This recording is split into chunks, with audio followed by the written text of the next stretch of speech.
The Rise of America 1620. Welcome back, brave explorers of impossible worlds. We are excited to have you here to continue this odyssey together. Before we continue, everything you'll hear is pure fiction. So please don't try to replicate combat techniques at home.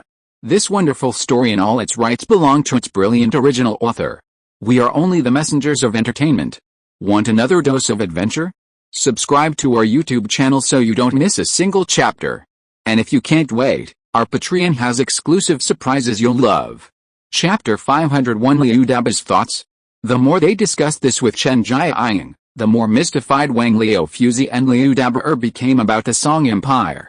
According to Chen Jiaying, the Song Empire's territory was already larger than that of the Ming dynasty. This astonished them. As lowly pirates, they had no idea how vast the Ming dynasty's territory was, but they knew it couldn't be small. They were truly impressed by the fact that this nation, founded by descendants of the Song dynasty, had conquered such a vast territory in such a desolate land. Throughout Eastern history, only the Zhao Song dynasty had such good fortune. Chen Jiaying also explained why women were routinely recruited into the Song Empire's army. According to Chen Jiaying, this was because when the Zhao Song survivors arrived on this continent, there were also some indigenous people. Therefore, there must have been significant conflict between these outsiders and the indigenous people. However, since the Zhao Song survivors were so few in number, even women took up arms and joined the battle to survive. From that time on, the presence of women in the army was no longer surprising. Furthermore, as the remnants of the Zhao and Song dynasties arrived in this barbaric land, most of their ancestral family laws and books were lost. Although some great scholars followed them, most of them were already old. Therefore, not many of the rules and regulations survived. As time passed, the Zhao Song Empire became completely different from its eastern counterparts. However, one thing is certain, the Zhao Song Empire still held many people with the blood of the Yanhuan people. Chen Jiaying also explained the social structure of the empire to Master Wang and Liu Daba. He also told them about the situation in Europe. In Chen Jiaying's words, Europeans were nothing. Colonies once belonging to the Dutch and Spanish had now been conquered by the empire. As Chen Jiaying spoke of this, a faint confidence lingered on his face, as if conquering colonies in the Caribbean was nothing special. But Master Wang and Liu Daba were shocked. While they also looked down on the red-haired devils and the western yaks, as pirates themselves, they were well aware of the superiority of the warships of these white-skinned barbarians. The main reason for their disdain for these white-skinned barbarians wasn't because of the Ming dynasty's advanced technology or the formidable warships. It was primarily due to the psychological superiority of the people of the Celestial Empire. Ever since Liu Daxia, for his own selfish interests, burned the nautical charts and shipbuilding plans left by Zheng He, Ming dynasty warship technology had rapidly declined. Ming dynasty warships were now little more than single-deck, three-masted coastal vessels, inferior even to the pirates' warships. Therefore, Western warships, with their long-range capabilities and numerous artillery pieces, became synonymous with formidable power. Fortunately, the West was far from the East, and European warships in the East were not numerous. Therefore, Europeans could not launch military invasions of the East. Furthermore, although the Ming dynasty's naval power had weakened, a lean camel was still bigger than a horse. Nor was it a place the Europeans could easily provoke. The East was the Ming dynasty's home turf, and Europeans had no advantage there. The pirates along the southeastern coast alone kept the Europeans in check, not to mention anything else. While the East lacked large warships, they possessed a vast array of both large and small vessels. Their human wave tactics would overwhelm you. This was only effective against the unsophisticated Europeans. Against the Song Empire, it would be sheer suicidal territory. At least that's what Liu Daba and Old Master Wang believed. Old Master Wang had been making numerous inquiries over the past few days. He knew the range of the Song Empire's warships' artillery and the weapons the sailors used in close combat.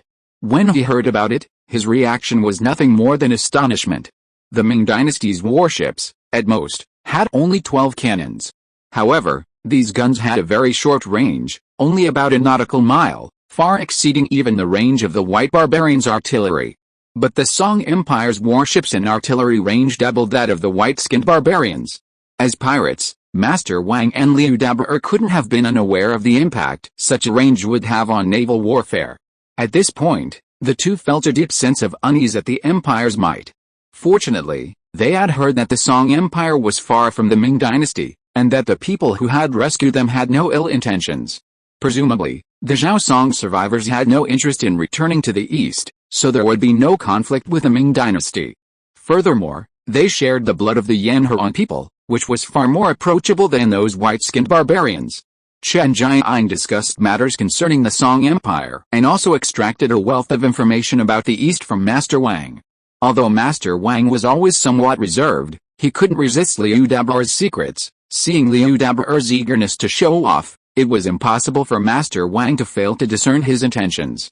However, because Chen Jiaying was still sitting here, Master Wang couldn't talk to Liu Dabi about some topics.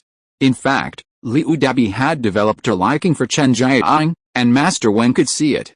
However, Master Wang felt that it would be difficult for Liu Dabi to fulfill his wish. After all, everyone's identities were different. Who are you, Liu Dabi? Just a pirate. On the other hand, Miss Chen Jiaying is a legitimate female doctor in the Crown Prince's guards, with a monthly salary of 36 taels of silver. From her demeanor and the momentum of her words, you can tell that she is definitely not ordinary. She is not comparable to those rich ladies of the Ming dynasty. You, Liu Dabi, do nothing but kill and rob. You can't even read a single word, so there is no hope for you to compete with this girl from the Chen family. However, Master Wang couldn't say this now. After all, Chen Jiaying is still with them, right? Therefore, Master Wang could only talk to Liu Dabi after Chen Jiaying left. Time passed quickly. The saline solution and nutrient solution were injected, and Chen Jiaying deftly pulled out the needle, then packed up her equipment and said goodbye. After Chen Jiaying left, Liu Dabi was still staring blankly at the door, looking as stupid as could be. Ahem. Master Wang coughed, then walked over to Liu Dabi's bed and sat down. Captain Liu, the Chen family girl is gone. Why are you still staring at her foolishly? Even if you look at her again, she won't come back. What a good girl, she's a good person, a good person. Liu Dabi didn't listen to Master Wang at all, but just kept talking to himself foolishly. Snap. Master Wang slapped Liu Dabi's arm hard. Captain Liu, are you interested in the Chen family girl? Oh, what? After being slapped by Master Wang, Liu Dabi finally came to his senses. Master, what are you talking about? Master Wang sighed inwardly at Liu Dabi's expression. Captain Liu, I don't think there's any chance for you and the Miss Chen. Master Wang's words caused Liu Dabi's face to twist. Master, what do you mean? Although he wanted to refute, Liu Dabi's heart was sincere. Master Wang had clearly seen through his intentions. And Master Wang must have a reason for saying so. Master Wang was his most knowledgeable subordinate, and usually he was considered a strategist. If the red-haired devil hadn't joined the previous naval battle, they wouldn't have been defeated and captured here. Now that Master Wang said there was no chance for him and the Miss Chen, he must have been thinking of something. Master Wang sighed deeply and said to Liu Dabi, let's not talk about whether Miss Chen is married or not. She's a citizen of the Zhao Song dynasty, while you are a citizen of the Ming dynasty. Intermarriage between the peoples of these two countries is no small matter. Besides, what could possibly make Miss Chen like you? Liu Dabi's eyes widened at Master Wang's words, leaving him even more stunned. Indeed, what was it about him that made her so worthy? Miss Chen was a female doctor, and her monthly salary was only 36 taels of silver. In the Ming dynasty, 36 taels of silver a month was a considerable sum.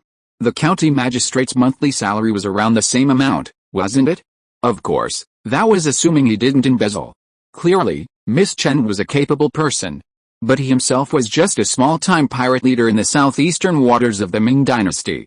While plundering merchant ships could often yield a substantial income, as a small-time leader, he didn't have much money. Even if there were any, they would have been distributed to his brothers. Moreover, he was still a citizen of the Ming dynasty, and Miss Chen was a citizen of the Zhao Song dynasty. Could it be that he would ask Miss Chen to go back to the Ming dynasty with him and continue to accompany him as a pirate? Liu Dabi could not do such a thing. But even if he wanted to join the Zhao Song Empire from Miss Chen, it would not be so simple. Liu Dabi's parents could go anywhere. But he was not sure whether he, as a pirate, could win the favor of Miss Chen. Obviously, it was his wishful thinking now. Alice. Liu Dabi also sighed, and then fell silent. Master Wang felt a little uncomfortable when he saw Liu Dabi suddenly depressed. But this was the fact, and Master Wang was not wrong at all. It was unlikely that Liu Dabi and Miss Chen would have a relationship. If something went wrong and angered them, it would not matter to the two of them, but there were so many brothers. Wouldn't they all be in trouble together? Therefore, Master Wang had to remind Liu Dabi to not do anything bad. To be continued. If you like this work, you are welcome to vote or vote on Kidian. Your support is my greatest motivation. Mobile users, please read here. Chapter 502. This ship is amazing. The customs and habits on both sides are different. I understand your feelings, but you can't easily reveal them to the girl. If there's any misunderstanding, it'll be very difficult to deal with, Master Wang said patiently. Our lives have been saved by her. If we don't do it right, it could lead to misunderstandings and put our brothers in danger. Master Wang's words were crystal clear, and Liu Dabi understood the same thing. Master, don't say any more. I understand, Liu Dabi nodded reluctantly. To be honest, he really did have some feelings for Chen Jiaying. Although Liu Dabi looked mature, he was actually only in his early 20s. Perhaps because people in the Ming dynasty matured early, and because Liu Dabi often made a living at sea, his dark skin made him look like a man in his 30s. Add to that his stocky build and a long scar on his face. So, he didn't look like a young man in his early 20s. As the saying goes, a beautiful lady is always a good match for a gentleman. Chen Jiaying had been giving Liu Dabi infusions for a while now, so their interactions had increased. Furthermore, Liu Dabi had never been so close to a girl before. Furthermore, Chen Jiaying, unlike the girls of the Ming dynasty, was very talkative, outgoing, and lively. It was no surprise that she attracted Liu Dabi. The girls of the Ming dynasty would never have spent such long hours chatting with Liu Dabi and Master Wang every day. Furthermore, Chen Jiaying's knowledge was far superior to that of the girls of the Ming dynasty. After all, she was a genetically modified human bred in a virtual world, receiving a modern education. How could the girls of the Ming dynasty possibly compare? While the Ming dynasty was said to be more open-minded, its girls were still no match for modern girls. Even girls from humble peasant families couldn't be as open-minded as those of later generations. This was the 17th century after all. What attracted Liu Dabi to Chen Jiaying was her heroic aura. Indeed, it was something that the Ming dynasty girls of that era lacked. Having spent years at sea, Liu Dabi had a strong dislike for weak, effeminate women. Instead, he was drawn to women like Chen Jiaying, who exuded a heroic aura. The problem was, as pirates, they rarely came ashore. Basically, they lived either in a pirate base or at sea.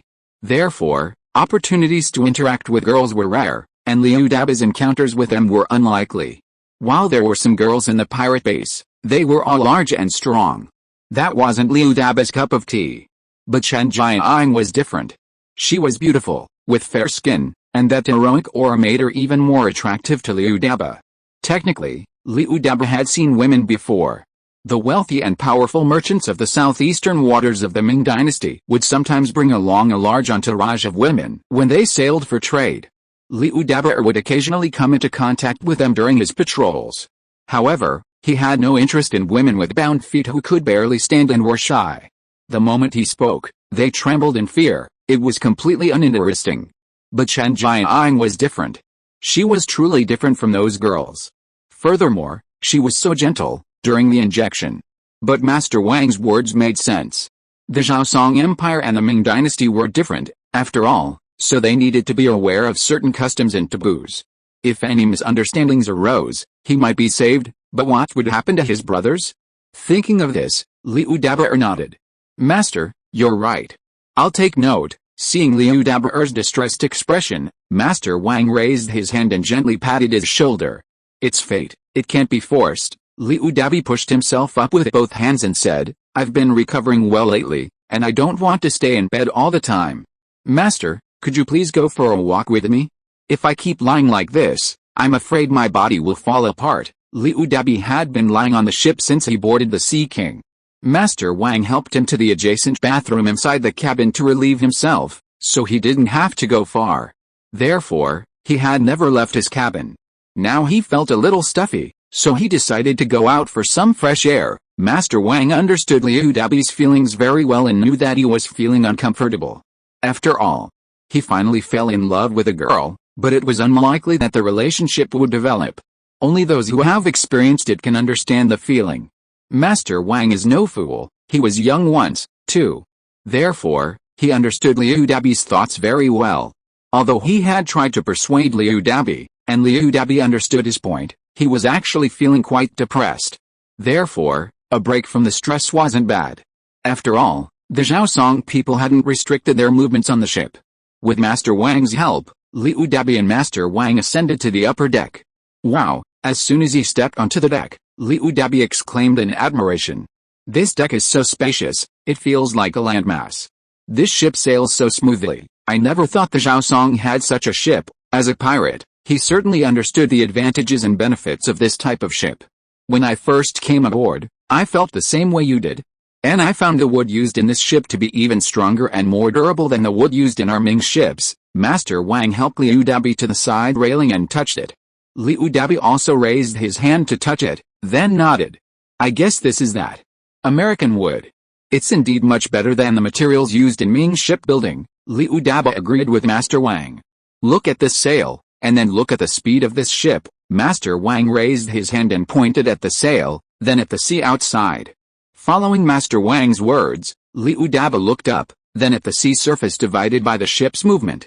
Song Empire ships, like European ships, used 3 or 4 sails on a pole to harness the wind's power. Ming Empire ships, on the other hand, adhered to the ancient Eastern method, with a single large sail on a pole. Because the Ming dynasty did not venture into the open seas, this single sail was sufficient for near-shore waters. This method was still in use even during the Qing dynasty. As a qualified pirate, Liu Dabi could clearly sense the speed of the ship. Liu Dabi was born into a pirate clan, his father was also a pirate. Therefore, Liu Dabi had been on ships since he was very young. Therefore, he was very sensitive to these things. It's very fast, even faster than Li Gong's ironclad ships. The Li Gong Liu Dabi was referring to was Li Xiong, the former maritime overlord who was currently clashing with Zhang Zhilin. Li Xiong's elite fleet was essentially composed of warships captured from the Dutch and Spanish. These warships had been modified in Japan, with ironcladding inlaid on their hulls, becoming known as ironclad ships. These warships wouldn't be deployed easily, they were Li Xiong's elite troops. Liu Dabi was well aware of this. That's why he used Li Xiong's ironclad ships as a comparison. Even the Ming dynasty's navy wouldn't dare challenge Li Xiong's ironclad fleet. This was the very basis of Li Xiong's dominance at sea. It was precisely because of this elite ironclad fleet that Li Xiong was able to prevail in his clash with Zhang Zhilin. He also firmly controlled the shipping routes and trade rights between Japan and Korea. Of course, Zhang Zhilin, with the support of the Spanish and Dutch, was not something Li Xiong could challenge. Zhang Zhilin was clearly in the ascendant, while Li Xiong was somewhat weaker. Over time, with control of the Southeast Sea route, Zhang Zhilin would undoubtedly defeat Li Xiong. The Dutch and Spanish could trade Ming spices, silk, and porcelain from Zhang Zhilin. Trade with Europe was also enormously profitable. In the eyes of the Ming people of that era, Europeans were simply the epitome of fools with lots of money. While there was profit to be made in Japan, it was far less than trading with Europeans. While Japan had gold and silver mines, Li Xiong wasn't foolish enough to pursue them. They were controlled by the Tokugawa family, who now controlled the Japanese government and established the shogunate. If Li Xiong offended the Tokugawa family, he would be doomed. If Zhang Zhilin and the Japanese Tokugawa attacked him simultaneously, he would be doomed. Therefore, Li Xiong couldn't possibly pursue such a strategy. He could only collect protection fees from Ming and Japanese trading vessels, while doing some business on the side, to maintain the current situation. Goods from Korea were only profitable if brought to the southeast. However, the southeast was controlled by Zhang Zhilin, resulting in a significant reduction in Li Xiong's income. This was also the reason why Li Xiong had previously engaged in a fierce battle with Zhang Zhilin. Even then, Li Xiong didn't deploy his ironclad fleet, demonstrating how much he treasured it. Yet, even such a precious fleet was nothing more than a toy compared to the warships surrounding Liu Dabi and Master Wang. So many cannons. Under Master Wang's guidance, Liu Dabi marveled at the dense array of cannons on the hulls of the surrounding warships. Although the wooden boards at the muzzles of the cannons were lowered, Liu Dabi, who had dealt with the Dutch and the Spanish, knew very well that the cannons would be exposed as soon as the wooden boards were opened. He counted carefully and found that there were 36 cannons on one side of the warship. If the number on the other side was counted, there would be 72 cannons. That's not all, there would usually be cannons at the bow and stern, so such a warship could have at least 74 cannons, or even 76 cannons. This number is much greater than the number of cannons on any warship on the sea from the Ming Dynasty. But the teacher's next words shocked Liu Daba even more. Chapter 503, Master Wang's Thoughts. The ship we're on boasts a total of 108 guns, with a range more than double that of the red-haired ghost's cannons. What? When Liu Daba heard Master Wang's words, a look of shock crossed his face. As a qualified pirate, he understood all too well the implications of Master Wang's words. He fully understood the power of a ship armed with 108 guns. After all, though he was only in his early 20s, he was still a seasoned pirate, wasn't he? Furthermore, he'd fought and collaborated with the Dutch and Spanish before. This time, they'd been defeated by the Spanish and Dutch in a battle against Zhang, resulting in their capture aboard their ship. Therefore, he knew all too well the significance of 108 guns. Furthermore, Master Wang had said that these guns had a range more than double that of the white-skinned barbarians' cannons. Although he didn't understand the significance of long-range artillery, he knew it was extremely advantageous in naval warfare. It was like two sides at war, one with long-range bows and arrows, while the other lacked the ability to shoot effectively. The advantage for the side with the longer-range bows was undoubtedly significant. I can't believe these remnants of the Zhao and Song dynasties possess such powerful seagoing vessels, Liu Dabi said, his mouth agape. Old Master Wang had anticipated Liu Dabi's reaction. When he first learned of this, his reaction wasn't much stronger than Liu Dabi's. These matters don't concern us much. Do you know where we are now? Old Master Wang said, supporting Liu Dabi and moving around the deck. Liu Dabi was at a loss for words. When they were imprisoned together in the Dutch ship's cabin, they had no idea where they were. If Liu Dabi had to answer, he would have said he didn't know. We're in Central America, in a place called the Caribbean Sea, Master Wang replied. Liu Dabi looked confused. He genuinely had no idea where this place was. He only knew of places like Annan, Siam, Korea, Japan, Taiwan, and the coastal areas of the Ming Dynasty. As for the idea of America and the Caribbean Sea, he was completely bewildered. Actually, I don't know where America is. I only learned this from the soldiers on the Zhao Song ship. But they say it's a long way from the Ming Dynasty. After all, we've been imprisoned on a Dutch ship. It's been 5 or 6 months, hasn't it? Although they were all imprisoned on the Dutch ship, Master Wang and the others had been counting the days. Therefore, they still knew how much time they had spent on the ship. Oh my God. So the Dutch imprisoned us on a ship for 6 months, bringing us to America, far from the Ming Dynasty. Liu Daba's heart trembled. Honestly, the people of the Ming Dynasty at this time generally didn't want to abandon their homes and careers. Even pirates mostly stayed near the Ming Dynasty. When they grew old, they used connections to return to the Ming Dynasty and become small landlords or wealthy families. Generally speaking, they wouldn't easily leave the Ming Dynasty. Perhaps this had something to do with some deeply ingrained beliefs of the Chinese people. Now that Liu Daba heard Master Wang say they were already far away from the Ming Dynasty, his face darkened. He probably thought he might never return to the Ming Dynasty. Unexpectedly, after noticing the change in Liu Daba's expression, Master Wang continued, if you really can't go back, perhaps you and Miss Chen from earlier might have a chance. Master Wang's words made Liu Daba's eyes light up. Clearly, he was moved by Master Wang's words. That's right. His parents were both bachelors, so now that he'd come here, it wouldn't matter if he couldn't go back. Besides, the people here were all descendants of the Zhao and Song dynasties, sharing the same Yanhuang bloodline. There were no language barriers. It wouldn't be a problem for him to stay here. At worst, I could become a live-in son-in-law. Besides, being a pirate was a precarious life, so now that I had the chance to be an ordinary person, it wouldn't be a problem. A wife, children, and a warm bed, isn't that what life desires? Besides, he was still young and possessed immense courage. He'd see if he could enlist in the Zhao Song Empire's army and earn a living. Miss Chen would surely accept him then. The more Liu Dabi thought about it, the more happy it became. His current discouragement had long since vanished. This was also because he was young, so he was heartless. Seeing Liu Dabi's reaction, Master Wang chuckled inwardly. However, I think it would be difficult for you to stay. because I heard from the Zhao Song soldiers that they are now heading to our Ming dynasty to trade. Oh my god, Master Wang, can you please not speak in paragraphs and just say it all in one breath? Just as he was thinking about happy things, Liu Dabi suffered another small emotional blow. He rolled his eyes, looking helpless with Master Wang.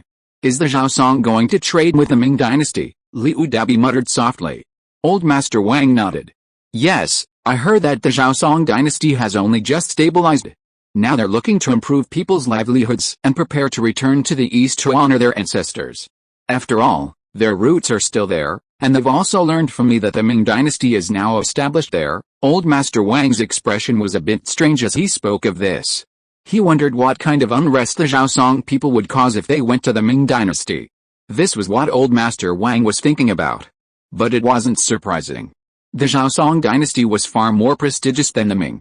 Although defeated by the Mongols, its legitimacy was no less. Furthermore, they had re-established the Zhao Song regime thousands of miles away and established a powerful navy. What would the Ming dynasty think if they returned to the east? They might think the Zhao Song dynasty was returning. It was precisely this thought that gave Master Wang such a striking expression. Why would the Zhao Song people think of returning now? It's been hundreds of years. If they truly intended to, they would have gone back long ago, right? Liu Dabi was a practical man, so he couldn't keep his thoughts to himself. He'd thought of this question, too, and asked it. It was the very question that Master Wang was most curious about. However, before he asked Liu Dabi, Master Wang had already questioned the genetically engineered soldiers aboard the Sea King. The geneticists aboard the Sea King and other warships had already agreed on this question. Their reasoning was, their lives in America had been unstable for hundreds of years, with numerous small nations existing there. Since the Zhao Song dynasty took root there, it had been constantly at war with these nations, leaving them with little time to care for their ancestral lands. Now, those small nations had been pacified by the Zhao Song Empire, leaving it the sole dominant power in the Americas. Simultaneously, it had defeated the European powers, leading them to decide to return. Of course, it was just a visit, a moment to remember their ancestors. By the way, it would be even better if we could engage in trade. The Zhao Song Empire also learned about the current situation in the east from those white-skinned foreigners. They were also very clear about the establishment of the Ming dynasty. As descendants of the same ancestry, the Zhao Song Empire believed that everyone should share their talents. Moreover, the genetic soldier revealed that the Zhao Song Empire was rich, very rich. Having money is good. What the Ming dynasty lacked most now was money. Ancestor worship and trade were two reasonable reasons. The Zhao Song Empire's territory was now larger than that of the Ming dynasty, so there was no need to harbor any ill will towards the Ming dynasty. It was intentional. The genetic soldier also showed Master Wang a world map, showing them the territories of the Ming dynasty and the Zhao Song Empire, which immediately stunned Master Wang. To be honest, it was only after seeing the map that Master Wang realized how huge the world was. And there were so many countries in the world besides the Ming dynasty and its neighboring countries. Europeans, or what the Ming people called the Western barbarians, as well as Arabs, African Kunlun slaves, and so on. Master Wang was truly amazed. Afterward, Master Wang shared with Liu Dabi what he had seen, as well as the information the genetic soldiers had deliberately leaked to him. So, they're getting down to business, wanting to trade and return home to worship their ancestors. Liu Dabi and Master Wang reached the side of the ship, leaning against the railing to enjoy the sea breeze. Master Wang nodded. Could it be that these people still want to go to war with the Ming dynasty? Liu Dabi pondered this and decided that this was indeed implausible, perhaps because he was overthinking it. Besides, this wasn't a question he needed to consider or worry about. After all, that was a concern for the high-ranking officials in the court. Are your Zhao Song ships strong? Master Wang turned, his gaze sweeping over the nearby warships. Liu Dabi nodded. Their soldiers are all formidable warriors, and their ships are sharp and unstoppable. Master Wang also said, if they had ill intentions, how could they send only this many ships to the Ming? He made it clear that if the Zhao Song wanted to counterattack the Ming, they wouldn't have sent so few warships. Zhao Hongai commanded only 72 warships on this trip. As descendants of the Zhao Song, they would have known from their ancestors that it would be impossible to conquer the east with only these warships. This clearly showed that they truly wanted to return to worship their ancestors and establish trade with the Ming. Master Wang had also learned from the genetically modified soldiers on the ships over the past few days that the people of the Zhaosong had grown accustomed to life here and had no desire to return to the east. After all, they had lived here for hundreds of years. The main reason for their return to the east was that the royal family needed to pay respects to their ancestors. Furthermore, they had heard that the Ming dynasty was plagued by frequent natural disasters, leaving the people in dire straits. So, as descendants of the Yellow Emperor, since they were all Han Chinese, they should lend a hand to the Zhou family. Many soldiers told Master Wang this. Let's not even think about it. It's pointless to even think about it. Why bother with such idle thoughts? Master Wang finally said to Liu Dabi. Liu Dabi agreed with Master Wang's words. Indeed, why bother with such idle thoughts? Since these Zhaosong troops are heading east, we have a chance to return. I wonder, Chief Liu, what are your plans now? Will you continue to serve under Lord Li after you return? Master Wang asked. Yes, since the Zhaosong troops were heading east, then after rescuing them now, they could return with them. But after returning, would they continue to be pirates? The other brothers probably would, but Master Wang had other ideas. He was also told by the Zhaosong soldier about some of the internal affairs of the Zhaosong land. Yes, in the Song Empire, anyone with Chinese ancestry could obtain a large plot of land and become a landlord. Furthermore, they could purchase Kunlun slaves to farm the land, eliminating the need for labor shortages. This appealed greatly to Master Wang. Even though he was a pirate, he still had a strong desire for land. Furthermore, he was getting older, so how much longer could he continue his pirate career? After all, it was a precarious profession. Take this incident, for example. If they hadn't been lucky and the Dutch had tried to sell them for a good price, they would have been killed and thrown into the sea. This was the only fate for defeated pirate captives. Therefore, after this incident, Master Wang had become indifferent to many things. Even if he planned to return to the Ming coast, simply bribing officials to obtain a document was not a guarantee. He would inevitably be constantly threatened and would have to pay to avoid disaster. Therefore, returning to the Ming dynasty to retire wasn't very realistic. Now, another door suddenly opened before Master Wang, giving him another option. The Zhaosong Empire, a shared ancestry, seemed like a good option. Joining the empire would grant him 100 acres of land.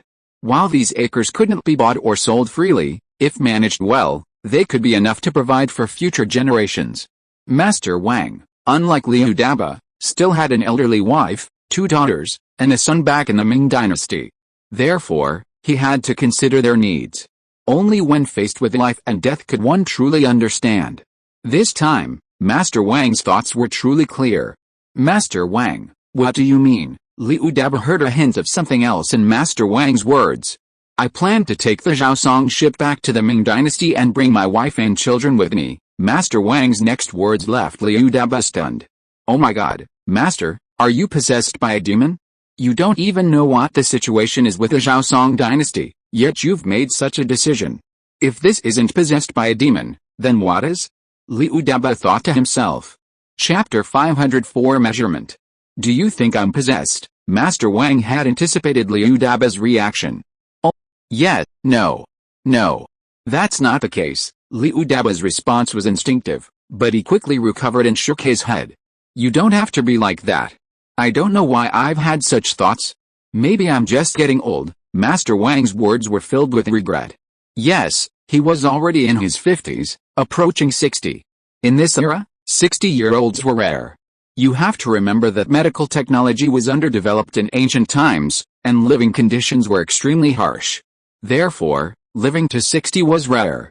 This is why there's a saying, 60 is a rarity in ancient times. While some people still live into their 60s and 70s, such numbers are truly exceedingly rare. It was precisely because of his own age, coupled with this experience, that Master Wang came up with this thought. During the time Liu Daba was unconscious, Master Wang wandered around and chatted with the genetically modified soldiers. He felt that the people of Zhaosong were quite easy to deal with. They didn't have the harsh personalities of those from the Ming dynasty, and Master Wang was well aware of this. Furthermore, the genetically modified soldiers had extended invitations to him, intentionally trying to instill some ideas in him. After all, if Ming wasn't a good place, why not come to Zhaosong? Being a good citizen here and sharing land was better than being a pirate, wasn't it?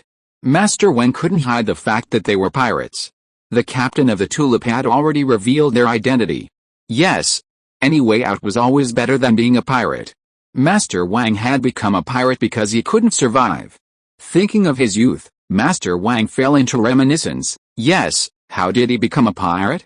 That year, a flood in his hometown destroyed everything on both sides. Master Wang and his family were also struggling to make ends meet. Fledgling from their homeland, they journeyed from city to survive. Along the way, Master Wang witnessed countless tragic scenes. To survive, refugees rioted and attacked the granaries of County Yamen. Most were suppressed, though. Others even resorted to eating their own children. Those scenes replayed endlessly in Master Wang's mind, scenes he would never forget. Until one day, by chance, he joined a pirate group, finding a way to keep his family afloat. From that moment on, Master Wang abandoned his ambitions for the imperial examinations and dedicated himself solely to piracy for his family. While piracy appeared glamorous, the bottom rungs of the pirates earned very little. Most of the wealth was divvied up by the higher-ups, leaving the lower rungs of the pirates struggling to make ends meet. Still, it was better than living in the interior of the Ming dynasty. At least, pirates didn't face the oppression of officials or the exploitation of landlords. While the pirate leaders would exploit them a bit, they would always leave them 6 ways to survive. They wouldn't go to such extremes. Thus, Master Wang pirated for 30 years, slowly accumulating a fortune. In those 30 years, he rose to become the advisor of a low-ranking leader. Compared to the average pirate, he was doing quite well. However, pirates couldn't be their forever business. It was a treacherous trade, after all. Their capture by the Dutch was living proof of that. If it weren't for their incredible luck and the Dutch captain's whimsical ideas, they would have met their end long ago. So, after being rescued, Master Wang began to consider his future. Initially, Master Wang believed they would never be able to return to the Ming dynasty. He was deeply concerned for his wife and children, but he could do nothing about it. But things took a surprising turn. The people who rescued them were actually descendants of the Zhao and Song dynasties, and they were planning to travel to the Ming dynasty to pay homage to their ancestors and engage in trade. Would that mean he could go home? The thought of returning to the Ming dynasty delighted Master Wang. But then he thought, what would he do after returning? He couldn't continue as a pirate. It would surely end badly. He wasn't a bachelor, he had a wife and children at home. His wife was old, his daughter was still a spinster, and his son was too naive to find a wife. What would happen to them if he died? The Zhao Song Empire seemed like a good option. Anyone willing to join the Zhao Song Empire and become a citizen would be granted 100 acres of fertile land. That was 100 acres of fertile land.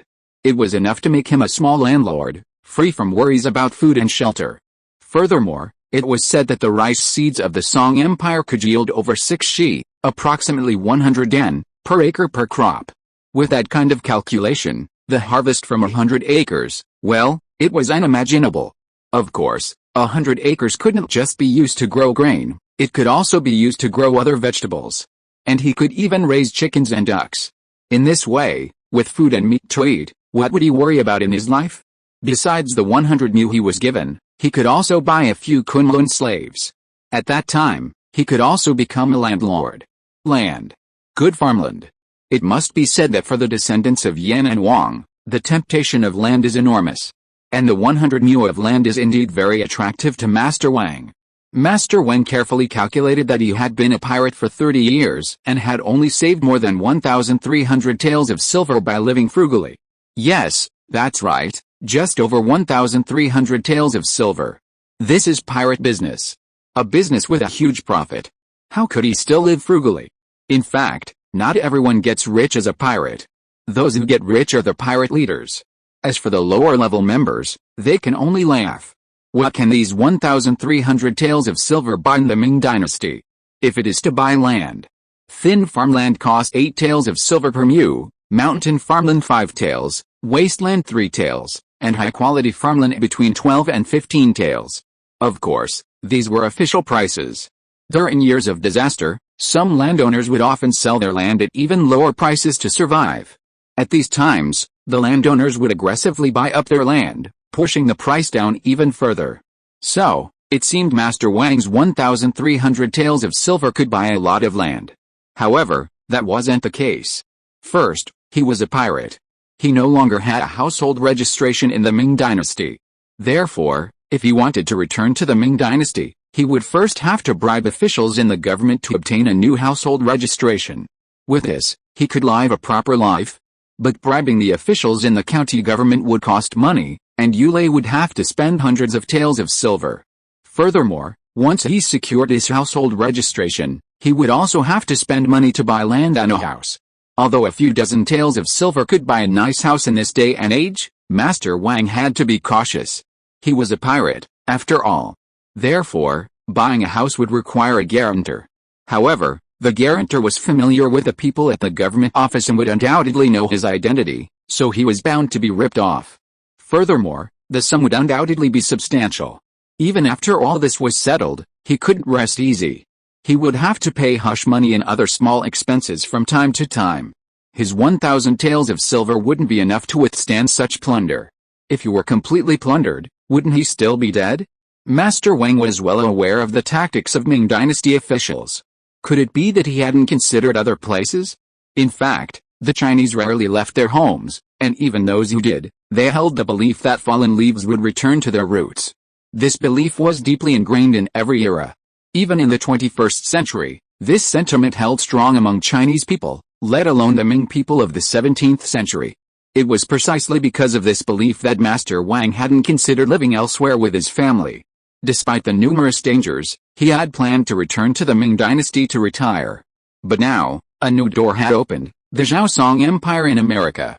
There, he would be given 100 acres of land to cultivate, tax-free for 3 years. After that, he would just have to pay 30% of the harvest, and the rest would be his. This tax was incredibly low. Moreover, the 100 acres of land would be given free of charge, without costing a penny. This would save him the over 1,000 taels of silver he had on hand. Master Wang had inquired, and found that in the Zhao Empire, this 1,000 taels of silver could be exchanged for over 1,000 dragon coins, at a 1-to-1 exchange rate. With that much money, he could buy 50 or 60 Kunlun slaves. He didn't need that many, 10 would be enough. Later, with that money, he could buy some more wasteland to cultivate. That way, he would have over 100 acres of land. Landlord. After becoming a landlord, he can still be a good citizen in Zhao. He doesn't have to worry about being oppressed by officials, and he can live a happy life, right? In the past, he was also worried about the dark politics of the Zhao Empire. But what the Zhao soldiers said about this matter made Master Wang feel a little relieved. There have been no corrupt officials in the Zhao Empire for hundreds of years, but anyone who dared to oppress good citizens would be executed along with his entire family. Such a punishment can be said to be cruel. But it is precisely because of this that Master Wang feels that Zhao is suitable for living. Without the oppression of officials, there is nothing to worry about. The only thing that makes Master Wang feel regretful is that these are all heard from the Zhao soldiers, not what he saw with his own eyes. It would be great if he could go to the Zhao Empire to experience it for himself. To be continued.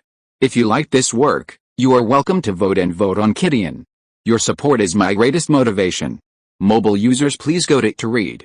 Chapter 505, but I'm interested in the girls in my army. Well, if you register as a resident of the Zhao Empire, you'll get 100 acres of wasteland to cultivate yourself. That's a good thing, isn't it? Liu Dabi was also moved by Master Wang's words. Although Liu Dabi was young, he had a unique attachment to land that the descendants of Yan and Wang have. Owning land was an absolute blessing. The Zhao Empire didn't care what you did in the past, even if you committed murder or arson. Once you become a resident of the Zhao Empire, everything starts from scratch, and you're a pure, clean slate. Of course, if you register as a resident of the Zhao Empire, you must abide by its laws. Any violation of the laws will not be tolerated. However, while the laws of the Zhao Empire are strict, they only target those who enjoy committing crimes. As long as you are willing to be an honest citizen, you can actually live a comfortable life. Reclaimed wasteland is tax-free for the first 3 years. After 3 years, it is customary to turn over 30% of the proceeds, and the rest belongs to the owner. If grain and vegetables are to be sold, the tax rate is 10%. Apart from that, there are basically no other taxes to pay. This is really exciting compared to the Ming Dynasty. You know, the taxes in the Ming Dynasty were really numerous. The various taxes were really dazzling. But these are basically not seen in the Song Empire. Farmers basically only have these two taxes, and there are no other taxes. If you eat the grain yourself and don't sell it, then you only have to pay 30% of the harvest. Unless you want to buy a house, land tax and other taxes will be levied. In addition, there is no corvée in the Zhao Song dynasty. Anyone who helps the empire with work during the slack season can get paid. This is another eye-opener compared to the Ming dynasty. You know, the corvée in the Ming dynasty was not only not paid, but you had to pay money. In this regard, the Song Empire did better than the Ming dynasty. In short, in the Zhao Song dynasty, as long as you do something, you will be paid. The empire will not let you work for free. There's a saying in the Zhao Song dynasty that those who die of starvation die of laziness. As long as you have some strength, you won't starve in the Zhao Song dynasty. Furthermore, according to the Zhao Song soldiers, there are still many white-skinned Western tribes on the Zhao Song side, but their status in the Zhao Song dynasty is not very high. The highest-ranking people in the Zhao Song dynasty are the descendants of the Song dynasty, who possess Chinese blood. This is something Master Wang admires more. The blood of the Celestial Empire is always nobler than that of other ethnic groups. Master Wang is also an ancient angry young man. Chief Liu, haven't you thought about the future? Master Wang asked. Liu Daba shook his head. I'm a bachelor who can feed my whole family by myself. Why should I think so much? Besides, I'm still so young, it's a bit far-fetched to think about such things, Liu Dabi answered with a bit of a dissonance. Master Wang smiled. Then his expression changed and became much more serious. Our current identities are all thieves, robbers, even worse than the low-class ones, but you will definitely get married in the future. Do you want your children and grandchildren to also bear the reputation of a thief? Master Wang's words made Liu Dabi's heart tremble. Although he is very young now, he will definitely marry and have children. When that time comes, if he is still a pirate, his children will definitely. This is a fact that cannot be changed. It's okay for him. But parents don't want their children to be the same as themselves. At least they want to be more promising than themselves. Pirates only seem to be superficially glorious, and they can't be done for a long time. I see that the leader has some feelings for that Miss Chen. If the leader really has that idea, he should plan well for his future. The Ming dynasty's officialdom is dark, but we must always return to our roots. But now we have a good place to go. The Zhao Song is also the Orthodox Chinese nation. We can be good people here, and our children can have a future here. I've made up my mind. If I tell the Ming dynasty, I'll take my family to the Zhao Song. Haha, 100 acres of land. Master Wang was originally a subordinate of Liu Dabaer's father. After Liu Dabaer's father passed away, Master Wang has been assisting Liu Dabaer. It can be said that Liu Dabaer was raised by Master Wang. That's really beyond words. Liu Dabaer has always respected Master Wang very much and basically obeyed his orders. It was because of their good relationship that they survived in the pirate den and relied on each other to get to where they are now. Now that Master Wang has other ideas, Liu Dabaer has to think carefully. Miss Chen is really good, but it's a pity that he is a pirate. I don't know if there's any hope. If I and Master Wang were to register as Zhao Song citizens together, maybe there would be some hope. Liu Dabaer thought to himself. And there is still 100 acres of land, which is enough for him to no longer have to make a living on the sea. At the same time, he is young and strong, and he has some skills. If he joins the army, he might be able to make a name for himself. In this way, there is a great hope for the matter with Miss Chen. Unlike Master Wang, the reason why Liu Daba joined the Zhao Song side was because of the military doctor Chen Jiaying. The young man fell in love for the first time and fell in love with Chen Jiaying at first sight. Now with what Master Wang said, Liu Daba was also moved. Besides, Master Wang said so well about the Zhao Song side, so it must be right. When the time comes, the two of them will join the Zhao Song together and support each other. Moreover, the Zhao Song side is also of Chinese ethnicity, so there won't be anything that they are not used to. Okay. I have made up my mind. I will join the Zhao Song side with Master Wang. Being a pirate is just as Master said, it is not a long-term thing, and I, a grown man, can't always be a thief. After Liu Dabi figured it out, he told Master Wang about his decision. Master Wang smiled when he heard it. It would be best if Liu Dabi was willing to register with him on the Zhao Song side. Liu Dabi was somewhat brave, and if anyone here bullied someone, Liu Dabi could help him. In any case, it was always better to have an acquaintance on the Zhao Song side. At this time, Liu Dabi continued, 100 acres of land, then I will be your landlord. I still have some silver money on hand, which I have accumulated over the years. When the time comes, I can buy dozens of Kunlun slaves to farm for me, and I won't have to worry about food and clothing. But I am still young now, and I have to make a name for myself, so as not to disgrace my ancestors, as a pirate. There is no time to make a name for yourself. Even if you achieve the level of Mr. Li, you are still not up to par. When I enter Zhaosong, I will join the army and make a career in the army. Since Zhaosong doesn't care what I did before I became a citizen, I will be a good citizen by then. Liu Dabi was thinking very clearly. When Master Wang heard what Liu Dabi said, the smile on his face became even brighter. Master Wang was very supportive of Liu Dabi's idea of joining the army.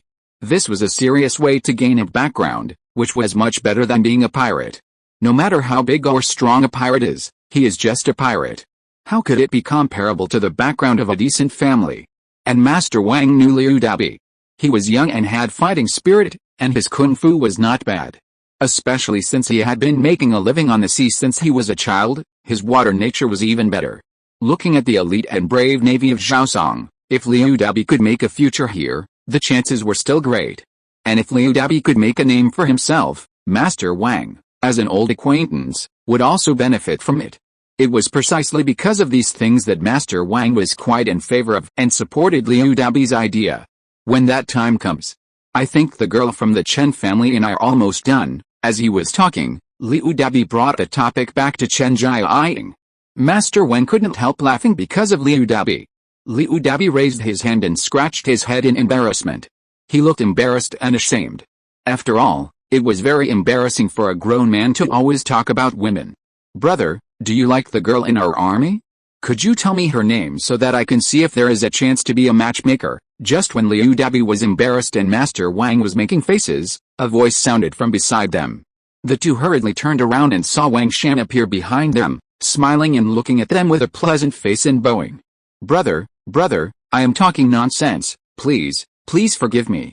Liu Dabi was not stupid, he did not dare to say who he had taken a fancy to. You know, Master Wang, and a group of brothers were rescued by others. Moreover, the red-haired man at that time said that he would sell them to Zhaosong and others, and Zhaosong and others agreed. It's just that Zhaosong and others were ruthless and killed red-haired man. In this way, in addition to being rescued by others, they were also the property bought by Zhaosong and others. With such an identity, how could he talk about taking a fancy to the girls in the army? Liu Dabi did not dare to admit it. If he angered others, it would not matter if he himself was in trouble, but he must not implicate Master Wang and a group of brothers. Master Wang's face was a little nervous at this time. Although the Zhaosong soldiers he had come into contact with in recent days were all easy to talk to. But the young man who appeared behind them now might not be so easy to talk to. Moreover, Master Wang had seen this young man before, and he looked like a person in a high position. Because that day, all the soldiers obeyed the young man. At the same time, the young man was also following a boy younger than him. Finally, Master Wang found out that the boy, who was only 16 or 17 years old, was actually the Crown Prince of Zhaosong. And the young man who followed the Crown Prince at the time and now stood in front of him was the commander of the Crown Prince's guards and also led an organization similar to the East and West factories of the Ming Dynasty. This power is beyond measure. To be continued. If you are listening to this novel on a channel other than Fanfic World, it means it was downloaded and re-uploaded without effort. We warmly invite you to visit our channel, Fanfic World. There you will find the original version of this story and many other novels of various genres. We look forward to seeing you dive into a world of incredible novels. Chapter 506 Wang Shan's Kind Reminder. Wang Shan's appearance startled both Liu Dabi and Master Wang. They were so engrossed in their conversation that they paid no attention to their surroundings. While they hadn't spoken ill of Zhaosong during their earlier conversation, it would still have been awkward for someone else to overhear. Now that Wang Shan had asked them this, they were at a loss for words.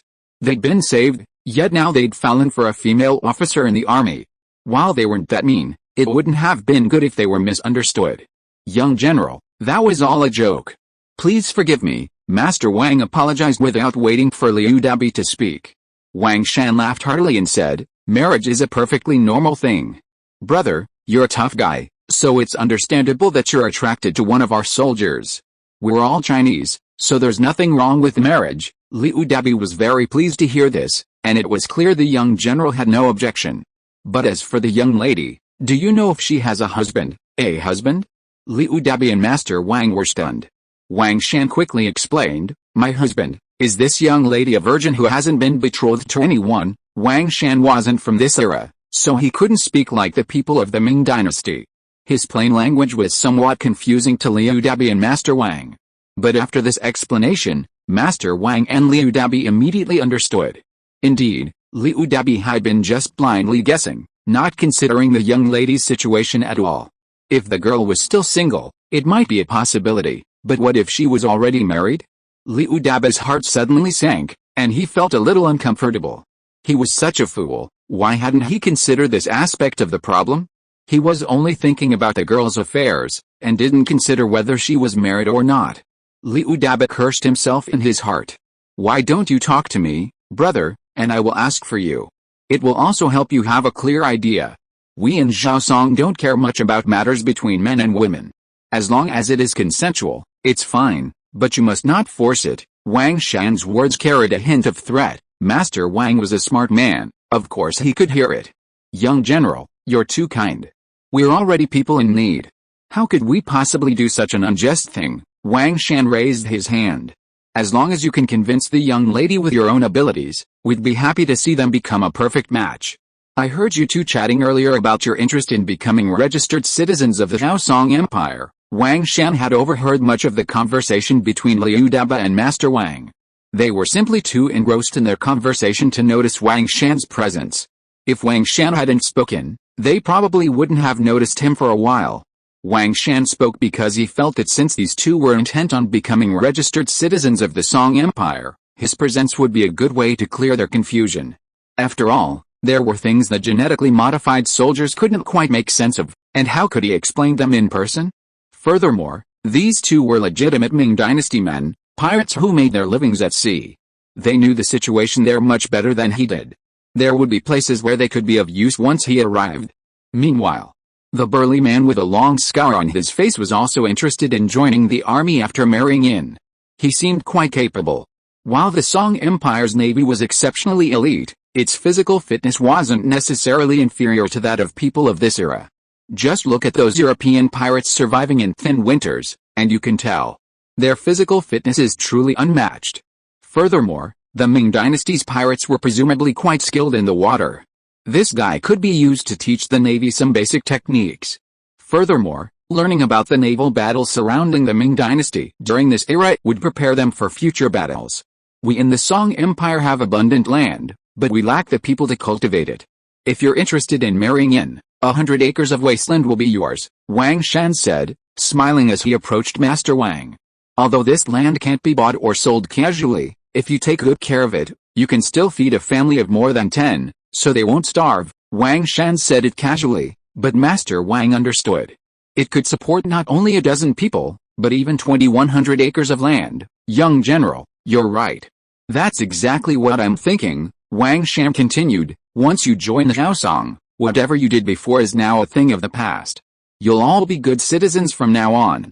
As long as you abide by the law, your lives will get better and better. At this point, Wang Shan whispered mysteriously, do you know those country bumpkins from Europe, Europeans?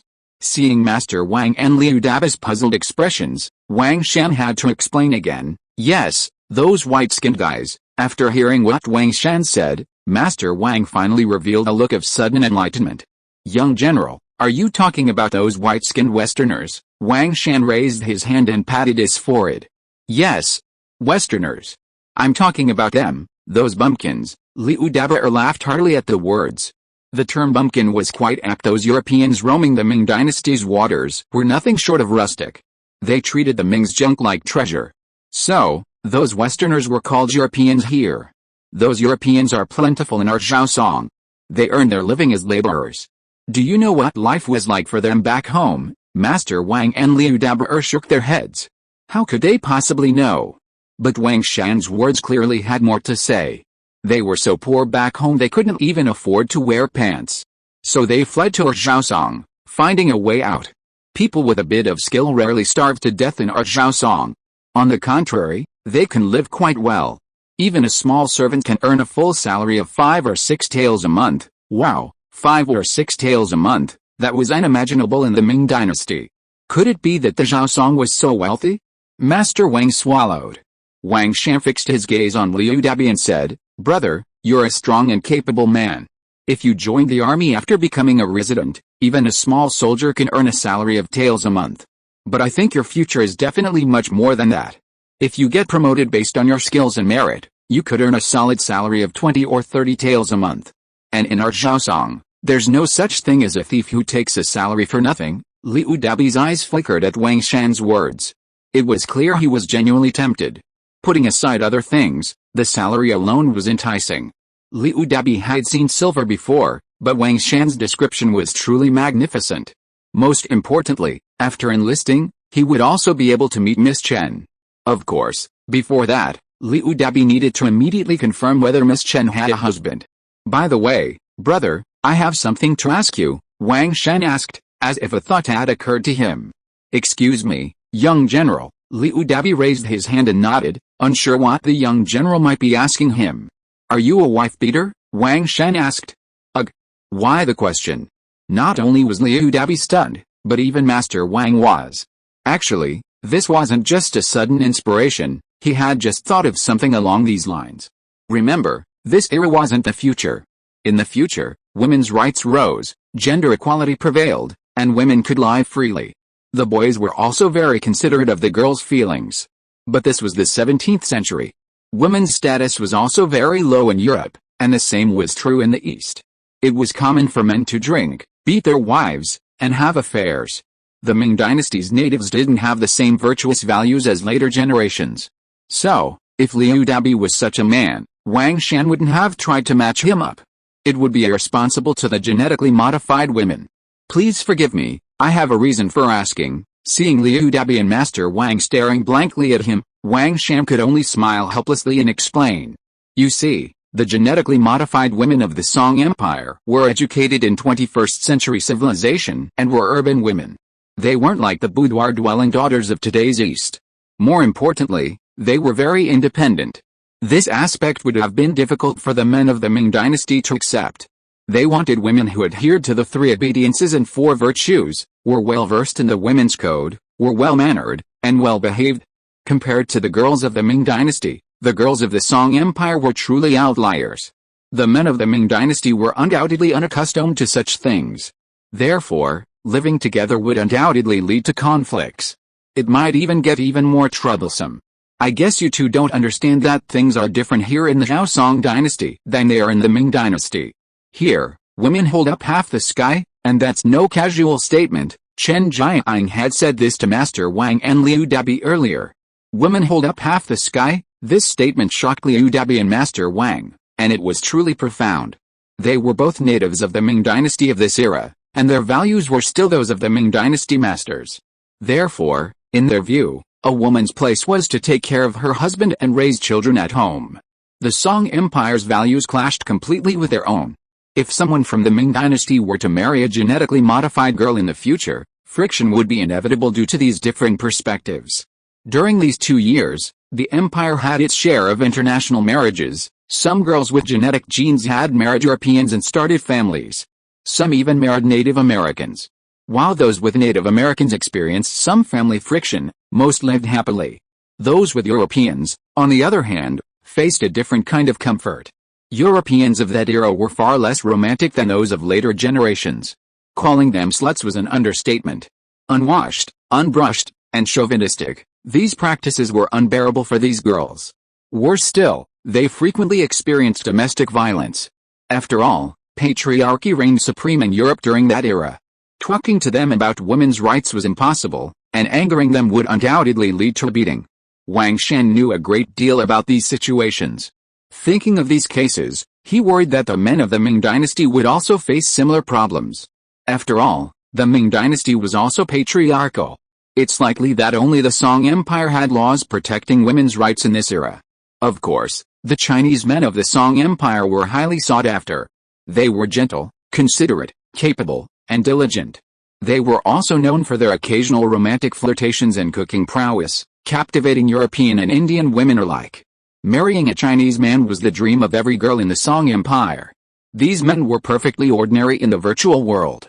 Just like later generations, they had no money, no house, no car, typical three partners, but in this era, girls didn't care about that. They value the gentleness and thoughtfulness of Chinese men. Who wouldn't want a man who could provide for their lives? Besides, Chinese men were diligent and kind to their wives.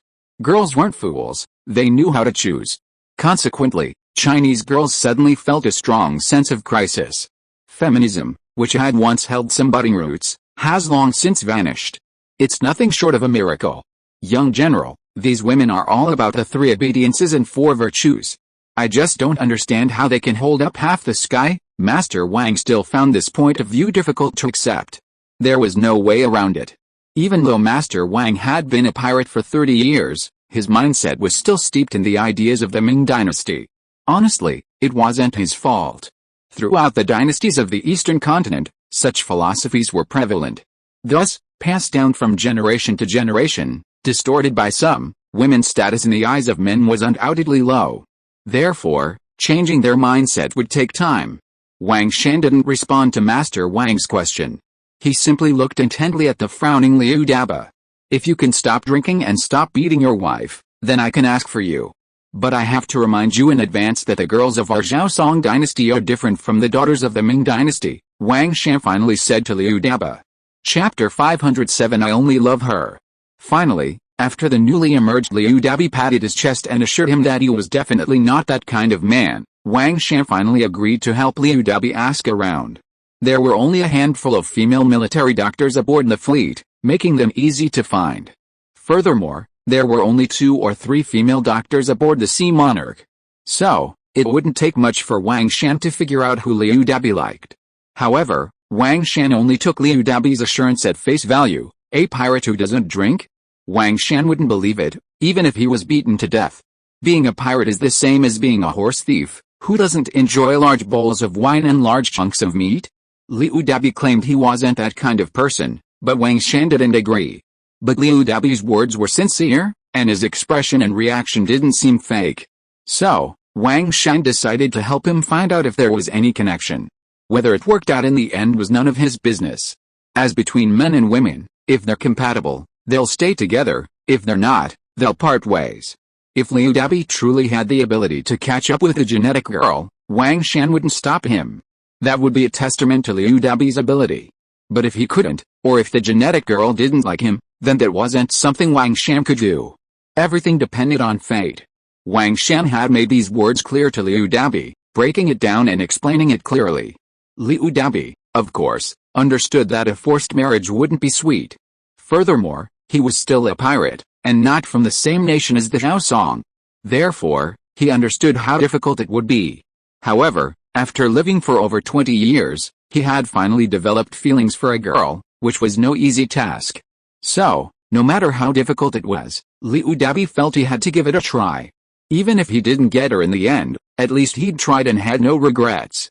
Liu Daba's attitude remained positive, and Wang Shan was quite pleased with it. It's not like Liu Daba had never seen women before, he simply looked down on those who were vulgar or the daughters of wealthy families. The women the pirates encountered when they went to Japan or Korea were nothing but sluts, prostitutes who paid for sex. That wasn't what Liu Daba liked at all. Liu Daba despised them, so he never touched them, unlike his more indulgent brothers. His approach was unusual among pirates. Pirates live a life of constant struggle, a life of constant danger.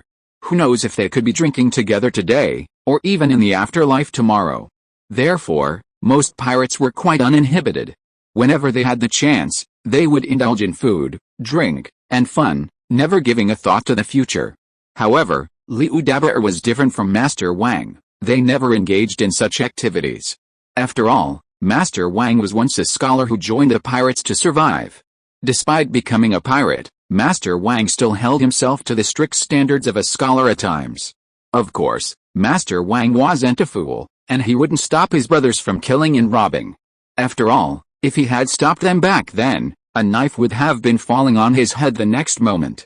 Master Wang wasn't stupid. He simply held himself to high standards. This approach of Master Wang's had a certain influence on Liu Dabi. After all, Liu Dabi was someone Master Wang had known since childhood. They had spent a lot of time together, so it's no surprise that Liu Dabi was influenced by Master Wang. Even before Liu Dabi's father died, he had always held him in high esteem. His father was a shrewd fellow who couldn't even read a single word. But he did have one thing in common: he held scholars in high esteem. He was also a father, like all parents. He had a reputation as a pirate, and that was fine. But he didn't want his offspring to become pirates like him. Therefore, he placed Master Wang by his side, hoping that Master Wang would mentor his child, Liu Dabi. Unfortunately, Liu Dabi's father's wish was good, but reality was harsh. His father died unexpectedly while leading a counter-offensive against another pirate group with Li Xiang. Suddenly, Liu Dabi lost his father's supervision and began to stray from his father's ideals. As a child, Liu Dabi yearned for the life of a pirate. Boys, after all, yearn for a life of passion and masculinity. To the young Liu Dabi, the pirate uncles and uncles around him were the true men of the world. His father asked him to study with Master Wang, but what could he possibly learn? Should he become a scholar? God beg your pardon, what good would a scholar do? These were Liu Dabi's childhood thoughts. Add to that his surroundings, surrounded by pirates, and it's no surprise that Liu Dabi would eventually become a pirate. Nevertheless, Master Wang's presence and guidance did have some influence on Liu Dabi. Compared to other pirates, Liu Dabi was considered educated. It was for this reason that, as he grew older, the educated Liu Dabi discovered that pirate life wasn't quite what he'd imagined as a child. Especially when the pirates sometimes behaved in ways that irritated him. So, Liu Dabi, imitating Master Wang, began to be disciplined. It was also for this reason that Liu Dabi was still a virgin, what people usually call a rookie, a pirate in his 20s, raised in a pirate den, and still a greenhorn. No one would believe it. Yet, it was the truth. The world is full of wonders, and this wasn't really something shocking. For this reason, Liu Dabi was always considered an outlier among pirates. Of course, there were also those who would secretly gossip about him, implying that Liu Dabi was a eunuch or something. Otherwise, why would Liu Dabi never look for a woman? Such talk was popular, at least many people believed it. Liu Dabi was infuriated by such messages. He felt he was simply a self-disciplined pirate, a relatively cultured one. As a cultured pirate, he had to act like one, unlike those roughnecks. In fact, he himself was no less of a roughneck. It was just that the crow had fallen on the pig, and the elder brother was laughing at the younger brother. Seriously, Liu Dabi's level of education was embarrassing. He could write his own name, but he often made 2 typos. He'd often write Liu Daniu as Liu Taishen. With such an education, he was only somewhat successful within the pirate community. If he were to share it with the outside world, he would be a laughingstock. Yet, Liu Dabi, a self-proclaimed cultured pirate, actually lived up to this standard. Even Master Wang was amazed. You know, even many scholars with eloquent words, constantly embracing morality and pretentiousness, wouldn't necessarily be able to achieve this level. Especially in the inland areas of the Ming dynasty, gentlemen were rare, while villains and hypocrites were plentiful. Therefore, people like Liu Dabi became a unique entity. And Master Wang also took a liking to Liu Dabi. Under Master Wang's careful guidance, Liu Dabi became even more unique. A beautiful lady is a gentleman's dream, Liu Dabi said in such a refined manner. His face flushed, and he seemed incredibly shy. His muscular figure, combined with his dark complexion, made Wang Shan chuckle inwardly. Damn, he's such a rough and tumble guy. Yet he insists on being so refined. This is truly bizarre.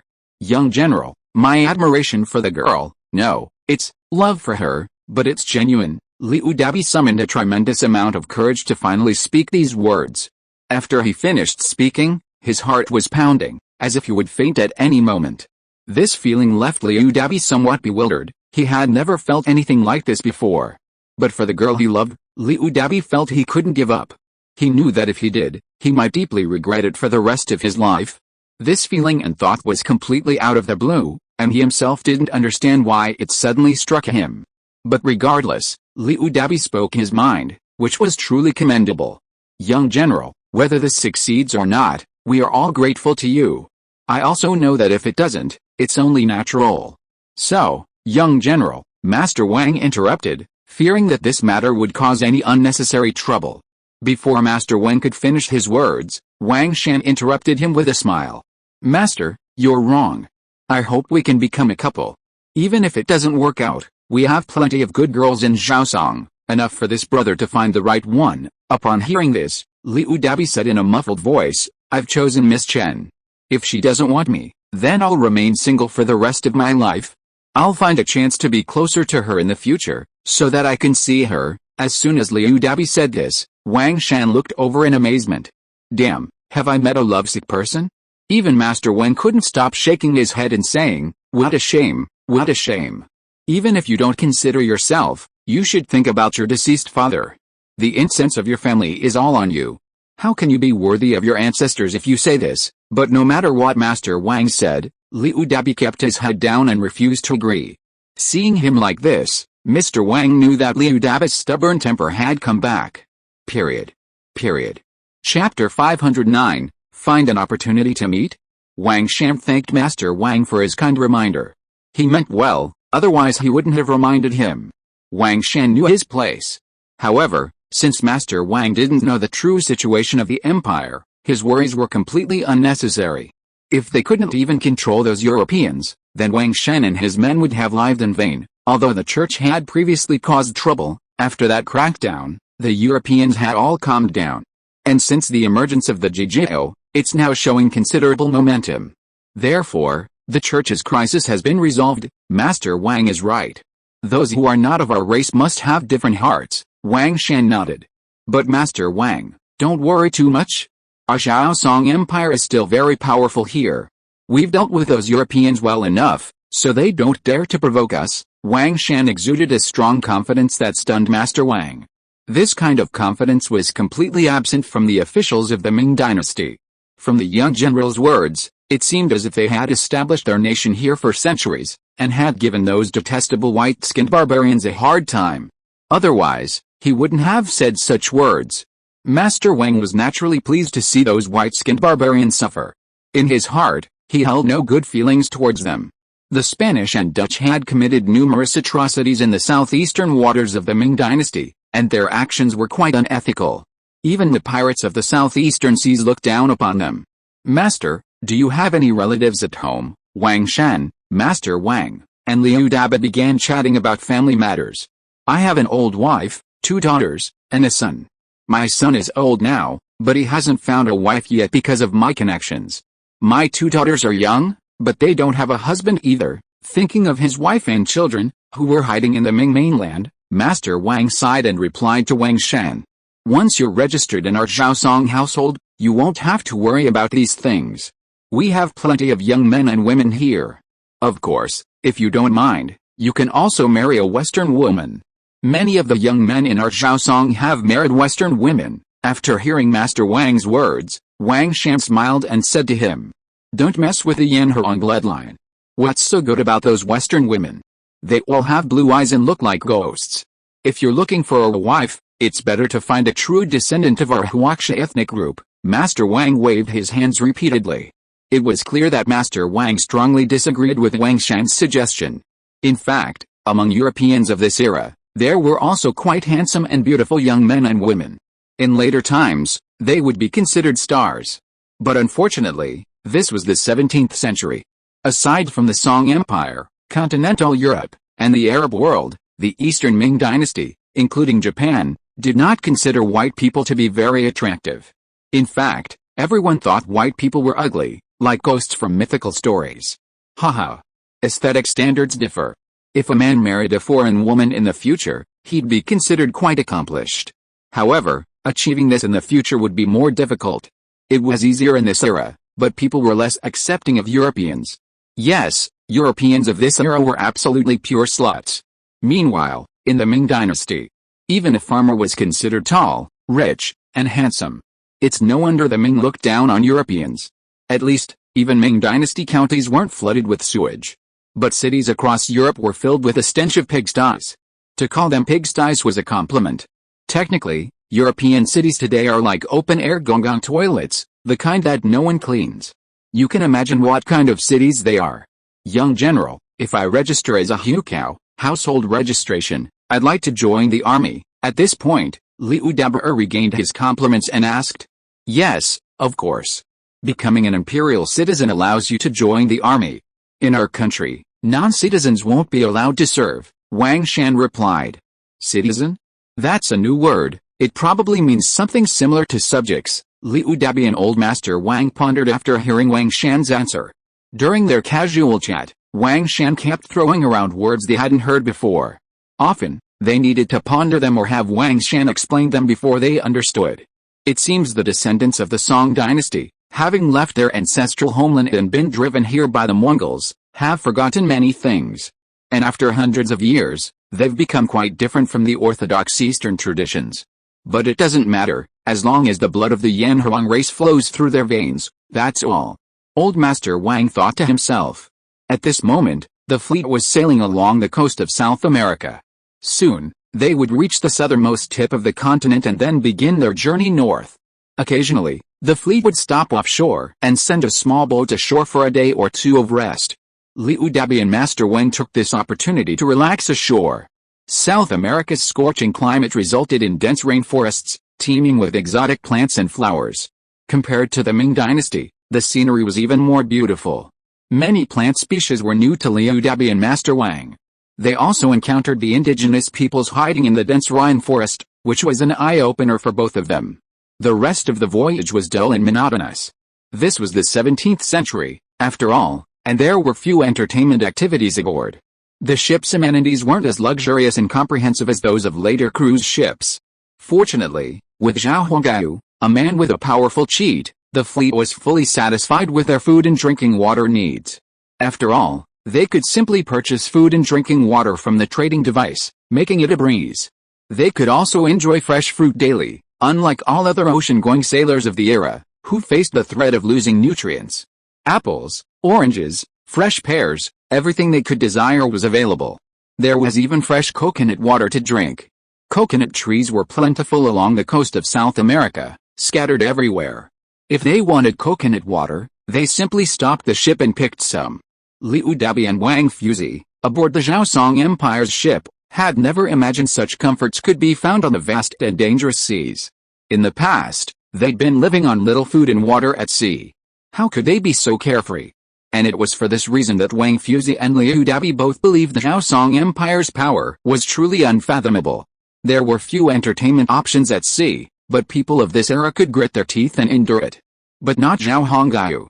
A month had passed since they sailed from Manhattan to the southern tip of America and then began their journey north. During that month, Zhao Honggao truly experienced the agonizing feeling of exhaustion. He'd always heard that sea voyages in this era were tedious. When he went to Europe, he still didn't believe it, thinking a round trip wasn't much more than that. But now, he didn't dare to think so. Back then, going to Europe was just a short trip across the Atlantic. It took half a month to get there. But this time, it was different. The fleet would first depart from Manhattan, circle the southernmost tip of the American continent, and then turn north. This voyage was enormous. Don't be fooled by the engines and propellers installed on the bottom of the ships. But they were nearly scrapped, so the speed couldn't compare to later generations. Damn it. I really admire the people of this era. They can actually endure such torture. At this moment, Zhao Honggao was playing landlord with Sarah and Emma, their main entertainment at sea. Zhao Honggao's face was covered with white paper strips, showing how badly he was losing. However, compared to those Europeans, we're pretty good. At least we don't have to worry about food and drinking water, or about illness and sepsis. Wang Shan, sitting next to Zhao Honggao and watching his prince play cards, responded. Playing a card, Zhao Honggao said, now that you mention it, it seems to be true. Compared to those European seafarers, we're pretty good. Emma and Sarah stared intently at their cards, calculating. How are those Ming pirates doing lately? I heard you talk to two of them, Zhao Honggao asked, distracted. They're pretty good. How do you mean? Well, what else can it be? It's just that we have strong ships and powerful guns, Wang Shan said with a grin. Is that all? Isn't there anything else? Zhao Honggao played another card, but was stopped by Emma. Emma's smile was bright. as if she had already won. Zhao Hongayu's face was about to be smeared with a few more small notes. However, Zhao Hongyu didn't care much.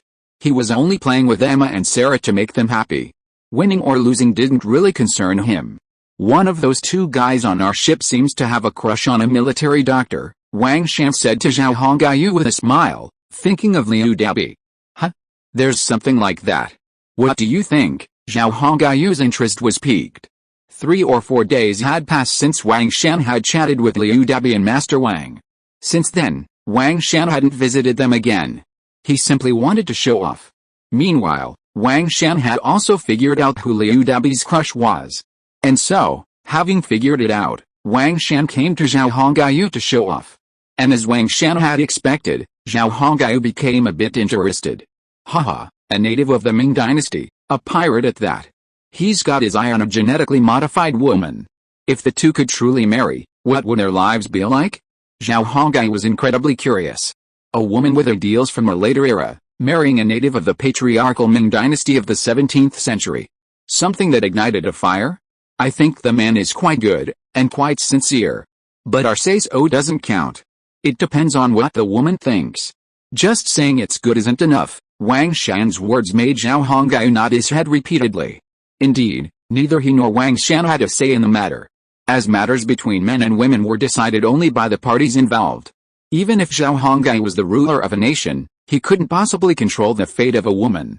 If he did, who knows how the geneticists would view him.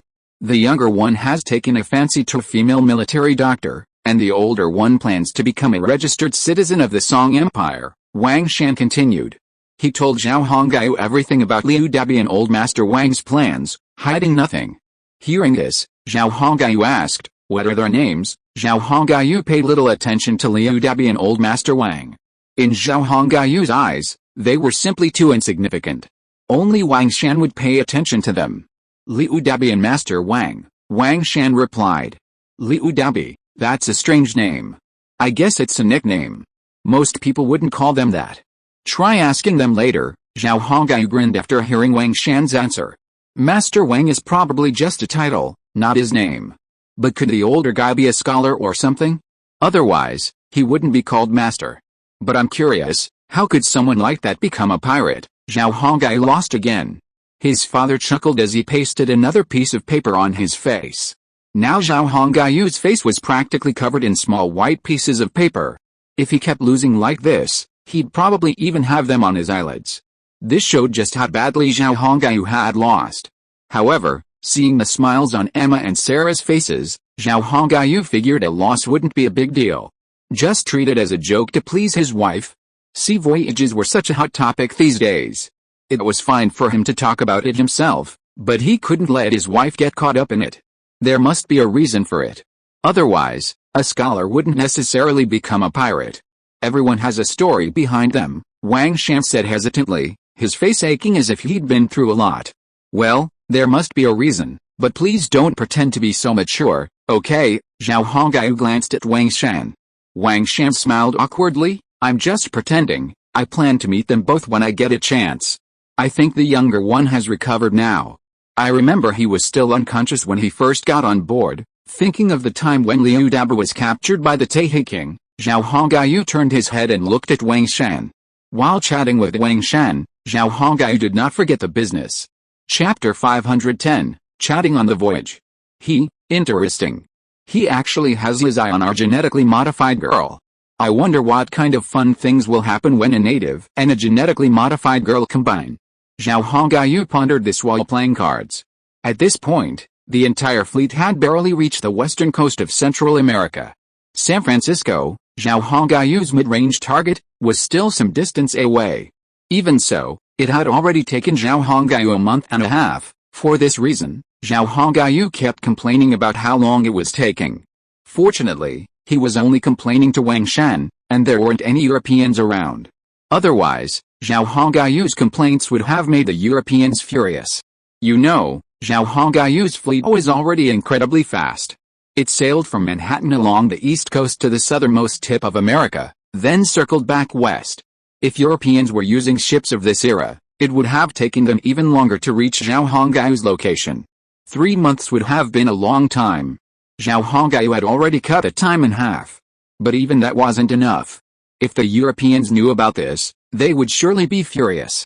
Zhao Hongyu's fleet was currently located in what would later become western Mexico. Further north lay the border of the United States. Fortunately, this was the 17th century, when there was no Mexico or the United States. The border certainly didn't exist. Aside from the indigenous Maya and Indians, the force led by Zhao Hongyu was the most powerful in the Americas. If nothing unexpected happened, the entire Americas would belong to Zhao Hongyu. Zhao Hongyu paid no attention to the unconquered indigenous peoples of the American continent. They were just some uncivilized, primitive tribes. A 2,000-man imperial army could easily sweep them away, wouldn't it? It's just that Zhao Hongyu's men were too few for the time being, so he couldn't care less about the indigenous peoples.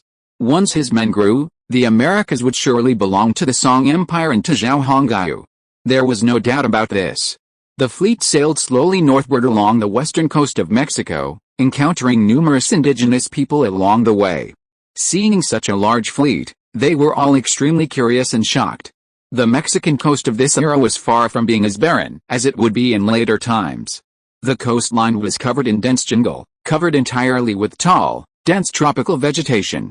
Zhao Hongyu was on the deck, observing from afar with a telescope. Fighting indigenous people in such a dense tropical vegetation area would be extremely disadvantageous for the imperial army. Fortunately, this was Mexico. Mexico in later times was a vast desert. Although the coastal areas appeared to be lush with vegetation, the interior was probably still a desert. Moreover, these indigenous people had simple weapons and were completely unprotected. If they were to fight the imperial army, they would be at a significant disadvantage. Of course, if the imperial army were to control this area in the future, they would inevitably come into conflict with these indigenous people. At that time, the indigenous people in the Caribbean would be of great use. As long as the natives were with the army, fighting in this area wouldn't necessarily be impossible. Zhao Hongyu slowly lowered his telescope and turned to look at Wang Shan, who had been following him. Did the Spanish boast about destroying the Mayan Empire? How come there are still so many natives in this area? Zhao Hongyu curled his lips, recalling the history he'd learned from his textbooks. Wang Shan smiled. The Mayan Empire did collapse, that's for sure. But the problem is that the Spanish exaggerated the story. So, in the end, it was just them destroying the Mayan Empire. That boast was just an exaggeration. Wang Shan was quite clear on this. Oh, why do you seem so clear? Zhao Hongyu looked at Wang Shan's confident expression. He seemed to know the whole story, and so he became intrigued. He knew the Spanish were boasting, but he just didn't understand the details.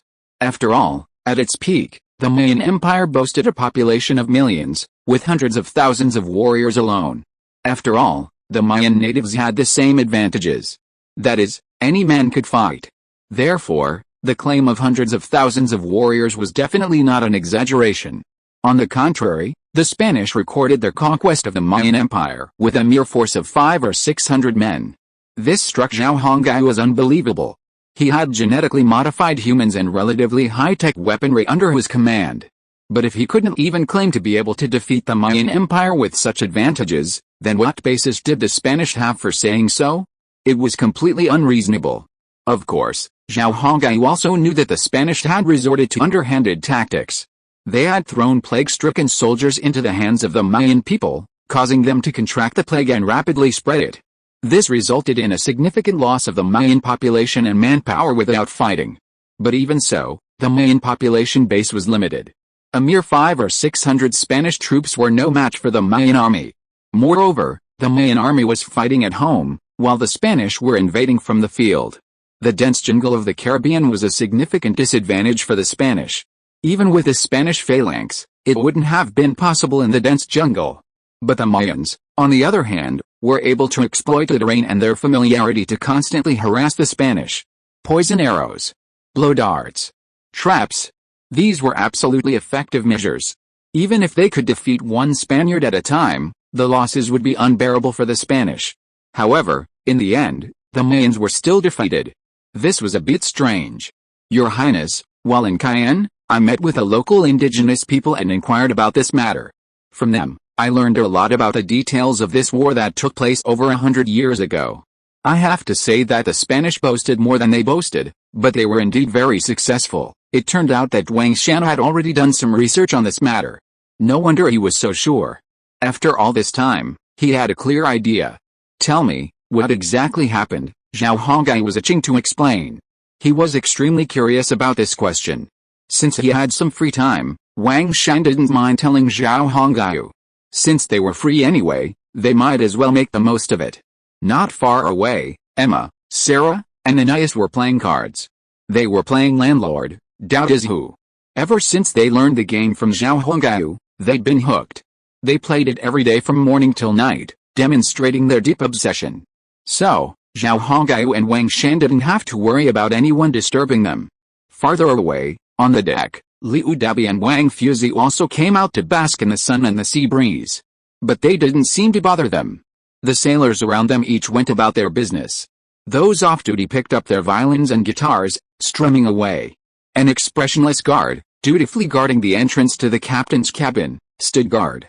Behind them, several guardsmen were setting the dining table, laying out milk tea and some delicious snacks. Back then, the Spanish, searching for gold, organized a legion of 500 or 600 men and began exploring the Caribbean. They had no idea how powerful the Mayans were. They only gathered information from friendly tribes, saying the Mayan Empire possessed numerous warriors. Wang Ke began to recount his findings to Zhao Hongai. But the terrain and climate in South America are completely different from those in Europe. Wang Shan leaned against the guardrail. The Rhine forest is damp and muddy, and there are venomous insects and ferocious beasts that appear from time to time, all too much for the Spanish to handle. As a result, many Spanish soldiers contracted malaria and typhoid fever, making their fighting capacity weak. Wang Shan curled his lips in disdain for the Spanish. The Mayans practiced very cruel practices. Are you aware of human sacrifice? Wang Shan asked. Human sacrifice? Although he didn't understand why Wang Shan asked, Zhao Hongai nodded. I know. It's documented in history. It's bloody and brutal, but the Maya have always engaged in such activities, he replied. Wang Shan waited for Zhao Hongai's response before adding, actually, calling them Maya was a mistake. I call them Incas. He waved his hand again. But it doesn't matter. We're just saying it to help out, so there's no need to be so strict. Wang Shan continued, at the time, the Spanish had contact with the Maya, or Incas, but they didn't win their favor and suffered heavy losses. The Inca Empire was no pushover, especially since they were fighting on their home turf. Zhao Hongai nodded, believing Wang Shan to be right. Some Spaniards were captured like this and became captives of the Inca. The Inca would often take prisoners back home and use them as human sacrifices. Hearing this, Zhao Hongai knew Wang Shan was getting to the point. Oh, if I'm not mistaken, some of these Spaniards captured by the Incas must have contracted typhoid or malaria, right? Zhao Hongai also imitated Wang Shan and leaned against the guardrail to make himself stand more easily, while also resting his right elbow on the railing. Wang Shan nodded, yes, that's true. But the key to the Incas' demise is not this, it's just a small fuse. To be continued. Chapter 511 about the Inca Empire. Historically, the seemingly immemorial American continent also hosted a glorious ancient nation, the Inca. This powerful nation emerged in the Americas after the mysterious Mayan civilization. Sadly, this nation's civilization wasn't very advanced, and due to external factors, it vanished into the long river of history, like a tidal wave. This is truly a pity. Some also call the Inca Empire the Mayan Empire. This is because some believe the Inca Empire's foundation was built on the mysteriously vanished Mayan civilization. However, most people prefer the newer term, Inca. At its peak, the Inca Empire ruled the entire coastal region of Central America, extending its reach into parts of South America. It established several large cities with populations of hundreds of thousands, comparable to those of European cities. The total population of the entire empire even exceeded 10 million. It was undoubtedly powerful at one time. However, the Inca Empire had a very ancient and brutal practice, human sacrifice. It was precisely because of this practice that such a vast empire collapsed and perished. It must be said that this was a joke played on history and the Inca. The origins of human sacrifice are unknown, but what is known is that it has existed throughout human history, in the West, the East, and even in the Americas. Leaving aside the East and the West, let's just say that human sacrifice in the Americas is a continuation of the mysterious Mayan civilization.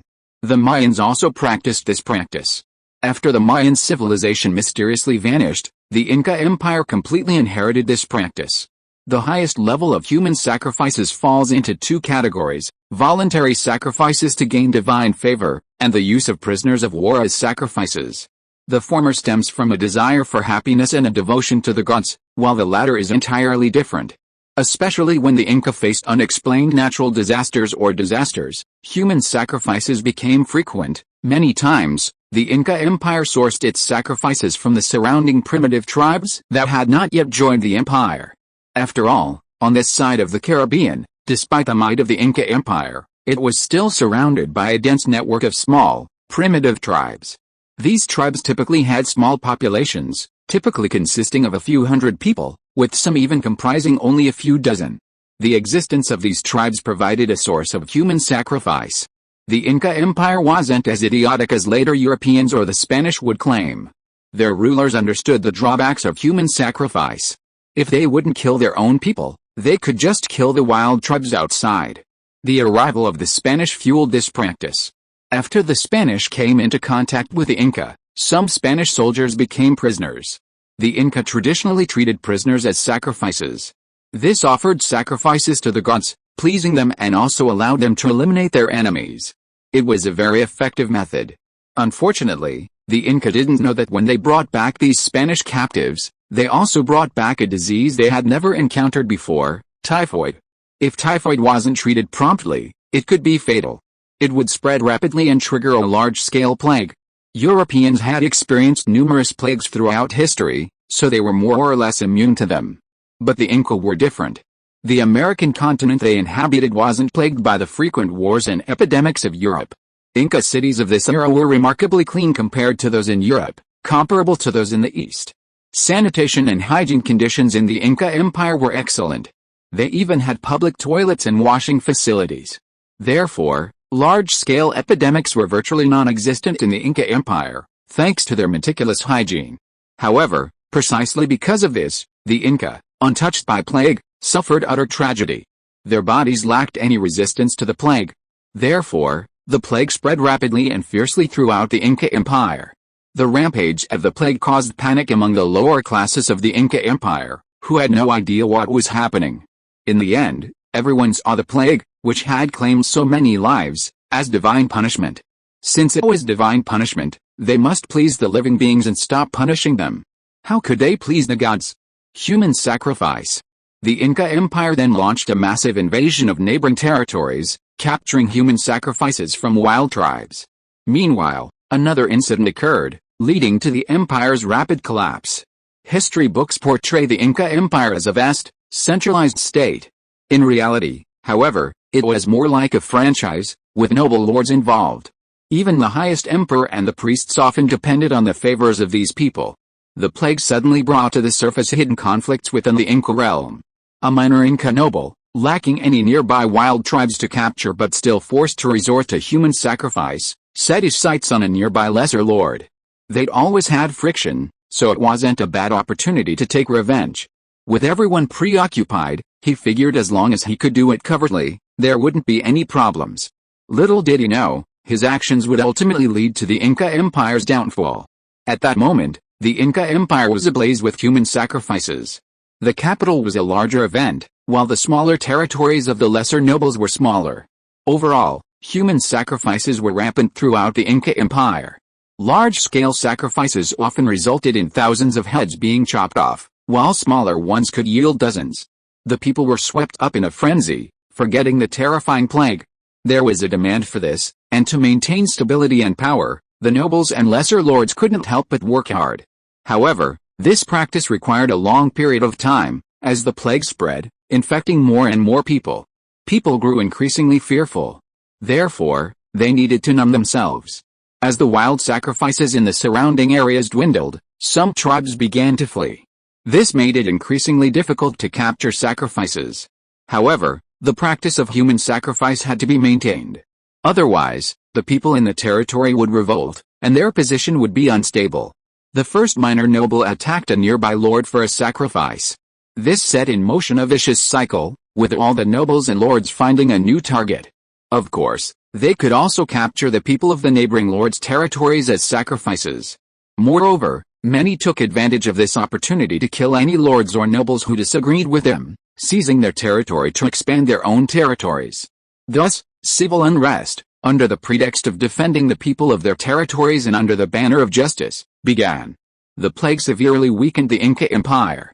Human sacrifices drove the nobles and lords into a war, resulting in even greater casualties among the people of the Inca Empire. Fighting wasn't about increasing the population. Upon defeating an opponent, everyone, from nobles to commoners, was beheaded as a sacrifice. The number of Inca civilians killed in human sacrifices was even greater than the number who perished from the plague. This was truly ironic. Power struggles, coupled with inflated ambitions, exacerbated the situation. The Spanish could not have imagined that the mighty Inca Empire would be so recklessly embroiled in internal strife. Furthermore, they didn't need captives, but rather beheaded those who could bolster their power. Barbarians are barbarians. However, this was a boon for the Spanish. Upon hearing this, the Spanish immediately joined the battle. By then, the Inca Empire was already devastated by the plague and the slaughter among the nobles. Fields lay barren, and bones lay exposed on the roadsides. The Spanish were wise. They didn't challenge the entire Inca Empire, but instead joined the battles between the nobles as mercenaries. They aided the Inca, making their destruction more effective. In return, the nobles and lords offered gold and silver to hire the Spanish. In this process, the Spanish made a fortune, while the Inca suffered significant losses. Ultimately, the Inca Empire weakened, while the Spanish grew stronger.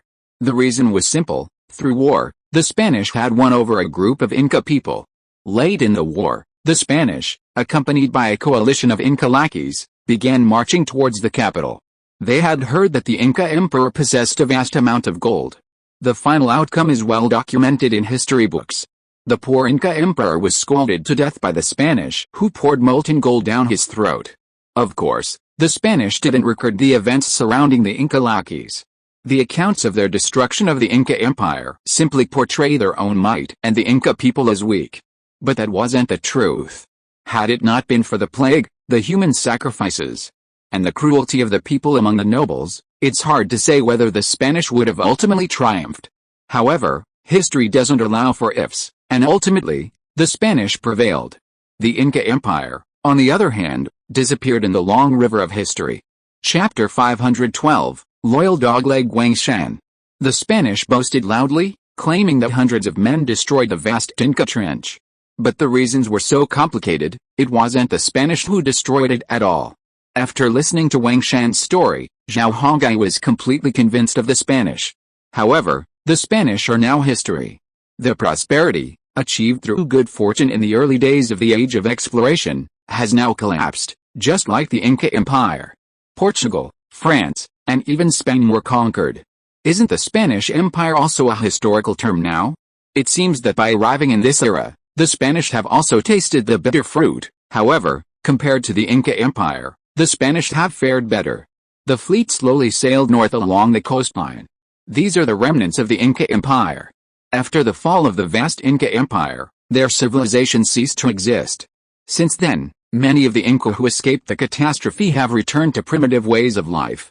The indigenous people we've seen recently appearing along the coastline, secretly observing our fleet, are such tribes? Wang Shan sighed, gazing towards the nearby shore. Zhao Hongyu nodded. The fall of the Inca Empire isn't a pity.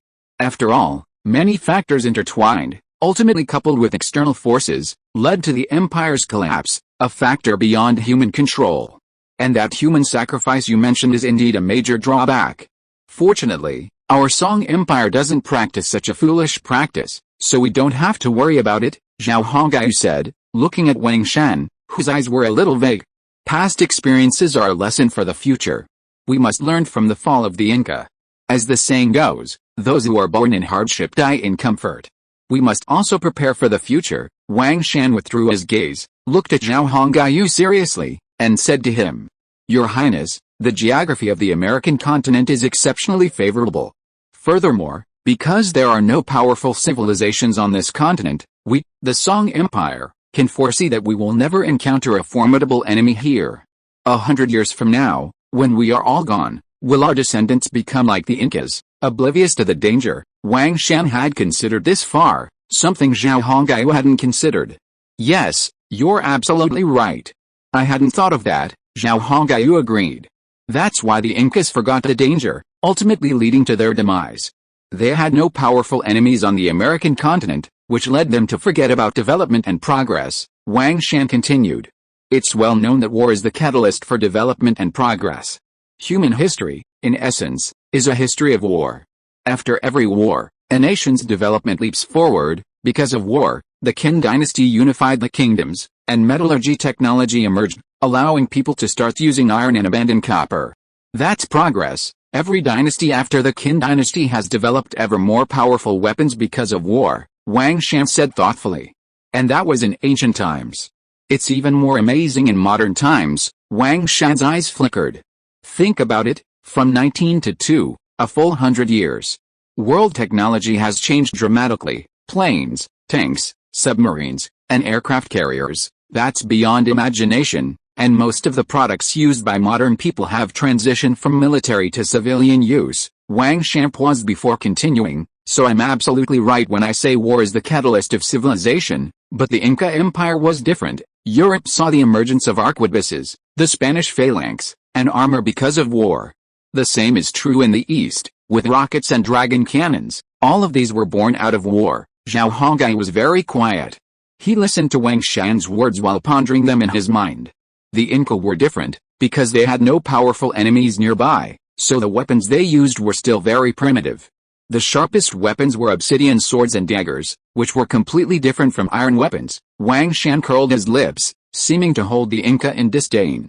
So, their defeat wasn't unexpected at all. Even without the Spanish, other civilizations would have defeated them and made them vanish into history. Zhao Hongyu interrupted, asking, are you saying the same thing will happen to our Song Empire? Wang Shan shook his head. The systems and social structures are different, so it might be different. But if we don't always be vigilant, then everything is uncertain. Wang Shan's sense of crisis was greater than Zhao Hongyu's, which was why he had said so much to Zhao Hongyu today. Zhao Hongyu had appeared completely relaxed and at ease since returning from Greater Europe, which made Wang Shan somewhat worried. Although the Song Empire was currently powerful, and Zhao Hongyu had cheats, it seemed that backward Europe and the East would be no match for the Song Empire. But to think so was truly mistaken. First, while the Song Empire was undoubtedly powerful, its population disadvantage was also obvious. With Europe currently in turmoil, the nations the Song Empire had offended had too little time to focus on dealing with them. Once the situation in Europe stabilized, what would happen to all those European nations targeting the Song Empire? After all, their presence has significantly distorted history, and nothing is absolute anymore. Even seemingly harmless threats can become a major disaster once they surface. Furthermore, the current situation suggests the Americas are already firmly within the Song Empire's grasp, but this isn't actually the case. The entire Americas are vast, while the Song Empire has only a small population. This is simply unrealistic. It's safe to say that 9% of the land in the Americas isn't actually under Song control. If the Song Empire doesn't address this issue quickly, any deviations could be extremely troublesome. Zhao Hongyu had clearly forgotten all about these concerns. As Wang Shan, his trusted henchman and trusted advisor, couldn't bear to see His Highness face these problems.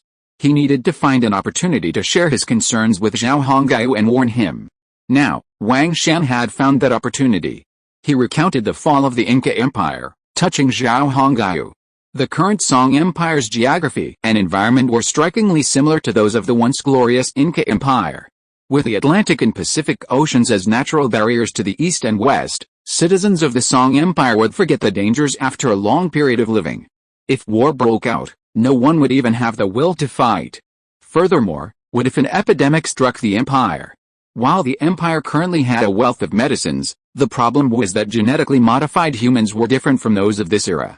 They had received numerous vaccinations, allowing their bodies to resist certain viruses. However, the indigenous people of this era were different. They had never been exposed to those vaccines. Furthermore, Wang Shan was unsure whether the use of later generation medicines and vaccines would lead to unexpected mutations. Biochemicals were difficult to control, and the Song Empire lacked the expertise to do so. Those medicines were simply purchased from the space-time trader. While seemingly convenient, if a mutation occurred, they would be completely uncontrollable. Wang Shan had never shared these concerns with Zhao Hongyu. If the events Wang Shan feared truly occurred, the former Inca Empire would have served as a model for the Song Empire. Moreover, the Song Empire's population was far smaller than that of the once glorious Inca Empire. Therefore, it might decline even faster. Your concerns are not without reason, but I think we can still resolve them. As Wang Shan pondered his own concerns, Zhao Hongyu spoke. Wang Shan only expressed a few of his concerns, such as his greater concern regarding biochemical pharmaceuticals. He hadn't even mentioned them to Zhao Hongyu yet. Hasn't the empire established many schools now? We can have the teachers teach the Indian children and the children of European citizens in school about this subject, so that they subconsciously perceive the East and the West as potential enemies. That way, the problem you're worried about could be solved. Zhao Hongyu quickly came up with a solution.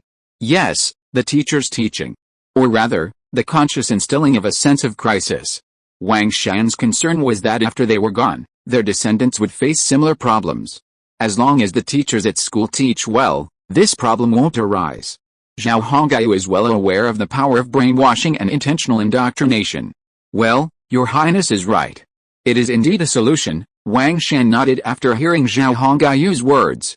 Your Highness won't mind my alarmist rhetoric, will you? Zhao Hongyu waved his hand and laughed. How could that be? Everything you say is true. If it's true, how could it be wrong? We are born in hardship and die in comfort. We have created such a great empire, and we must not let it decline. Neither you nor I can live forever. The future definitely belongs to the young. If an outsider were here and heard Wang Shan and Zhao Hongyu's conversation, they would definitely laugh. Because Wang Shan and Zhao Hongyu both looked like teenagers. Zhao Hongyu was only 16 in that era, and Wang Shan was only 18. They were both so young, yet they were already thinking about things 100 years from now. How could it not be amusing? But seeing how seriously they both tried to touch each other, it seemed they truly meant it.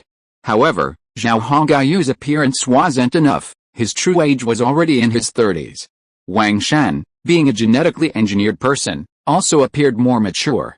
Furthermore, some of the advantages of genetically engineered people were beginning to emerge. He learned quickly and was exceptionally intelligent. While his background and educational background were limited, this didn't hinder Wang Shan, the genetically engineered person, from continuing to learn. Clearly, genetically engineered people possessed enormous advantages over natural humans. The sun slowly descended, approaching sea level. As it set, the light shifted, with crimson clouds appearing on the horizon and a red-orange halo coating the sea. As the fleet sailed along the coastline, many seagulls circled. A school of dolphins even chased the fleet, constantly leaping out of the water. The dolphins' presence drove many schools of fish inland, churning the sea like boiling water. Not far from the shore, the cries of animals occasionally echoed through the dense tropical rainforest. It's truly beautiful. We hardly see such beauty in the 21st century. Zhao Hongyu had stopped chatting with Wang Shan about the empire and shifted his focus to the beautiful dusk scene around them. Wang Shan didn't mind this too much. He knew that some things needed to be reminded gradually. If Zhao Hongyu were to be told everything all at once, while Zhao Hongyu would certainly take notice given his personality, it would also likely cause him to worry and get angry. As a lackey, it was absolutely unacceptable to do something that would upset his master. Just give him little reminders, slowly and steadily, solving each issue one by one. The twilight scenery of the 17th century was truly beautiful, especially along the coast of the American continent. The sunlight was no longer as glaring, but had become a massive orange-red fireball, 2/3 of it already submerged below the sea level. Look, the dolphins are having a blast. They've been following us for a few days now, Zhao Hongyu said to Wang Shan, pointing to the dolphins that were constantly jumping out of the water nearby. Since arriving in this era, Zhao Hongyu had seen dolphins, these clever, agile, and friendly sea creatures, several times. He had even seen a group of them last year while traveling to Europe. These sea creatures were far more interesting than the dolphins you see in aquariums today. They were curious about large ships and would often follow them for extended periods. With the help of the fleet, they would even drive away schools of fish, making it easier for them to find food. They were truly clever. The fleet's speed slowed, and the dolphins desperately tried to drive the fish toward them. Perhaps because the fish were too weak to swim toward the fleet, and surrounded by the dolphins, They tragically fell prey to the dolphins' clutches, becoming their dinner. Hing, a dolphin leaped high out of the water, chirping joyfully. It seemed as if it was thanking the fleet. It's really eye-opening. I didn't expect that there are such spiritual creatures in the sea. Master Wang and Liu Daba, who were not far away, were stunned when they saw the dolphin falling back into the sea. To be honest, there are actually dolphins on the southeast coast. It's just that due to some special reasons, Master Wang and others rarely see them. However, here in the Pacific Ocean, dolphins are not a rare species. Your Highness, shall we start dinner? A royal guard Gene man came over and asked. Let's start preparing. It's really getting late. Zhao Hongai nodded, and then he told Wang Shan, by the way, please invite those 2 Ming people over. To be continued, Novel Network. If you are listening to this novel on a channel other than Fanfic World, it means it was downloaded and re-uploaded without effort. We warmly invite you to visit our channel, Fanfic World. There you will find the original version of this story and many other novels of various genres. We look forward to seeing you dive into a world of incredible novels. Chapter 513 The Forgotten Girl. In the dungeon of Zhao Hongguyu's castle in Manhattan, Jenny had been living a miserable life ever since she was framed and sold into slavery. But compared to ordinary slaves, her life was much better. At least, she wasn't tortured daily by men, her food was fine, and she didn't have to do forced labor. Yet, living like a pig every day still made her feel worse than death. Since being bought in Egypt, Jenny had lost all hope for her future. The dungeon was cold, but not damp. And it was much cleaner and more comfortable than the place where she had been imprisoned in Egypt. The bedding was clean, warm, and soft. Although the space was cramped, it wasn't too bad. I don't understand. They bought me and then imprisoned me here. What on earth are they trying to do? Jenny muttered to herself as she lay in bed, staring blankly at the dungeon stone ceiling. Yes, ever since she arrived in America, she had been thrown into a dungeon. The young men who had once threatened her had never seen her again. It was as if she had become completely invisible, forgotten. Honestly, Jenny had been happy about this earlier, because it meant she wouldn't have to listen to those blasphemous words anymore. But as time went on, without any human contact, Jenny gradually felt her spirit begin to break. The feeling of being forgotten was truly unbearable. The dungeon door was made entirely of solid iron, and there wasn't even a window. The walls were made entirely of solid stone. Escape was impossible. Beneath the iron door was a small iron plate. Every day, someone would bring her food in through there. After she finished, she would leave it there, and someone would take it away. Every time someone brought her food, she would scream. She simply wanted to talk to someone. But sadly, no one paid her any attention. There was also a small room inside the cell. The young man who had imprisoned her there called it a bathroom, specifically for menstrual use. The flush toilet in the small room had amazed her for a while. Its construction was so ingenious. Jenny's wrists and ankles were shackled with heavy shackles. It was obvious that the people here were wary of her after learning her identity. An assassin trained by the Inquisition, haha. Jenny lay on the boat and smiled bitterly. The corners of her mouth curled up into an unsightly smile. Alice, it seems as if I have truly been forgotten in this corner. Is what that young man said true? Are there really other gods in this world? And the god I believe in is a false god, invented by people with ulterior motives? Jenny, who was always worried, recalled the stories that the young man named Wang Shan had told her in Egypt. Her expression was always strange. From initial disbelief to final half-belief, Jenny had gone through this process. If what he said was true, then the people of the entire European continent had been deceived for 1,000 years. Oh my God. Jenny sat up and sat blankly on the edge of the bed. When alone, Jenny always liked to let her thoughts wander. There was no way around it, life in the dungeon was truly unbearable. If she didn't let her thoughts wander, she'd probably collapse. Although she had considerable skills, she was now shackled and a slave. It was impossible for her to do anything. The dungeon was also very solid, and she couldn't escape even if she wanted to. At this moment, Jenny was wearing a black nun's dress, sewn by a Manhattan tailor. Every 3 days, a new set of clothes would be delivered at lunchtime. Apparently, this was to keep her clean and hygienic. And every evening, hot water would spray out from the iron pipes in the bathroom, allowing her to take a comfortable hot bath. Jenny was very curious about everything here. Shampoo, shower gel, these were things she had never seen before. Neither the European continent nor the Arab world had such products. Shampoo makes hair smoother and dries fluffy. Body wash leaves the body dry, fresh, and comfortable. What kind of place is this? They even send strange little things at special times. The female supervisor who was watching over her had a conversation with her for the first time. It was during that conversation that Jenny learned that the little thing was called always and was specifically for girls. Of course Jenny knew what it was. After all, she was a girl, wasn't she? Although she was only 19, she had to go through the same things every girl did every month. Jenny had never imagined that the little things in Manhattan could be so thoughtful. Jenny had used the little thing called always and was truly impressed. I'd heard that female supervisor say that this seemed to be a gift from the gods, a female deity who saw the suffering women in many planes endured, and so created this little gadget to ease their burdens. What? Something created by the goddess? And what was a plane? Sadly, I only spoke to the female supervisor that one time, and she hasn't spoken to me since. This left Jenny deeply disappointed. She still had many questions, and she longed to find someone to explain them to her. If only she had asked her then, but she wouldn't have been able to answer many of her questions in such a short time. After all, she had so many questions. With a clatter, Jenny stood up, dragging her heavy shackles around the small room. It had been so long since she'd been out in the sun, so her skin had turned a pale white. Staying in such a cramped space every day would be a truly excruciating torture for a normal person. Fortunately, Jenny wasn't an ordinary person. She could still bear it for now. However, as time went on, she began to wonder if she could endure it any longer. Merciful God, is this a test for me? Even a warrior serving the Lord has wavered in his resolve. Perhaps I will go to hell after I die, Jenny muttered to herself as she slowly dragged the heavy shackles.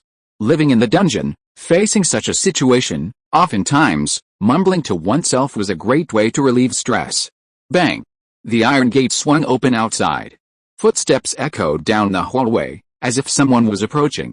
Jenny had been in the dungeon for several months, and during that time, she was well aware that she was the only prisoner held there. Judging by the footsteps, it seemed there were quite a few people approaching, at least 5 or 6.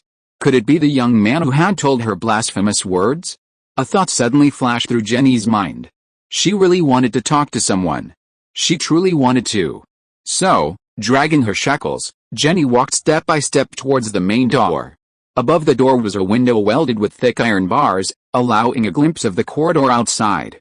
Just then, a flurry of voices drifted over. How is the girl imprisoned here?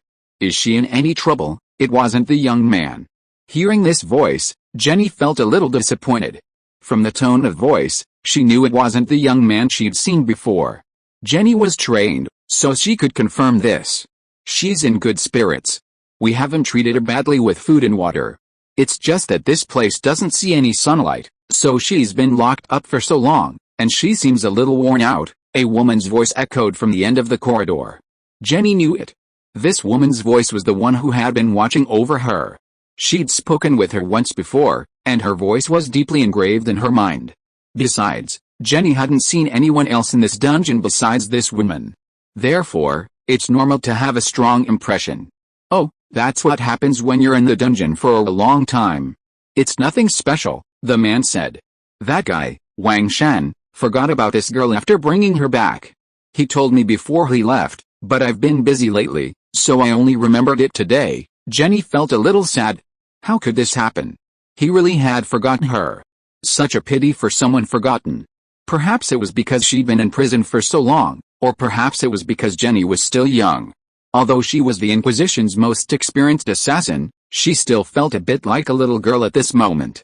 Footsteps sounded again, and it seemed these people were approaching. What were they doing? Were they going to release me? Jenny couldn't help but wonder.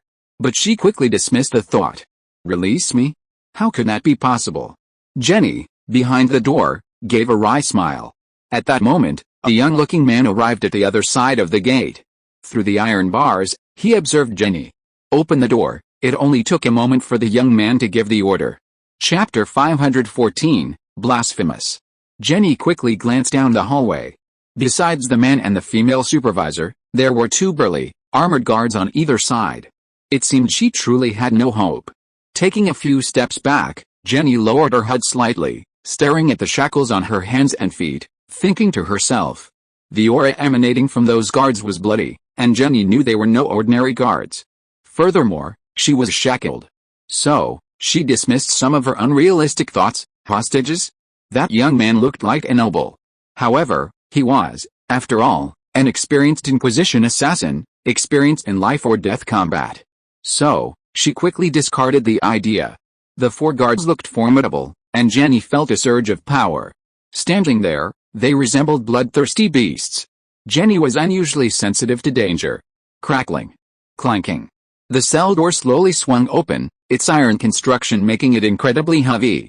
Therefore, it opened very slowly. The iron door clanged against the stone wall, and 4 heavily armed guards, resembling bestial beings, entered first. Jenny retreated obediently to the bedside, proving she held no ill will. Even so, the 4 guards kept their eyes on her, extremely vigilant. After entering, the guards immediately took up advantageous position. Even if Jenny managed to break free from her shackles, they could subdue her in a flash. The young man and the female supervisor then entered. The female supervisor remained silent, but she held a short-handled musket and pointed it at Jenny. It was clear she was wary of Jenny. Seeing this, Jenny muttered to herself, "Ever since I was imprisoned here, I've always been very obedient. Why are you so nervous about me?" Little did Jenny know that it was her identity as an assassin for the Inquisition that made the genetics so nervous. An assassin. A living assassin.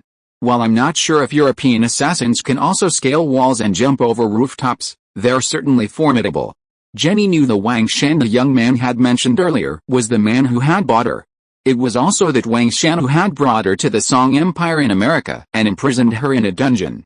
The young man standing before her, not much older than Wang Shan, looked a bit cunning and less honest than Wang Shan. That was Jenny's first impression. Zhang Tai had no idea what the calm girl before him thought of him. "Jenny?" After a quick look, Zhang Tai spoke her name.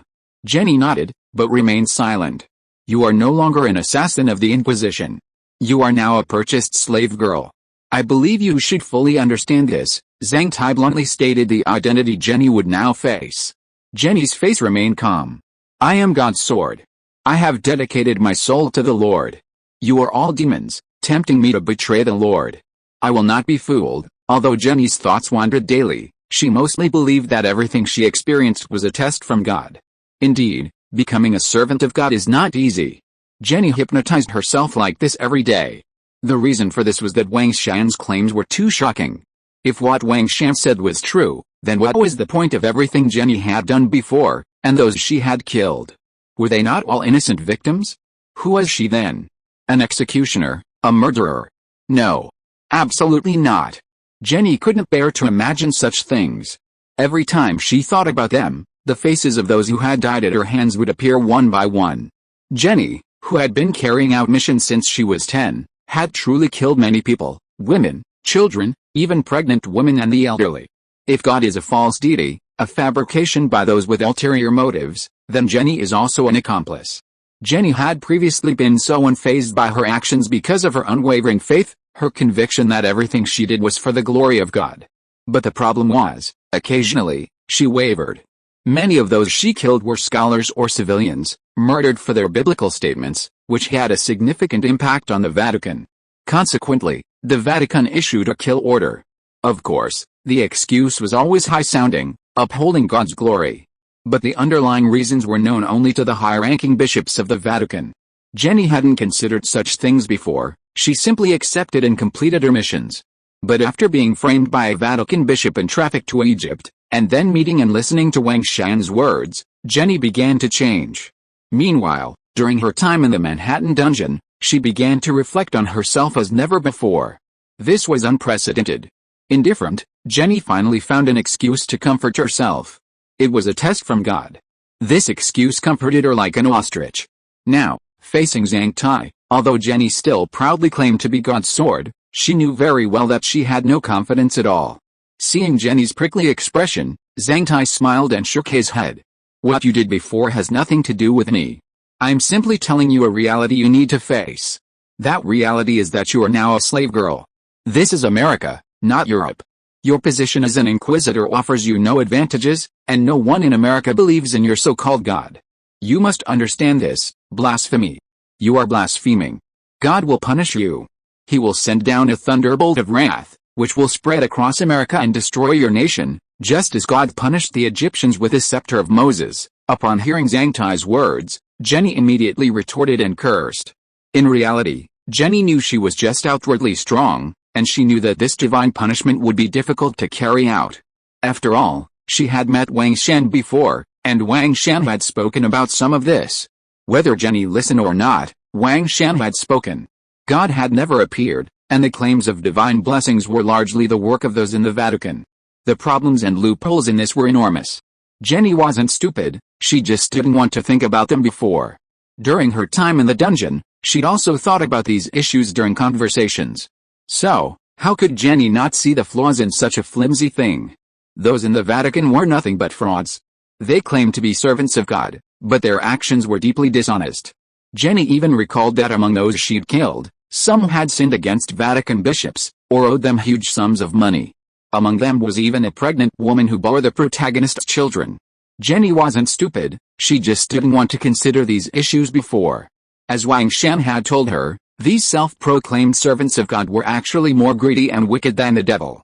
God was merely a pretext for amassing wealth and carrying out their schemes, or rather, a protective umbrella. Combining Wang Shan's words with Jenny's own interactions with high-ranking Vatican figures, the truth became clear. Yet, Jenny had to numb herself. She had been exposed to the church since childhood and nurtured by it. Furthermore, those within the Inquisition were fanatical lunatics with fervent beliefs. After spending so much time with them, Jenny herself had become somewhat like them. Faith, at times, was a powerful spiritual force that kept a person alive. Jenny, too, relied on it to survive. She didn't know what would become of her if she lost it. Would she become a walking corpse? Therefore, she preferred to numb herself and continue to believe in God, rather than let the force that kept her alive vanish. Jenny was truly a pitiful girl. But whose fault was it that she had become like this?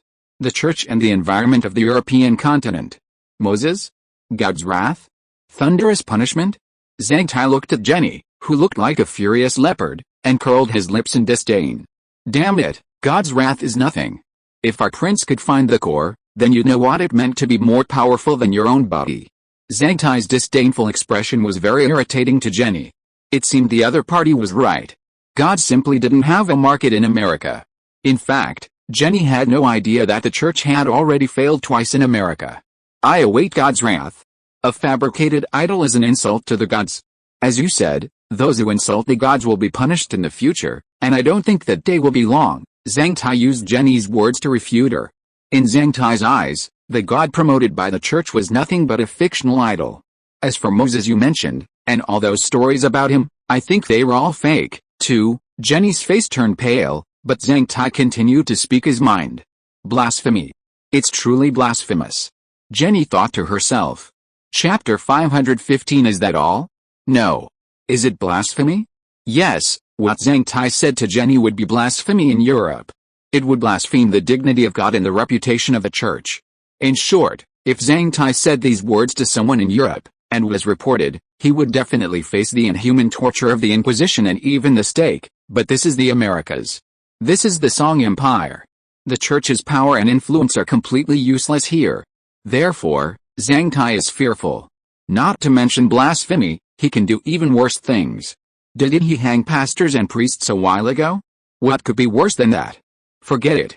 Even if the Pope came to America, Zhang Tai could kill him if he was in a bad mood. This is the territory of the Song Empire. The church is nothing. The ideology is different, and Zhang Tai and the genetic people have received different education and ideas from people of this era. Therefore, Zhang Tai has nothing to worry about. With its vast military might, could the church truly come to America and declare its crimes? Clearly, this was unlikely. With the church's power alone, it would surely bring about the death of countless people in Europe. That was undeniable. But Jenny didn't know this. She only knew that neither Wang Shan nor the young man before her had a favorable impression of the church. Furthermore, they were incredibly bold, and their words were blasphemous. This was something she had never encountered before, either in Europe or the Arab world. Despite their differing beliefs, the people of the Arab world were deeply fearful of the gods. Unlike the people of America, they simply didn't take the gods seriously. It wasn't that they didn't take the god seriously, they simply held the god worshipped by the church in contempt. Was it simply because the god the church worshipped was a false god, as they called him? Perhaps there were other reasons. As for the reason, Jenny couldn't know. Have you been feeling comfortable here lately? Zhang Tai brought up the topic again, skipping over the sensitive topic of faith. Jenny took a deep breath, then inconspicuously took a small step back, leaning against a cold stone wall behind her. There was no other way. The pure iron shackles were simply too heavy. Even with all the training she'd received since childhood, she struggled to hold them for long, which was why she often lay in bed. Wang Shan had purchased these shackles from the virtual world. They were used in virtual China to restrain serious criminals or those facing death row. This showed how heavy these humble shackles truly were. No matter how renowned Jenny had once been, how brilliantly she'd executed missions, how many tasks she'd accomplished that would seem impossible to ordinary people, she was still, after all, a young girl. Even her strength was limited. Zhang Tai paid no heed to Jenny's subtle movements. Instead, the 4 genetically engineered guards who had followed him slowly moved their feet to continue blocking Jenny from all angles. The female supervisor's musket never left Jenny's side. Jenny smiled wryly, feeling truly proud of herself. She didn't know why these people were so nervous about her. Her hands and feet were so heavily shackled, even if she had an idea, she couldn't accomplish it. Besides, she didn't have any ideas at all, but no matter what Jenny thought, the 4 genetic guards and the female supervisor were extremely vigilant. He, Zhang Tai, was the military and political leader of Manhattan. If anything happened to him, wouldn't they all be in trouble when Zhao Honggai returned? Furthermore, as Zhao Honggai's earliest genetic follower, Zhang Tai held a high status and position. Therefore, it was only natural that they would be cautiously protecting him. You didn't come to me today just to tell me these things, did you? Jenny leaned against the wall, made herself comfortable, and looked up at Zhang Tai. Zhang Tai shrugged. This place is much better than prison, and the food and drink are pretty good. From what I've heard, it's practically a life of luxury. But as you said, I'm just a slave girl, so why are you being so nice to me? Jenny looked at Zhang Tai with a gleaming gaze, as if trying to discern something from him. But to Jenny's disappointment, she didn't see even a hint of what she hoped for. Wang Shan originally bought you as a slave girl for our crown prince. However, after learning of your identity, he suddenly had a new idea. So, you can't serve the crown prince for the time being, Zhang Tai spoke truthfully. After all, Jenny's current situation wasn't dangerous. However, Zhang Tai was also cautious, maintaining a safe distance and not getting too close to Jenny. This way, even if something unexpected happened, he could escape unscathed.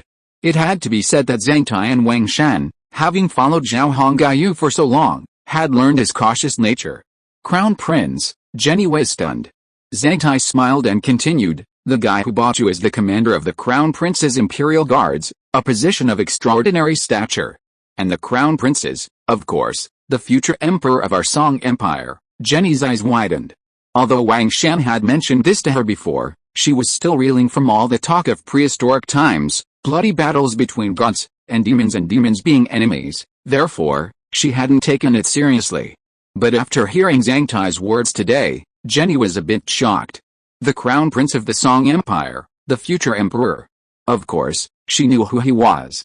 So, she had been bought to be a slave girl for the Crown Prince. Doesn't that mean that she would? Yet, that must be the case. She was an assassin trained by the Inquisition, very skilled in the art of assassination. Therefore, a woman like her could never be sent to the Crown Prince's side. It would be extremely dangerous for him. After all, she was an assassin. However, from the young man's words, it seemed as if he was simply saying that the item wouldn't be given to the Crown Prince for now. This meant that he would appear at his side in the future. So, weren't these people afraid? He was an assassin after all. Of course, perhaps they had ulterior motives. As a skilled assassin within the Inquisition, Jenny was well aware of the dirty tricks going on in the courts and among the nobility across Europe. Could it be that these people were also planning something similar? Jenny, with her inherent mindset, began to interpret Zhang Tai's words. You are a believer in a false god. Originally, we should have hanged you. But since you've been deceived, we've decided to give you, the lost, a chance, a choice. Zhang Tai saw Jenny's expression shifting and thought she was shocked by his words. So, without further ado, he continued. Haha, Give me a chance. It sounded a bit like what someone in the Inquisition would say to someone wrongly imprisoned. So you want me to confess something, write some testimony that's unfavorable to the church, and then burn or hang me? Jenny curled her lips in disdain. Forget it. The Inquisition does this all the time. I've seen it all. Jenny thought Zhang Tai's words and actions would be similar to those of the Inquisition on the European continent. Zhang Tai shook his head. Don't get me wrong. I didn't expect you to write any testimony. A false god is a false god, and there's no need for you to prove anything. Besides, what qualifications do you have to prove anything? Jenny was stunned. As a skilled assassin of the Inquisition, I assume you're deeply devoted to your deity, right? Zhang Tai asked. Jenny nodded solemnly. God has given me the courage to fight against the invasion of evil. Glory to my Lord. Zhang Tai couldn't help but laugh at Jenny's expression and the words she was mumbling to herself. Haha, that's hilarious. Has the God you believe in ever actually performed a miracle to grant you courage? Or has he appeared in the human world, using his divine power to rid the world of sin or illness? Zhang Tai asked with a laugh. Jenny fell silent at Zhang Tai's question. She truly didn't know how to respond. Honestly, Jenny had never witnessed God appear and use his power. Although the Vatican would spread news every year claiming that God had appeared in such and such a place and saved such and such, Jenny knew full well that this was a fabrication by the Vatican's bishops and devout believers. The bishop's internal explanation for this was that the Lord's name needed to be evoked in the human world, to prevent the lambs from forgetting his glory. And all of this was done because God had spoken down oracles and given them instructions. If God was so powerful, why would he issue oracles and instruct the church to summon bishops and believers to act out such a scene? It made no sense. Jenny was still young at the time, and she completely believed the bishop's explanations. She figured God must have his own reasons for commanding the Pope to do this. But as she grew older and her thinking matured, she realized that some things in the Vatican simply couldn't withstand scrutiny. In other words, God had never manifested his true form and walked the earth. Even many of God's miracles were fake. And Jenny, after certain miracles, had followed a bishop's orders and assassinated many of the individuals involved. Most of these individuals had collaborated with the bishops to pull off the miracles. Was this murder to silence them? Jenny had pondered this more than once.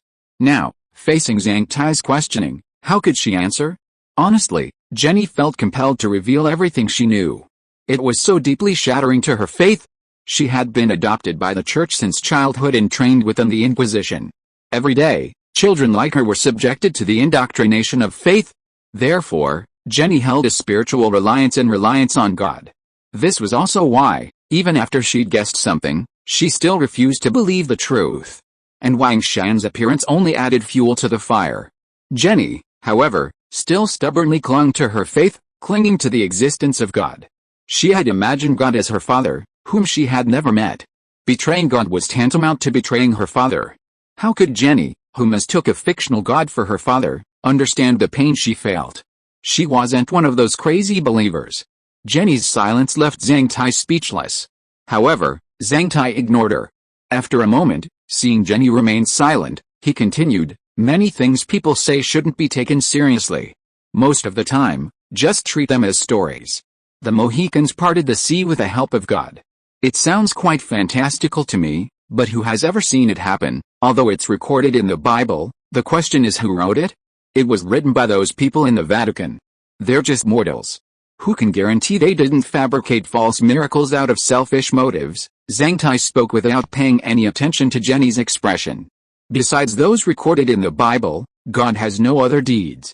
While some do appear from time to time, our investigations have shown that most of them are simply fabrications by the church. Upon hearing this, Jenny glanced at Zhang Tai sharply. Her reaction wasn't because of Zhang Tai's claim of the church acting on its own, but because of his investigation. After all, the church's actions are extremely secretive. And later, in order to silence them, they killed many of the parties involved. Everything they did was to keep it secret. And how did the Song Empire know about this? If they had investigated, how did they do it?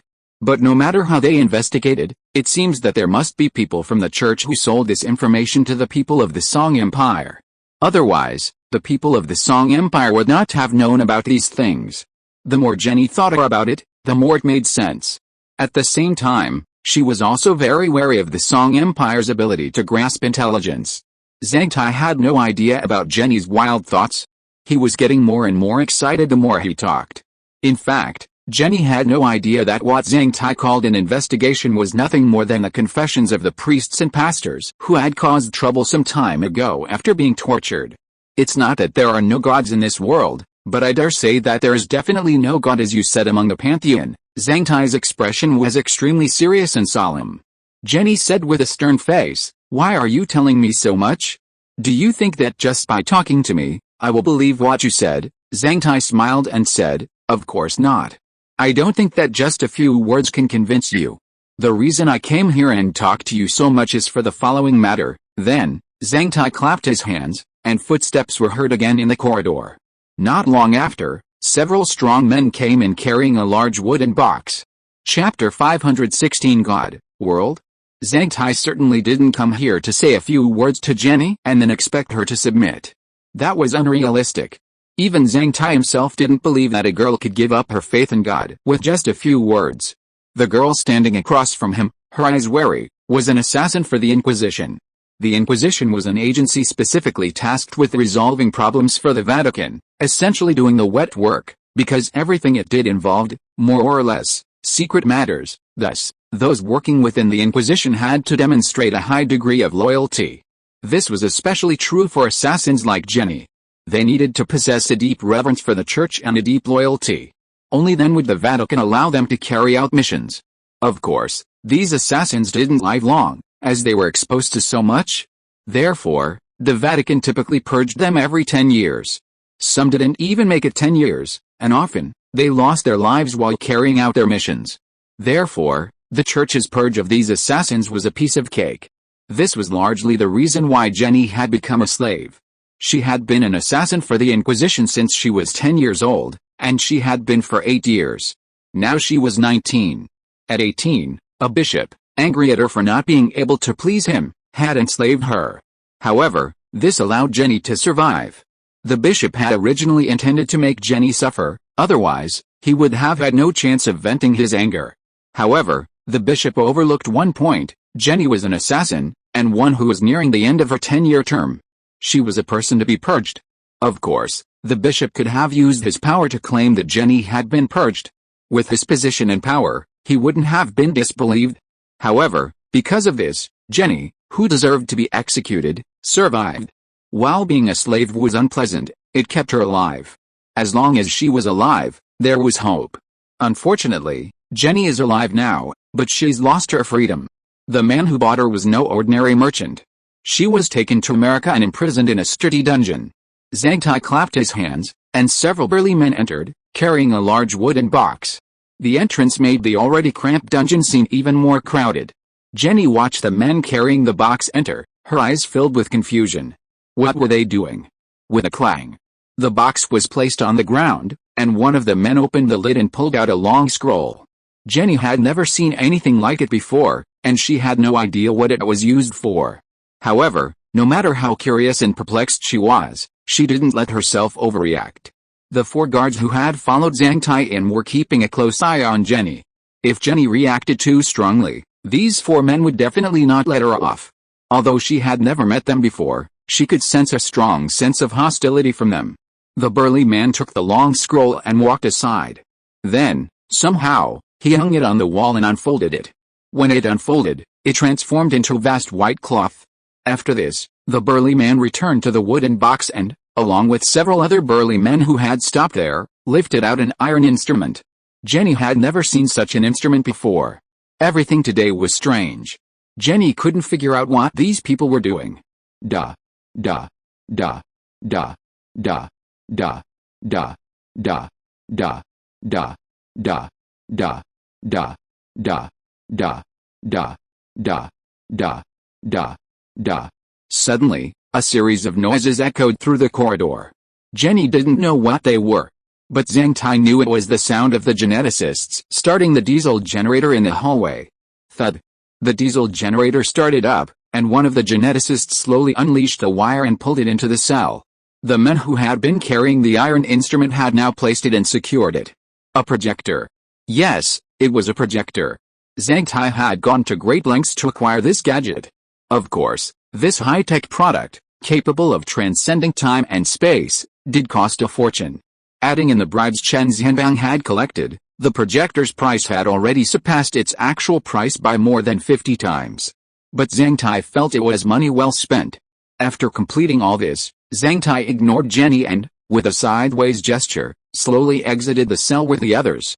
The projector had already begun operating, a beam of light streaming onto the curtain. Before leaving, the female genetic supervisor extinguished all the candles in the cell, plunging it into darkness. Fortunately, the projector was already operating, and a film was playing on the curtain, providing a small glimmer of light within the cell. HMPH, he mused, in this virtual world, a massive Hollywood investment has now completed filming. Using that script we wrote ourselves, invested in Hollywood, and produced using high-tech equipment, we're now testing its power. The church is nothing. After watching this film, I think it'll be nothing more than a wreck. Zhang Tai thought mischievously as he watched the cell door slowly close. Music began to play, instantly drawing Jenny's attention. Shocking? Yes, the film playing on the white curtain astonished her. She couldn't understand how such realistic images could appear on the curtain. There were no opening credits, but it went straight to the point. The dialogue was in Chinese, so Jenny couldn't understand it. However, the characters in the film, leaping through the air and escaping the earth, left her stunned. The destructive force their gestures unleashed made her face paler. Beneath the glittering starry sky, countless creatures clashed with one another, the horrific scene beyond imagination. What kind of world was this? Time seemed to slow to a crawl for Jenny, who was completely absorbed in the film. Although she couldn't understand the dialogue, the settings suggested a war. However, this war couldn't possibly be happening in the real world. Could it be? Jenny wondered as she watched. She suddenly recalled what Wang Shan had said to her. Could this be the war of gods? Jenny's heart stirred. At this moment, Zhang Tai's voice rang out from outside the cell's iron door.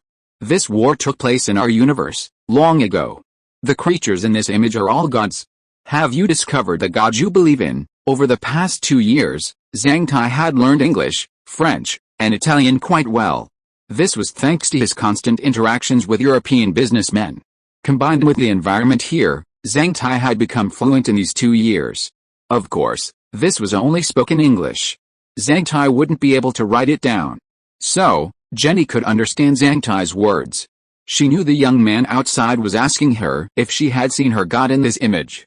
She didn't know how to answer. Honestly, she hadn't seen any image of God. After all, the War of Gods was a grandiose scene, involving so many beings. Add to that the constantly shifting images, and Jenny hadn't seen anything at all. The footage showed dwarves, elves, bald, rude barbarians, druids who could transform into various animals, witches wielding crystal balls, necromancers summoning skeletons, mages wielding staffs spewing flames, and paladins shimmering with light. There were also single-horned demons, double-horned demons with wings, raging black dragons, and three-headed golden dragons, but nothing reached the top. The footage also revealed several powerful overlords capable of causing hundreds of thousands of lives to vanish and die with a single wave of their hands. They were presumably the protagonists of this war. Despite the shifting camera angles, no one could quite match God. Jenny fell silent, continuing to watch the video that amazed her. Behind the cell's iron door, Zhang Tai wore a sly grin. He knew the climax hadn't yet arrived. Once Jenny saw that scene, she'd undoubtedly be less composed than she was now. Is this what the world of God is like? It was truly a war between gods. Such power was simply beyond the reach of us mortals. In the scene, a black dragon twisted its massive body, crashing down towering mountains. In its path, it crushed countless handsome elves and armored human knights to pieces. Then, the black dragon raised its massive head and, from its vast maw, unleashed a stream of black dragon breath into the sky. Boom! The entire sky darkened. The densely packed army in the sky was blasted clean by the powerful dragon's breath, leaving a vast void. In the sky and on the land, the battle raged on. Even the seemingly ordinary warriors were capable of shattering mountains and splitting rocks. Jenny's eyes nearly popped out of her head in shock. This is a war our gods fought in ancient times. As the leader of one side, there's no winner. Isn't that a bit cruel? Zhang Tai's voice rang out again. Chapter 517. Many people don't understand. Zhang Tai's intention in coming to the dungeon was to show Jenny the film he'd retrieved from the virtual world. Wang Shan still cared deeply about Jenny, but he'd been too busy earlier, neglecting her. Now that Wang Shan had left Manhattan with Zhao Hongyu, he entrusted Jenny to Zhang Tai, asking him to thoroughly brainwash her. Zhang Tai, however, had forgotten Jenny for a while due to little Louis Zai's visit. Fortunately, Zhang Tai now remembered Jenny's existence and Wang Shan's instructions before leaving. Jenny is an assassin for the Inquisition. She knows many secrets about the Vatican and the protagonists. If her brainwashing is successful and she's recruited, it would be extremely beneficial to the Empire. Furthermore, she's very familiar with the Inquisition, and using her to fight against it would surely be twice as effective. Zhao, too, needs an institution like the Inquisition, doesn't it? Jenny is a candidate to build such an institution. It's for this reason that both Wang Shan and Zhang Tai value Jenny so highly. But brainwashing someone like Jenny is no simple task. Fortunately, Zhang Tai possesses some authority delegated by Zhao Hongyu, allowing them to employ extreme tactics not available to the church. You have faith, don't you? Easy, I'll start with that faith. I'll show you that the god you worship is, in fact, a false god. These images are from very ancient times. The artifact that records them is a sacred artifact. Zhang Tai's voice emanated from behind the cold iron door. Sacred artifact. Jenny turned to look at the projector and nodded silently. Indeed, something that can play images can truly be called a sacred artifact, especially when it's recordings from so long ago.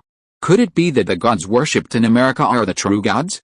And the gods we worship are false gods? Jenny was forced to confront this question seriously. The reason is simple: the Vatican can't produce such an artifact, but the people in America can. Furthermore, Jenny knew something about the Vatican's counterfeiting. Moreover, a projector, a technological product ahead of its time, was incomprehensible and inexplicable to the people of this era. So, what else could it be but a divine artifact? On one side, there were written records whose authenticity was uncertain, and on the other, there were astounding visual recordings. Comparatively, the former was far more convincing. There was no comparison. Jenny was no fool. She had her own brain and could think.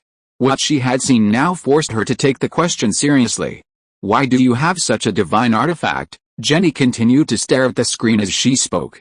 Hey, Our Highness is the reincarnation of a true god. How can we possess such a divine artifact? During the Divine War, countless gods fell to the mortal world, and Our Highness was one of them, one of the 10 supreme gods, possessing the supreme godhood. So it's not surprising that we possess a divine artifact. Your Highness is a god? Jenny was a little uneasy. From Zhang Tai's words, she could tell that living gods truly existed. And that god was the Highness he was talking about. Who was the Highness? It was obvious that he was the Crown Prince of the American Empire. The heir to the kingdom.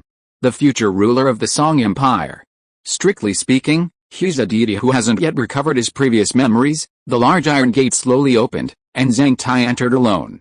He could tell that Jenny was completely captivated by his words and the video. Therefore, as long as he didn't get too close, there shouldn't be any danger. And to brainwash Jenny, he needed to be closer. Only face-to-face communication would increase the chances of success. The momentum is good now, so I need to work harder. Therefore, Zhang Tai bravely entered alone. The female genetic supervisor followed Zhang Tai and placed a stool behind him. Sitting down 2 meters away from Jenny, Zhang Tai waved the female genetic supervisor to leave. However, the large iron gate remained open, and the 4 guards were still standing outside. This arrangement ensured that if anything went wrong, they could rescue Zhang Tai immediately. What's more, Jenny was still wearing heavy iron shackles. Therefore, Zhang Tai's safety was guaranteed. After settling down, Zhang Tai looked at Jenny with a smile on his face. Well, what do you think now? In response to Zhang Tai's question, Jenny shook her head. Even if there are images from ancient times, you can't say that the god I believe in is a false god. Seeing Jenny's stubborn persistence, Zhang Tai didn't say much. He still had that smile on his face that looked like he was asking for a punch. At least that's how Jenny saw it. Keep reading. The records later are very interesting. I think you should be able to find an answer. Hearing Zhang Tai's words, Jenny was stunned. Then she realized that the god she believed in might actually appear in this record. The only thing that made her a little uncertain was that the image was sometimes good and sometimes bad.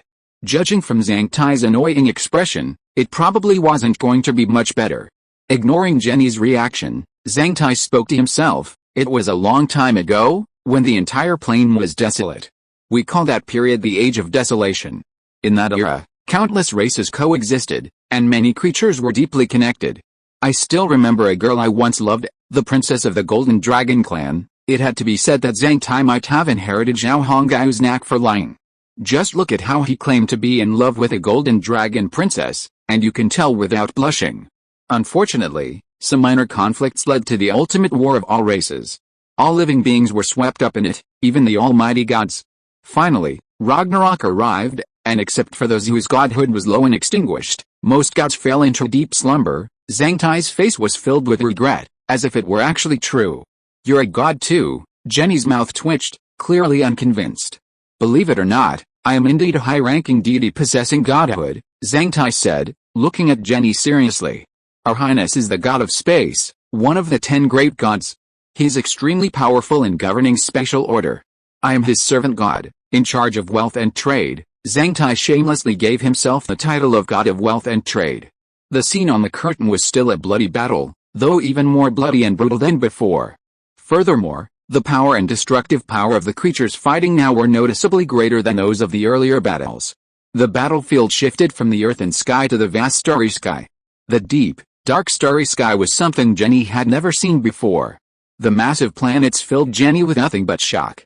However, with Jenny's limited understanding, she couldn't possibly understand the concepts of space and planets.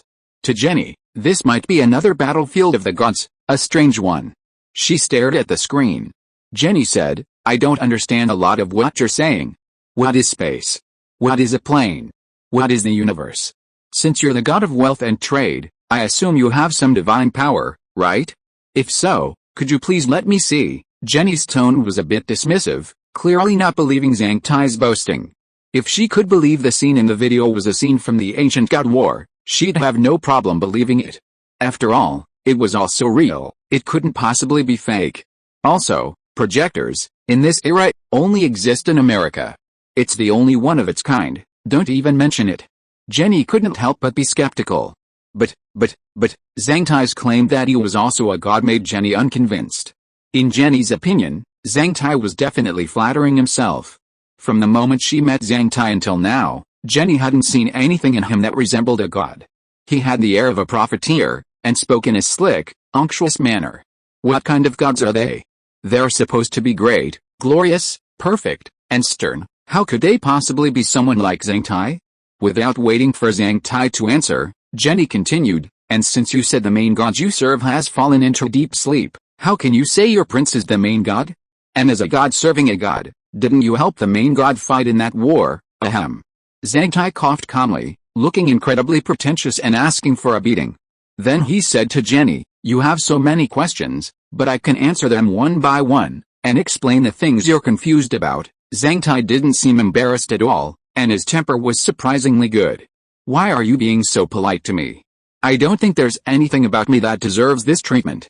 Could it be that I'm also a god?" Jenny glanced over, then returned her gaze to the screen. The battle on the screen was now intensifying. The creatures participating in the battle in the picture are wearing more and more gorgeous clothes, and the moves they use are becoming more and more powerful. It can be seen that the status of these people in the picture is starting to rise. At this moment, the picture paused, and Jenny suddenly opened her eyes, revealing an incredible expression. In the picture, a guy in a tacky, golden fish scale armor raised his hands high, and at the same time, a dazzling golden light flashed around his body. Countless golden rays spread from his surroundings, shooting at the enemy opposite like a sharp sword, piercing the enemy's body and making it fall. And the face of this golden guy is exactly Zhang Tai's face. To be continued, Novel Network. Chapter 518 This World, You Can't Imagine. Zhang Tai's appearance on screen was unsurprising. The film script was the brainchild of Zhang Tai, Wang Shan, Song Hu, and Professor Liu. The main character, Zhao Hongaiu, appeared a surprising number of times. After crafting this grand yet awful script using the ENS system, they immediately handed it over to Chen Zhanbang in the virtual world, who then contacted the American production team. Upon receiving the script, the Hollywood studios were utterly devastated, declaring they were unworthy of such a brilliant film. Under such circumstances, Chen Zhanbang had no choice but to contact Zhang Tai and Wang Shan. Fortunately, Zhang Tai and Wang Shan had cash on hand, And with a wave of financial offers, they finally convinced the Americans to capitulate. A film company on the verge of bankruptcy finally took on this awful, cheesy script for the money and hired a renowned director to direct it. Of course, the renowned director was also motivated by the money. However, he also requested that his name not be used during the screening. Wang Shen and his team were naturally enthusiastic about this request. After all, they hadn't planned to produce subtitles in the first place. And so, driven by the magic of money, filming of the melodramatic script finally began. Under Hollywood's sophisticated production system and various high-tech production techniques, this melodramatic film was finally completed. Was it a grand spectacle?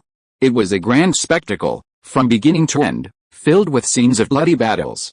A variety of creatures appeared, a virtual hodgepodge of imagined life forms. Furthermore, utilizing modern 3D technology, Zhao Hongyu and his team's images were copied and placed in the film, showing it in the 17th century. There was no need to worry about any flaws being discovered. Those in the virtual world would never have guessed that their film wouldn't be shown in that world, but in another. Therefore, their so-called worries were completely unnecessary. However, Wang Shen and his team wouldn't tell anyone about it. Even so, after filming was completed, the American side solemnly instructed Chen Xianbang to inform the investors, meaning Wang Shen and Zhang Tai, not to reveal their ownership of the film. Because, in the eyes of the Americans, the film they made was a complete disgrace to them. If the film company hadn't been on the verge of bankruptcy and in desperate need of money, they probably wouldn't have made such a lousy film. What no one could have imagined was that this company would later become a specialist in mystery productions, and the production of mystery films alone made it a fortune. As for the investor, after receiving the film, he didn't screen it anywhere in the world, which was simply astonishing. However, he paid the money readily and without any hesitation, which made the Americans think that the Chinese were rich. This is a classic case of rich people being stupid. No one would refuse money. But the other party didn't show it, which showed that they were simply unreasonable. But no matter what, getting the money is always good, isn't it? Of course, this is all in the future, dividing line. What? Seeing it makes you feel unbelievable, right? Jenny's shocked expression made Zhang Tai feel very unhappy. He just appeared in the picture, showing off his power and killing enemies. After all, I'm a god myself, so it's not surprising that I'm taking action. Why do you have such an expression? It's really annoying. Yes, it's a little unbelievable. Is everything you say true? Jenny blinked, then stammered. Zhang Tai rolled his eyes at that, thinking, what do you mean by I'm telling the truth? It's like everything I said is true. Okay, you're quite a curious girl. I'll explain everything to you. Seeing Jenny's shocked and bewildered expression, Zhang Tai felt he needed to explain things to her. After all, his words contained many time-sensitive elements. It was a bit too much for a girl from the 17th century to comprehend. My master was severely injured during Ragnarok and immediately fell into deep sleep. After all, he's a god, one of the 10 main gods, and therefore an immortal being. Therefore, he's only asleep, not dead. Zhang Tai began to answer Jenny's earlier questions, providing answers one by one. A deity that has fallen into slumber and needs to be reawakened is a very troublesome matter, as it takes an inordinate amount of time. Zhang Tai was deeply immersed in the role, his tone and pretentious expression making it seem as if it were truly real. If Zhao Hongyu were here, he would certainly have dismissed it, but Jenny was beginning to believe it. After slumbering for an unknown number of years, my master awakened. 17 years ago? Zhang Tai paused and looked at Jenny, who was listening to his story. Unfortunately, my master consumed a great deal of divine power during Ragnarok, and his slumber was so long that his strength has not yet fully recovered. This has caused significant memory loss, and he has forgotten the events of the ancient times. He sighed deeply, as if deeply distressed. We are the master's servant gods, so we will awaken as well. Zhang Tai glanced at Jenny. And our master has called us the heir of the Song Empire. It's quite coincidental, so I won't go into detail. Jenny nodded. I'm not interested in that. I just want to know what planes, universes, and space are. Jenny prompted the questions again. Zhang Tai nodded. Space is the world we live in. I think you can understand that, right? Jenny thought for a moment and nodded, indicating that she understood. Actually, Zhang Tai's explanation was a bit forced. The true theory of space wasn't like that at all. Still, Zhang Tai's explanation might be enough to fool a 17th century girl. If you were too strict, she wouldn't understand. The universe is a bit more difficult. Do you believe that the world we live in is actually a sphere? Since he was going to explain the universe, Zhang Tai felt he had to talk about Earth first. Hence his question. Copernicus's theory?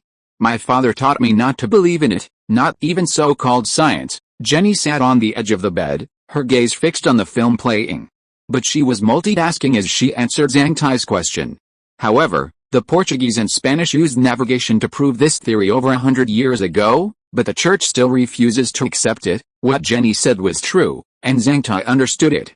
The church had always suppressed science, primarily because it had a significant impact on the church.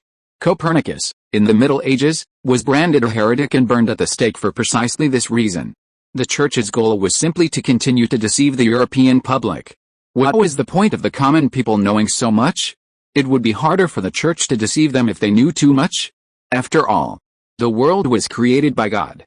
How could God have created it as a sphere? That's sheer nonsense. Yet, Copernicus's theory endured. It wasn't until the 15th and 16th centuries, with the rise of the Age of Discovery, that the Portuguese and Spanish, searching for the El Dorado of the East, sailed around the globe, proving the theory. But even so, the church continued to suppress it. It was precisely because of the church's suppression that science remained largely undeveloped in 17th century Europe. Europeans of this era viewed science as if it were some kind of magic. Even the renowned Leonardo da Vinci studied science. The purpose of scientific research was to cultivate alchemy. As a member of the Inquisition, Jenny was well aware of these matters. Although Copernicus was burned at the stake, his theories were preserved in the Vatican for bishops to study. However, the church's research into Copernicus wasn't for scientific reasons. Their motives were far more nefarious, to determine whether Copernicus's theories were true and, if so, what kind of response the church should adopt. Unfortunately, perhaps because bishops and priests of this era had largely devoted their time to maintaining mistresses, engaging in intrigue, and amassing wealth, they haven't yet devised a viable solution. After all, Copernicus's theories have now been proven. This shows that today's priests and bishops are nothing compared to their predecessors who founded the church, compiled the Bible, and wrote myths. Yes, the world we live in is actually a round sphere, Wang Shan nodded. This round sphere is called Earth in the divine realm, and humans are one of the many life forms on Earth, and surrounding Earth is a vast, almost edge-to-edge world. You can't even imagine its vastness. This world is called the universe. In the universe, there are many spheres like Earth, some even millions of times larger than Earth. Jenny opened her mouth wide, stunned by the world Zhang Tai described. Is Earth big? Of course it is. In Jenny's opinion, Europe alone has so many countries, not to mention the Arab world. And then there's Africa, which is even larger than Europe, and the distant lands of the East. How could it not be huge when all that's added up? And then there's the Azure Ocean. To Jenny, a 17th century girl, the world was already incredibly large. After all, this wasn't the technologically advanced world of the future, with cars, airplanes, and other forms of transportation also convenient. A flight from China to the United States took only 12 or 13 hours. But in this era, traveling from the East to America took months. There was no comparison. But what was the concept of a sphere millions of times larger than Earth, the world she considered her own? In other words, the sphere itself was unimaginably larger. So, how could Jenny not be utterly shocked? Seeing Jenny's silly expression, Zhang Tai simply found it amusing. Don't think I'm kidding. The universe alone is made up of spheres, as numerous as the sand on the seashore. It's beyond your imagination. Honestly, Jenny only understood a tiny bit of what Zhang Tai was saying. Most of the information was unclear to her, leaving her even more baffled. As for planes, to put it more simply, they're worlds as large as several universes. Listening to Zhang Tai's explanation, Jenny thought of Wang Shan's earlier remarks. Our God controls countless planes, supreme among gods. Controlling countless planes means an inexhaustible universe, and with so many spheres within it, it's simply. Jenny felt her tiny brain was inadequate. She could grasp a little of what Zhang Tai was saying, but the deeper aspects were far more elusive. However, Jenny couldn't be blamed for this. After all, how could the gap between generations be bridged in a few words? It was simply unrealistic. Furthermore, many of the concepts Zhang Tai had shared with her were orthodox. They incorporated some systematic perspectives, some non-mainstream scientific theories, and a scattershot of subjective speculation. So, Jenny couldn't be blamed for not understanding and for giving herself a headache. This world is so huge. Jenny exhaled deeply, then said softly, "Yes, our world is vast, beyond your imagination. And there are many forms of life you haven't seen, as well as those with bizarre shapes." At this moment, the film scene shifted, from the vast starry sky to a continent dotted with towering, endless mountain ranges. This continent was desolate and ancient, imbued with the aura of timeless antiquity. Of course, this was the impression the film presented, at least that's how Jenny, the spectator, felt it. A deity fell from the starry sky, its fall shattering the stillness of the sky and creating a swirling black cloud. After the deity's fallen site experienced a series of turbulent events, land collapses, howling winds, hurling debris, and volcanic eruptions, a calming event unfolded. In the distance, a man in a long robe and a flaxen beard appeared, herding sheep. Huh? This man looks familiar. Jenny was startled, her attention riveted to the film. Zhang Tai, knowing this moment, curled his lips slightly. To be continued. If you like this work, you are welcome to vote or vote on Kidian. Your support is my greatest motivation. Mobile phone users, please read here. Chapter 519. Someone in historical records. A divine being fell from the sky to the earth, sending a devastating earthquake. When all quieted down, a flock of sheep and a middle-aged man in a linen robe appeared in the distance. The man's appearance startled Jenny. He looked uncanny, like someone she knew. However, this man looked like a shepherd. The difference was a bit too great, and Jenny's attention was instantly lost. Herding his sheep, the shepherd slowly approached the spot where the divine being had fallen. The camera zoomed in, revealing the fear and curiosity on his face. The divine being's massive body resembled a mountain, its fall creating a vast crater. When the shepherd reached the edge of the crater, he was stunned by the massive divine being within. His expression suggested he was thinking, "Oh my God. How could such a giant exist?" The god that had fallen from the sky, seemingly struck by some unknown attack, was splattered with the golden blood, its last gasp evident. When the shepherd appeared, the god was already in his final moments. A moment later, the god's body slowly dissipated, transforming into layers of golden light that vanished into the air. So, this was how a god died. Words couldn't describe the emotions Jenny felt at that moment. A golden crystal floated in the air, swiftly hurtling towards the shepherd. Caught off guard, the crystal sank into the shepherd's body. As it penetrated, the camera zoomed in again, capturing the shepherd's face.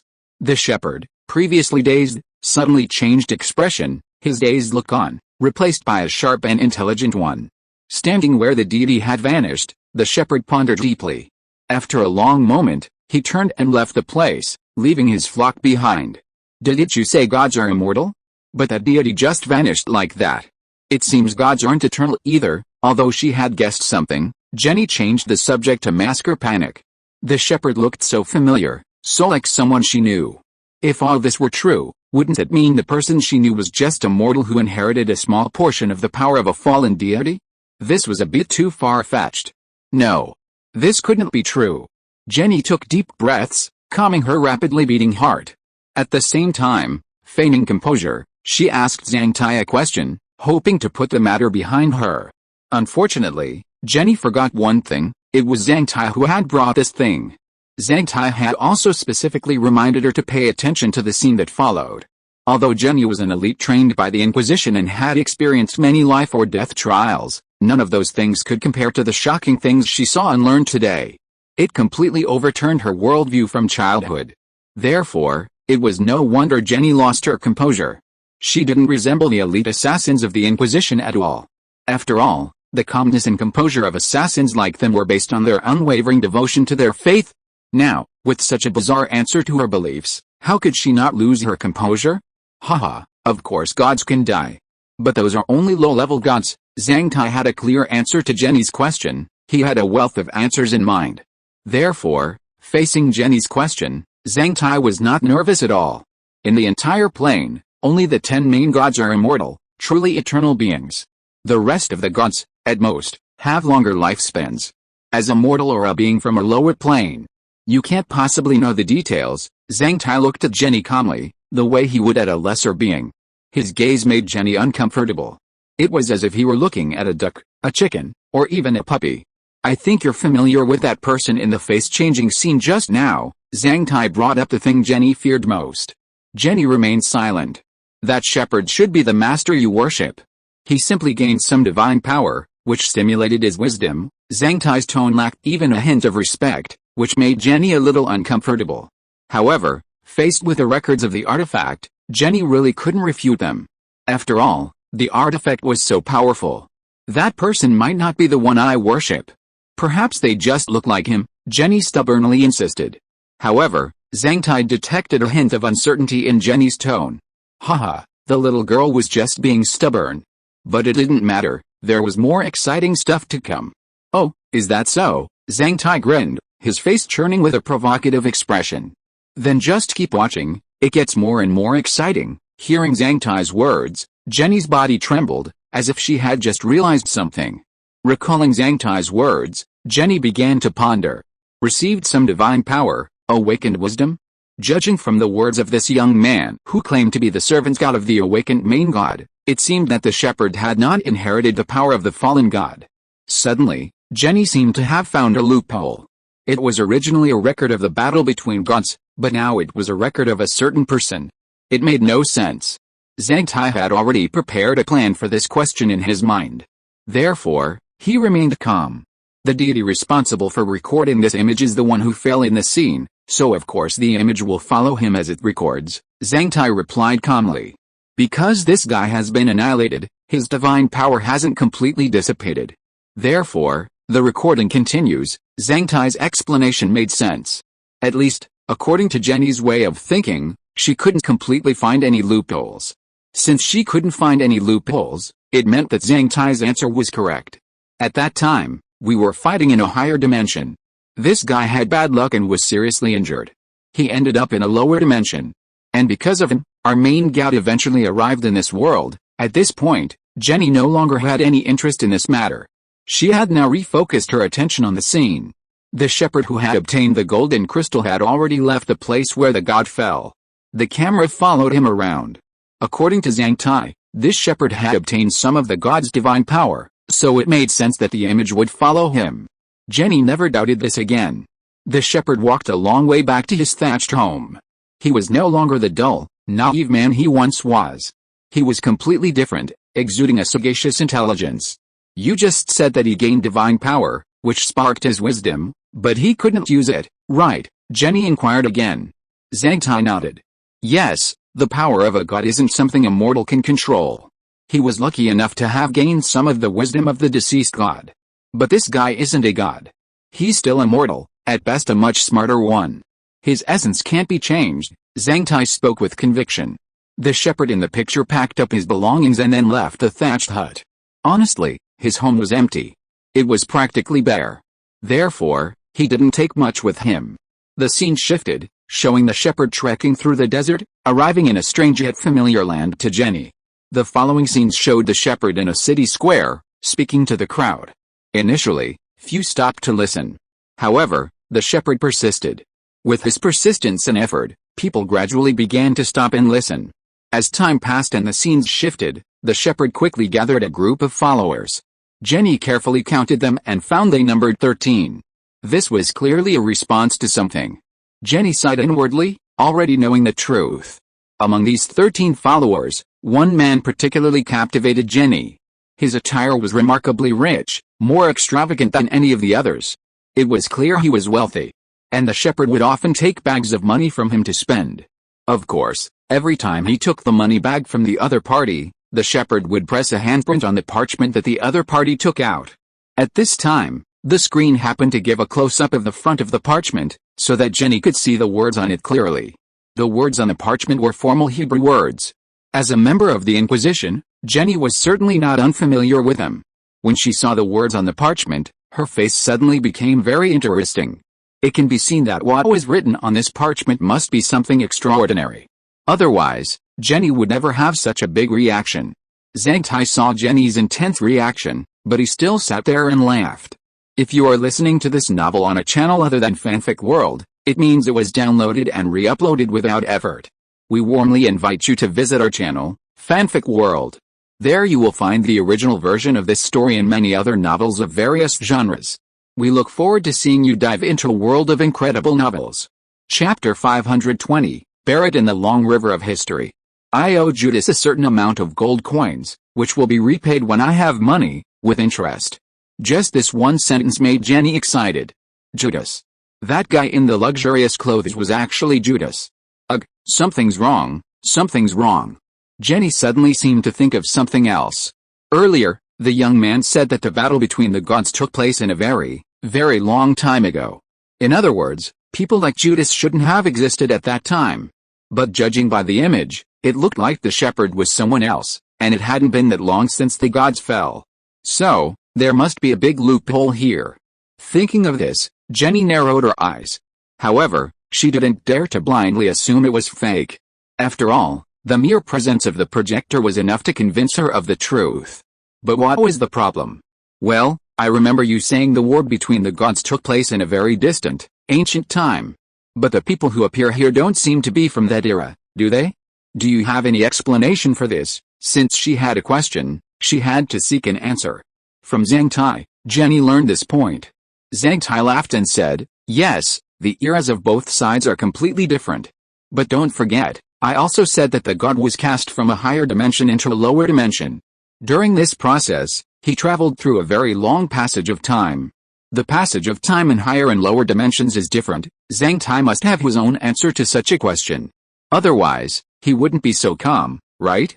After Jenny got the answer she needed, she stopped dwelling on the question. The reason was simple, she herself wasn't very clear about the concept of lower and higher dimensions. However, she understood that time and years flow at different rates. In her opinion, the world of the gods and the mortal world must have different time. It's not impossible to have traveled from ancient times to the era depicted in the image in the blink of an eye. After explaining everything, Zhang Tai continued, I think you should understand what's being said here by now. Although she didn't want to admit it, Jenny nodded. After all, the images in the image were very telling. If she could still deny it, she'd be incredibly shameless. If it were the bishops, perhaps they could do it. But Jenny couldn't. She wasn't that shameless. The person in here is the one we believe in, right? Jenny slowly lowered her head. Zhang Tai maintained a smile. It doesn't matter if you don't understand what's being said. I understand. Do you need me to translate for you? Jenny nodded. To be honest, she had been troubled by some of the conversations in the image because she couldn't understand what they were saying. While the images were shocking, they were meaningless without the accompanying words. Jesus, you already owe me a lot of money. You said you'd pay me back later, but I feel like my investment has all gone to waste. Zhang Tai turned with a grin, looked at the screen, and began to translate. The people inside all spoke Chinese, dubbing without subtitles, so it wasn't a problem for Zhang Tai. Judas, you want to believe me? According to my plan, we will definitely be rich in the future. Don't you think I'm smart? And you're all convinced by my plan, Jesus, it's been years, but apart from these people, no one else is willing to believe in the so-called faith you spread. So I've been feeling a little discouraged lately. Judas, dressed in extravagant attire, hesitated and said to Jesus, what? Have you had that idea? Jesus looked at Judas with a piercing gaze. The surrounding disciples of Jesus all changed their expressions after hearing Judas' words. The reason was simple, Jesus was currently pursuing his idea of making money without doing anything, spreading his faith. It must be said that Jesus, once dull and clueless, became much more intelligent after receiving divine power and gaining enlightenment. The problem, however, was that he wasn't using this intelligence wisely. He had figured out how to gain something for nothing, to enjoy a comfortable life without working. After years of hard work, his business was finally taking off. He had over a dozen disciples and a businessman, Judas, willing to invest in him. He firmly believed that as long as he persevered, his dream would be realized. The problem, however, was that neither he nor his disciples were engaged in any productive endeavor. But as mortals, they needed to eat, and that required money. Where would that money come from? Fortunately, there was Judas, a man whom Jesus had lured into his quest to spread his faith. Judas was incredibly clever. He understood Jesus' plan and saw the enormous benefits. Therefore, he jumped in without hesitation, both as a disciple and an investor. Now, Jesus and his disciples depended entirely on Judas for their livelihood. Therefore, if Judas left them, wouldn't they even have enough to eat? It was precisely for this reason that the disciples' faces changed drastically. Hunger, who wouldn't be afraid? Jesus, Despite his constant deception, claiming to be the Son of God and God's agent, merely possessed divine powers and wisdom, he couldn't wield some of the God's methods. Therefore, even as a mortal, he too would experience hunger. And he would take his disciples with him. Hunger is incredibly painful, and prolonged starvation can even kill. If he died of starvation, wouldn't all their efforts be wasted? Therefore, Judas couldn't leave. At least, not now. Judas's desire to leave mid-sentence also infuriated the others. Zhang Tai, while translating the conversation, also acted as an interpreter of their thoughts. Jenny's eyes twitched as she listened to Zhang Tai's narration. But judging by the expressions on the faces of the people in the video, Zhang Tai's description seemed plausible. Oh my god, could this be the truth? Jenny's heart was in turmoil, and she didn't know how to describe her current feelings. As a skilled assassin trained by the Inquisition, she had also learned some skills in observing people's minds. Therefore, Jenny didn't refute Zhang Tai's deliberate narration, because she understood that this was probably the truth. How much dirt and filth is buried in the long river of history. Often, the truth is distorted beyond recognition by later generations and the passage of time. If she hadn't witnessed what the artifact had revealed today, she probably wouldn't have believed it. But now, she was witnessing everything that happened thousands of years ago. Hey, I've read this record many times, and I think the seeds of Judas's future tragedy were actually sown right now. I have to say he was a man of vision, but the target he invested in was unreliable, and his followers were all very capable people. The scene began to change again, and Zhang Tai no longer needed to translate. So, temporarily unused, Zhang Tai turned to Jenny and said to her. Hearing Zhang Tai's words, Jenny shuddered and raised her head, which had been lowered in despair. She could tell from Zhang Tai's words that something more was going to happen in this video. Judas. As an assassin trained by the church, he was well aware of who Judas was. Judas, the man who betrayed Jesus, the Son of God. One of the 13 apostles. His betrayal ultimately led him to become the progenitor of vampires. Of course, there were even more legends, with Judas being a wanderer or a skeletal lich. Regardless, as Jesus's investor, Judas's fate wasn't good. But from what the young man had said, it seemed like Jesus' disciples, besides Judas, weren't good people either. Could it be? With these strange thoughts, Jenny continued to stare at the video, her mind wandering. Seeing Jenny's renewed focus on the video, Zhang Tai continued his narration. After persuasion and promises of future prosperity, Judas temporarily gave up on leaving the group. However, he began to tighten his grip on the group's expenses. In other words, Jesus and his disciples could no longer live as extravagantly as they once did. As if confirming Zhang Tai's narration, the scene of Jesus and his disciples guzzling wine and feasting on meat disappeared. Instead, Jesus and the disciples, excluding Judas, began to subsist on dry bread. Their lives now were a world apart from their previous lives. And when Judas wasn't paying attention, the other disciples, behind Judas's back, each glared with resentment. Judas, in the scene, was unaware of this. But Jenny, watching the footage, saw it all. The scene shifted again, and Jesus began to spread his faith in the Roman region, traveling extensively. Ultimately, it was precisely because of his faith that Jesus died at the hands of the Romans. However, this process was different from history.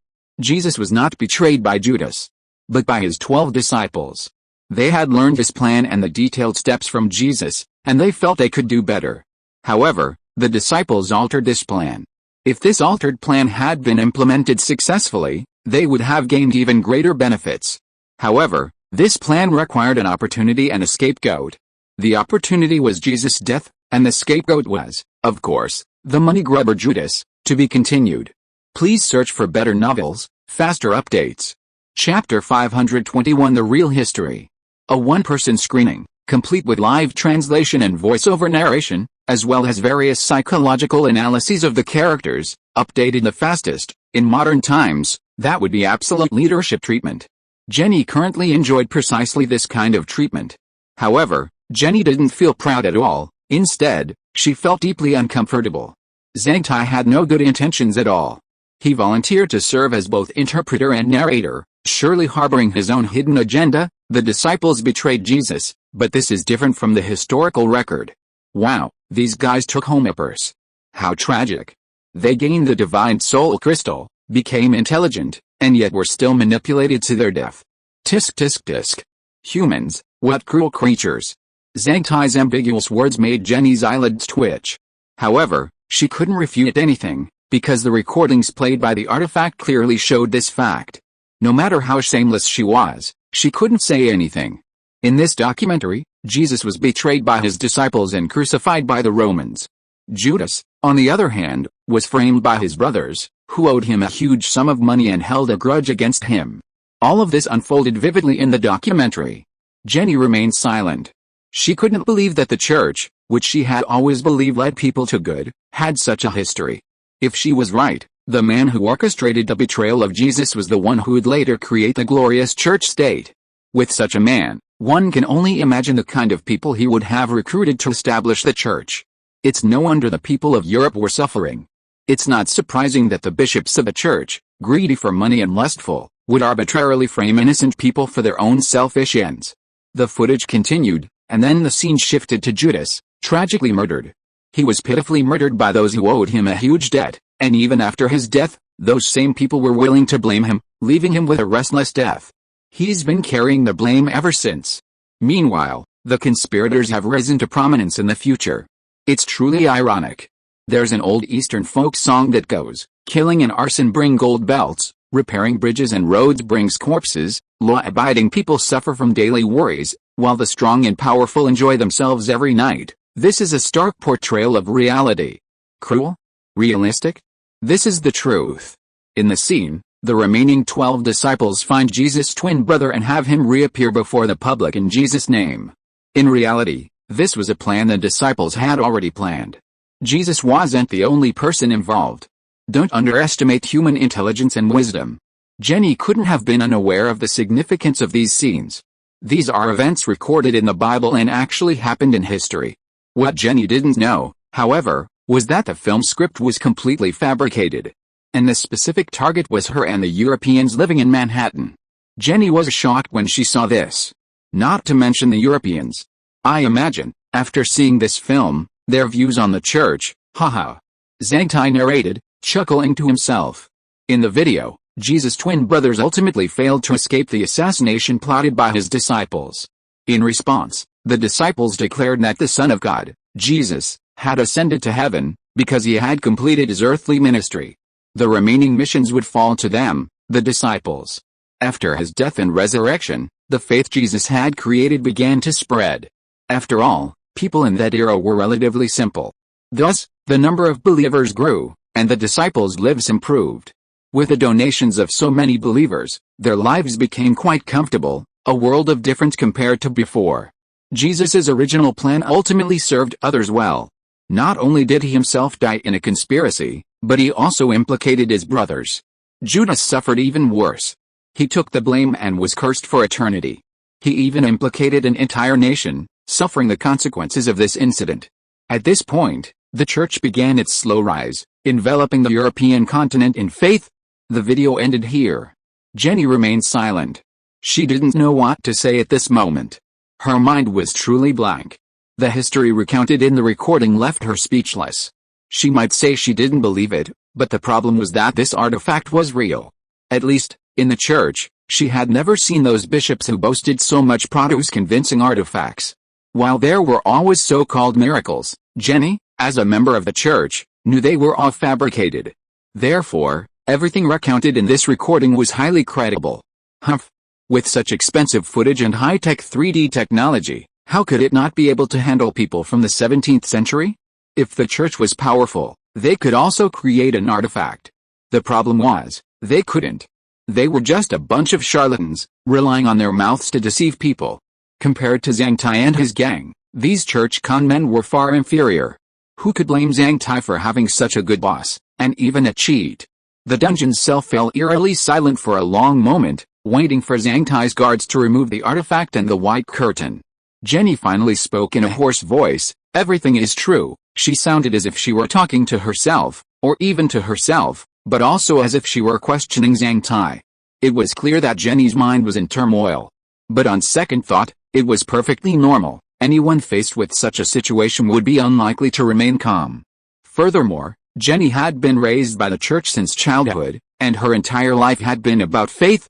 However, for some reason, Jenny was more rational than other fanatics. Also, having experienced numerous things beyond her comprehension, she had long harbored doubts. However, these doubts were usually fleeting, and she herself had never delved deeply into them. But now, things were different. She couldn't help but disbelieve what she saw. If nothing else, that artifact was enough to terrify everyone in the church. Because, in this world, such a thing couldn't exist. Therefore, it was definitely an artifact. Since it was an artifact, the images it played must be true. The truth of history. How could the church's members feel after witnessing this true and brutal history? And what would those fanatical believers do? Europe under the church's rule was truly brutal. In the name of faith and God, countless bishops and perverts committed unforgivable atrocities. Good people and the innocent were wrongfully murdered. Yet, the perpetrators stood high above, filling their goblets with blood, quaffing it, and then laughing heartily at the suffering of the people. At this moment, Jenny thought of the Crusades, of the church's secret abduction of 20,000 children and their sale to the Arabs. She also thought of those pitiful women burned to death, falsely accused of being witches. And so much more. From the very beginning, this was a deception, a massive one. The people of Europe had been deceived. Their wealth had been drained by the church, leaving them destitute. Meanwhile, the local priests and bishops indulged in debauchery and continued to exploit the people. Jenny even thought of her mother and father. Yes, those were dark memories she never wanted to recall. Ever since she joined the church, she had obeyed her teachers and, in order to atone for her sins, she hadn't thought about her parents. It had been so many years, and she hadn't thought about them. But today, after watching the magical historical projection Zhang Tai had shown her, she remembered. Her mother and father were honest farmers. She remembered her home, once a warm and loving one. Every day, her father would go out hunting, and her mother and she would wait for him at home. Every time he returned, he would lift her high and carry her to her smiling mother. Her mother's eyes, as she looked at her and her father, were filled with tenderness and happiness. She, too, had once had a happy and loving family. But, ever since a priest passed by their home and saw her mother, disaster struck. Jenny wasn't sure why. However, her mother had become a hated witch and was burned at the stake. The once friendly neighbors were no longer as kind as before. Their faces twisted, they screamed and hurled stones and whatever they could find at their mother. As for her father, he had long ago been killed for resisting the church's arrest. The raging fire, her mother's face stained with blood, her final, shrill, and miserable cries in the flames, every scene seemed to have happened just yesterday. Atone your sins, these were the first words someone spoke to her after she was orphaned and taken to the church. Yes, she was young then, and didn't understand what was happening. The people's fanatical enthusiasm and distorted faces terrified her. She was the descendant of sinners, and so she needed to atone. She needed to atone for her sins, her own, and her parents' sins. Only then would her parents escape hell, and she herself could enter heaven someday. At least, that was what the man had told her. But now, after watching the artifact play out, Jenny felt everything was about to change. How could an organization that was a hoax from the start, filled with conspiracy and bloodshed, be any good? Jesus wasn't God, and his disciples didn't go to heaven. They were ordinary mortals like herself. Gods existed in this world, but they were definitely not them. Furthermore, her parents' deaths were inextricably linked to one person. This was obvious. She had always been afraid to think about her parents, fearing God would blame her. But if God, everyone, and everything weren't real, then wouldn't the accusations against her parents be fabricated? And considering the man's character, there must have been something fishy about the accusations against her mother. Thinking about her parents, her own past, and her own experiences, Jenny immediately saw some loopholes in the allegations. It was precisely these thoughts that filled Jenny with bitterness. Suddenly, a fire rose within her. This was why her voice suddenly became hoarse. Is all this true? Zhang Tai muttered to himself, then revealed a strange smile. Now the facts are right before my eyes. Are you still asking me whether this is true or false? Zhang Tai kicked the ball back. Yes, Jenny had to face this question herself. At this moment, Jenny thought of the man who had led her into the church and sent her to the Inquisition. It was this man who had caused her father's murder and her mother's burning. It was also this man who had spied on her and confessed his love to her. After being rejected, he had sold her into slavery. Haha. The church. Jenny muttered softly. However, Zhang Tai, standing very close to her, could hear the resentment thick in her whisper. "Tell me what you want. I don't think you're just here to show me history." Jenny was smart. After calming herself down, she regained her usual composure. "Speak politely to me. Although my divine power hasn't fully recovered, I am a true deity, a high-ranking deity, a servant of the Lord God. I'm not someone a mere low-dimensional mortal like you can look down upon." Zhang Tai crossed his legs and nonchalantly gazed at the gloomy genie. "A god, is this what he's like?" Jenny rolled her eyes at Zhang Tai's behavior. However, the fact that Zhang Tai could produce a divine artifact warranted a higher regard. Zhang Tai raised his hand, and a pile of food appeared before Jenny. Jenny's pupils shrank. This was definitely not a trick or magic, she knew that clearly. After all, as a skilled assassin for the religious plate, she was also a specialist in eradicating heresy. And what was the structure of the Inquisition? It was the Church's special agency for combating heresy. Consequently, Jenny had frequently come into contact with those in Europe who claimed to possess some form of magic or sorcery. When those guys were finally caught by the Inquisition, after some torture and interrogation, it was discovered that they were just some crappy magicians and jugglers. And their tricks and magic were very crude. As long as you are a little bit careful, you can find the flaws. Such people can only deceive the crude farmers in the countryside. But Zhang Tai's move was definitely not that simple. Without any sign, he appeared out of thin air. These things were full of fragrance, and the fragrance drifted into Jenny's nostrils little by little. How did he do it? "Oh, I haven't recovered my divine power. It's really aggrieved for me, a high-level god. Now I can only use the limited divine power to make some delicious food and some less useful artifacts. Song Hu, the god of war, is still better.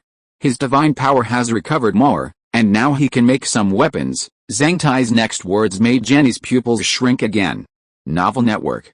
Chapter 522 Slowly falling into the trap. Zhang Tai waved his hand, and a small round wooden table appeared before Jenny, laid out with a dazzling array of dishes. This was definitely not some crude trick to deceive the country folk. As a top talent in the Inquisition, Jenny was certain of this. Coupled with Zhang Tai's words, Jenny had become convinced of Zhang Tai's identity. "Alice, because I slept for so long, and the spiritual energy required here at this low latitude is so scarce, I was seriously injured and haven't fully recovered yet." After preparing a feast in front of Jenny, Zhang Tai shamelessly continued to deceive her.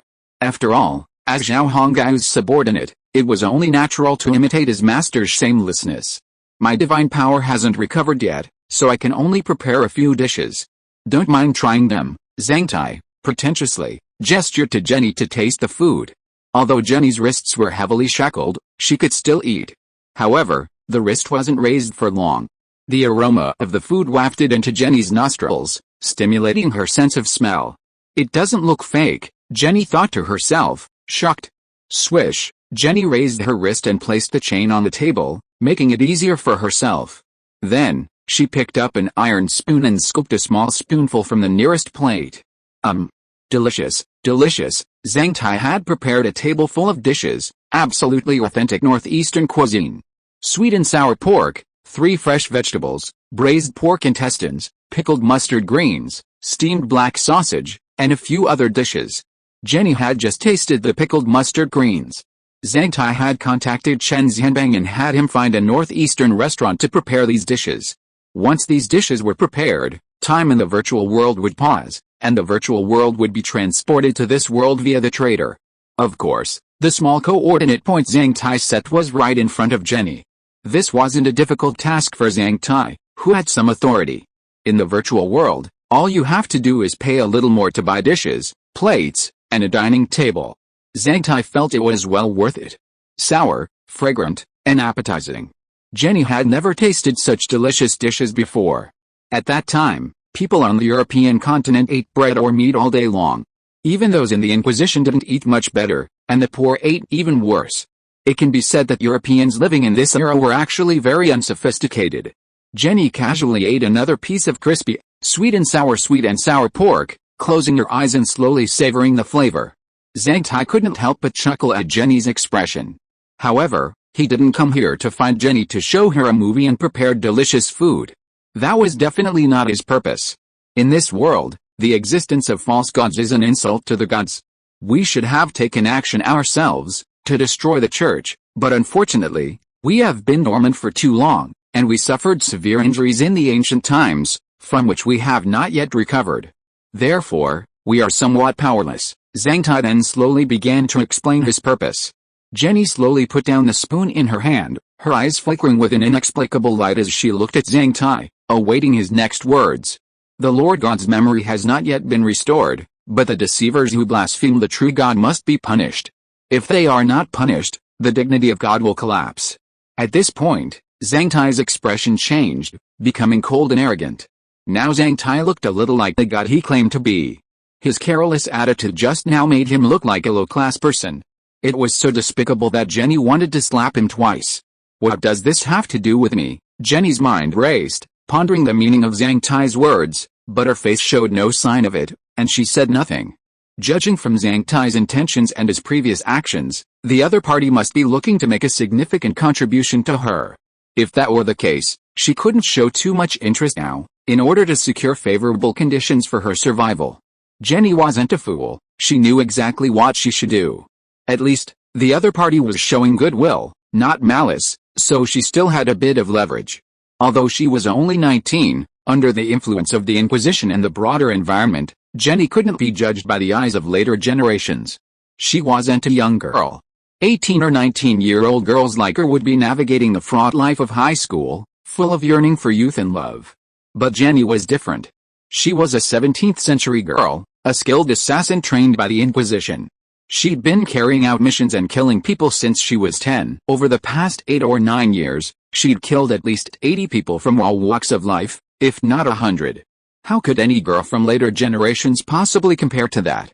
Girls of that age in later generations wouldn't even dare to kill a chicken, the sight of blood would likely cause them to faint. Furthermore, children of the previous century generally matured earlier and more intellectually than their counterparts. So, Jenny vaguely suspected something. This young man must have a purpose for his actions. And that purpose was likely to make her serve them. Jenny was truly intelligent.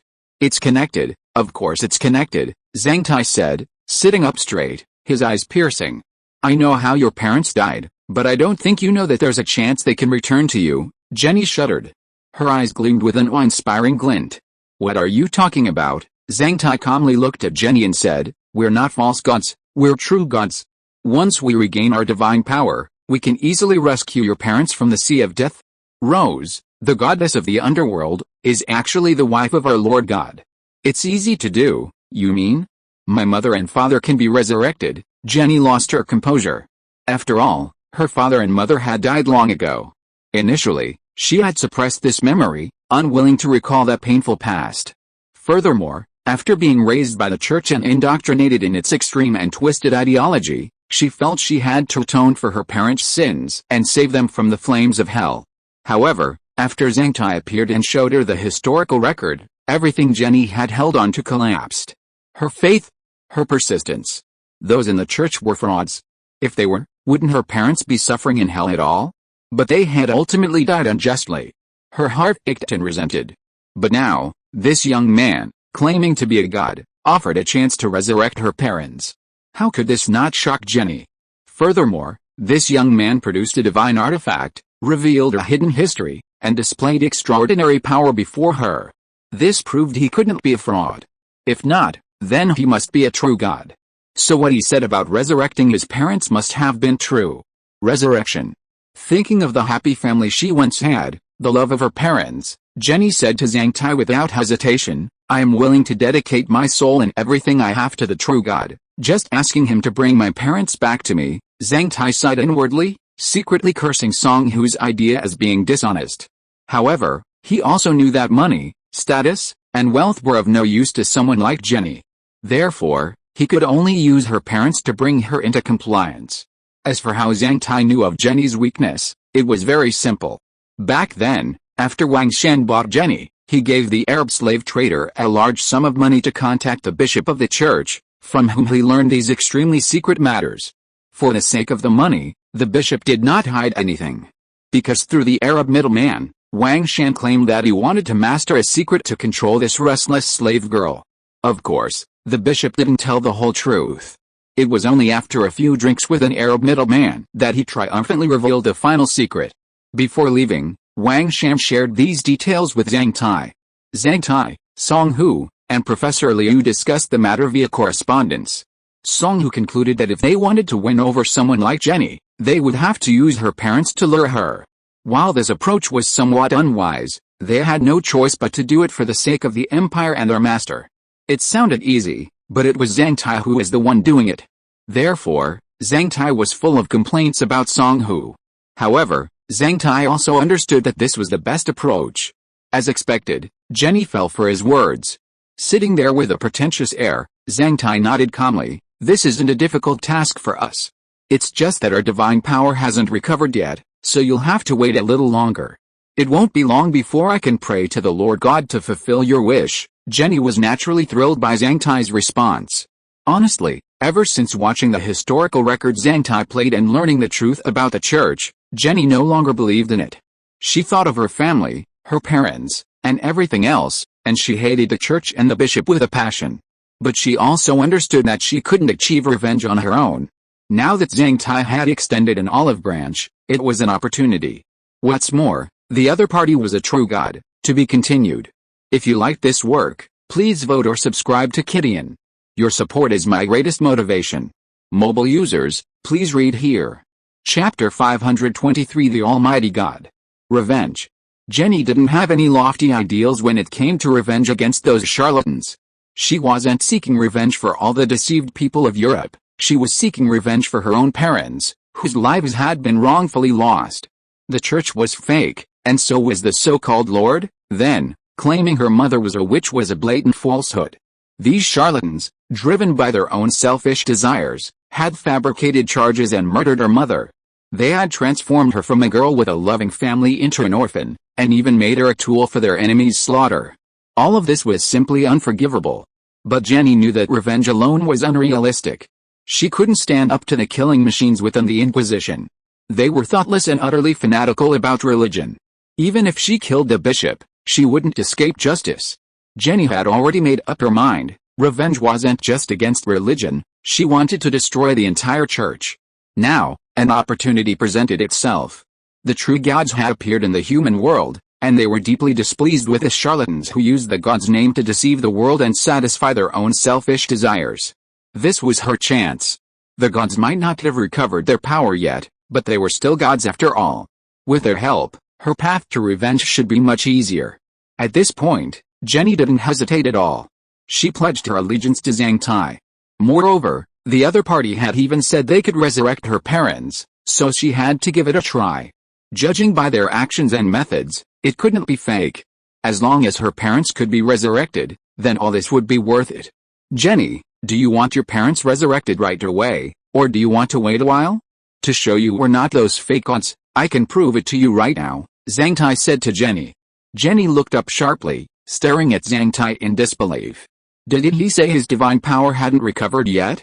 How could he resurrect his parents right now? Jenny was incredulous.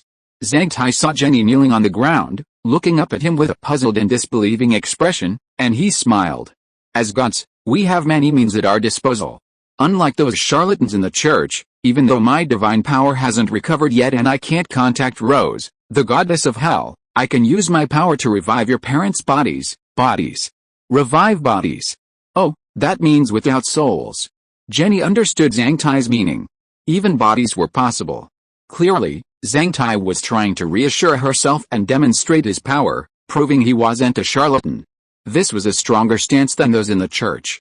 Jenny's faith in Zhang Tai grew even stronger. Everything depends on the god's arrangements, Zhang Tai nodded. Since we need you to do something now, we have to give you some benefits. We always give benefits when working for gods.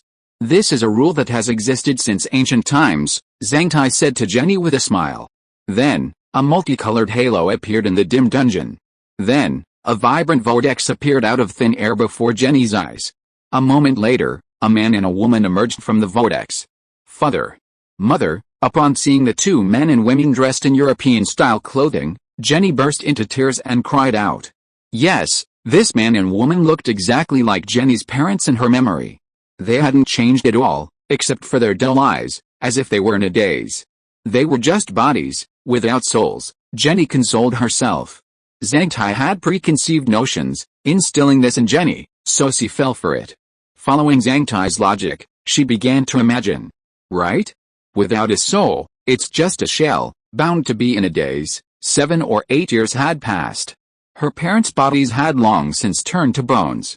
But now, her father and mother appeared before her, alive and well. Jenny had no choice but to believe many things. The swirling, multicolored halo, coupled with her parents standing before her, all this manifested out of thin air. It was definitely a power only a god could possess. Those people in the church couldn't do anything beyond empty words. Therefore, what this young man said was true. At this point, Jenny's gaze towards Zhang Tai became profoundly respectful. This was a living god, and she was just a mortal. How could a mortal disrespect a deity?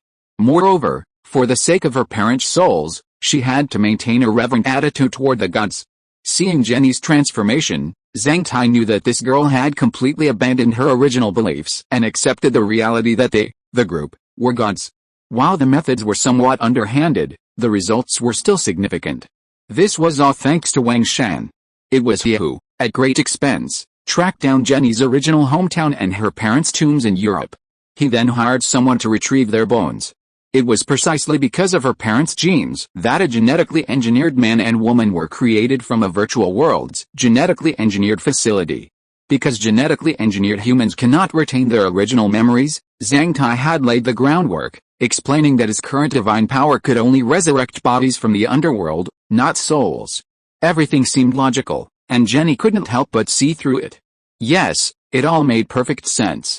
No matter how clever Jenny was, she couldn't possibly know the secret. Besides, the generational gap and disparity in her perspectives wouldn't be something Jenny could overcome all at once. Being deceived was inevitable. But regardless, these two genetic beings, a boy and a girl, were bred using the genes of Jenny's parents. Therefore, claiming they were Jenny's parents wasn't necessarily a deception.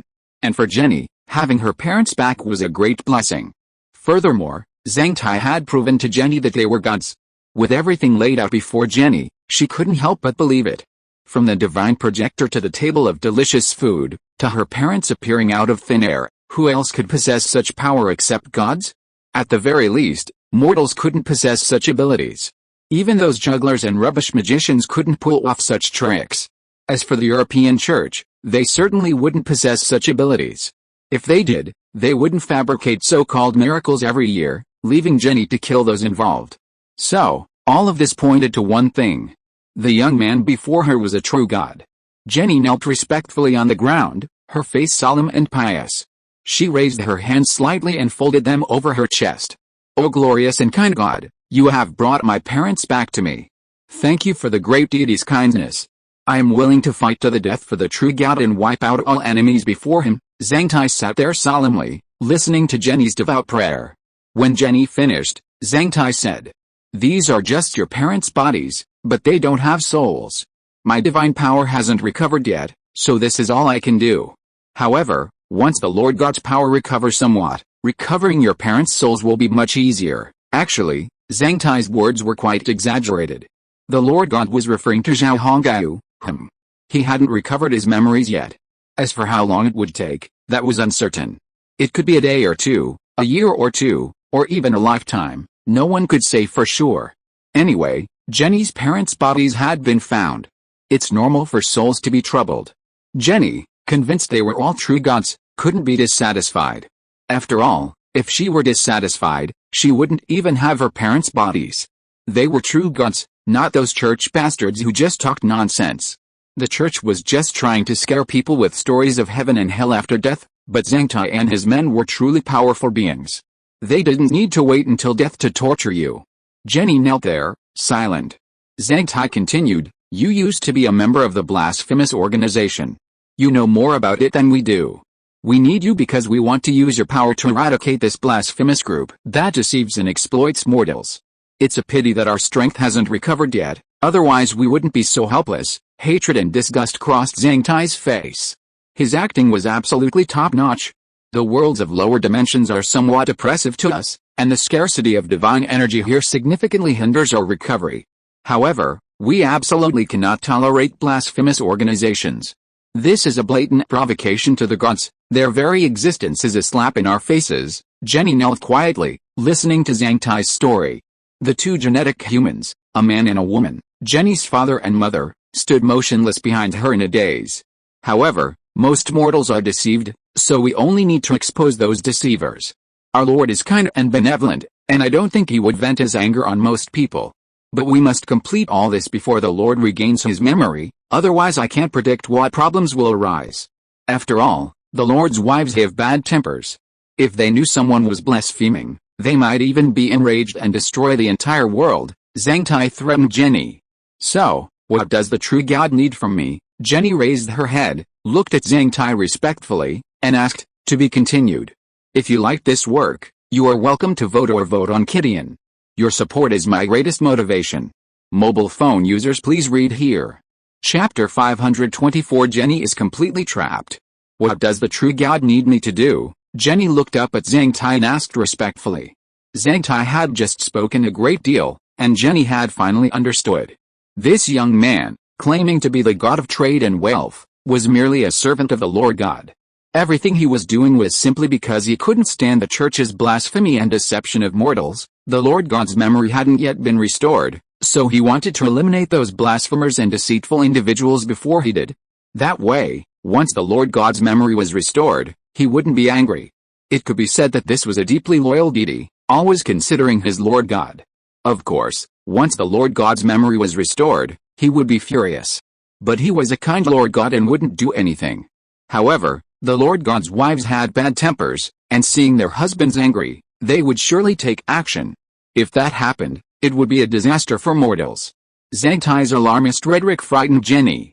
He also revealed a piece of information. This world was a lower dimensional realm, where some substance seemed to be scarce, hindering the recovery of the gods. Therefore, the gods were unable to personally deal with those blasphemous swindlers. Thus, he had come into their sight. This is all the work of the goddess of fate, Sandral. Your meeting with us is no coincidence. Oh, I forgot to mention, Sandral is our goddess of fate, governing the fate of beings across numerous planes. She's also one of our Lord's wives. She believes you'll be of great assistance in destroying the blasphemers, so she pulled the strings of fate to bring us together. Having already told so many lies, Zhang Tai didn't mind continuing to deceive.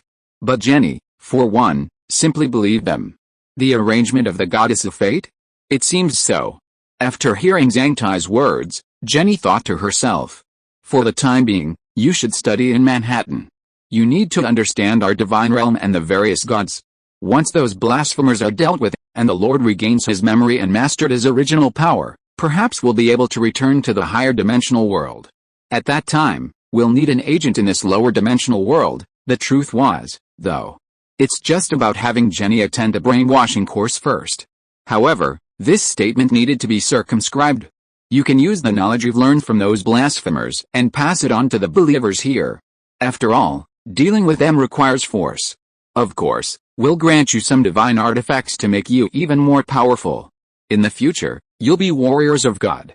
You'll safeguard world peace for the sacred purpose, and so you'll be called saints. This is your honor? His expression remained calm, so indifferent.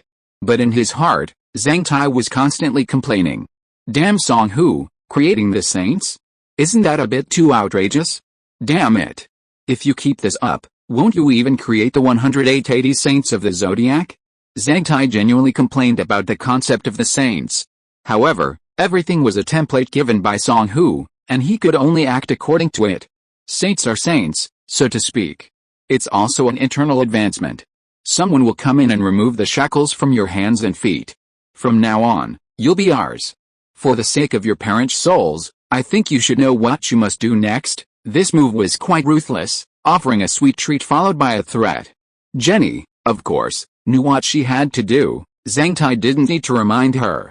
Everything is in accordance with the will of the true God. Zhang Tai nodded with satisfaction. However, he continued, everything is in accordance with the will of the Lord God. We are all serving him. You must always keep this in mind. And you must also know that your parents' souls depend on the Lord God's wife. Jenny bowed her head even more deeply after hearing this. Then, Zhang Tai turned and left the dungeon. After Zhang Tai left, Jenny slowly stood up. Turning around, she carefully examined the 2 days genetic people, a man and a woman.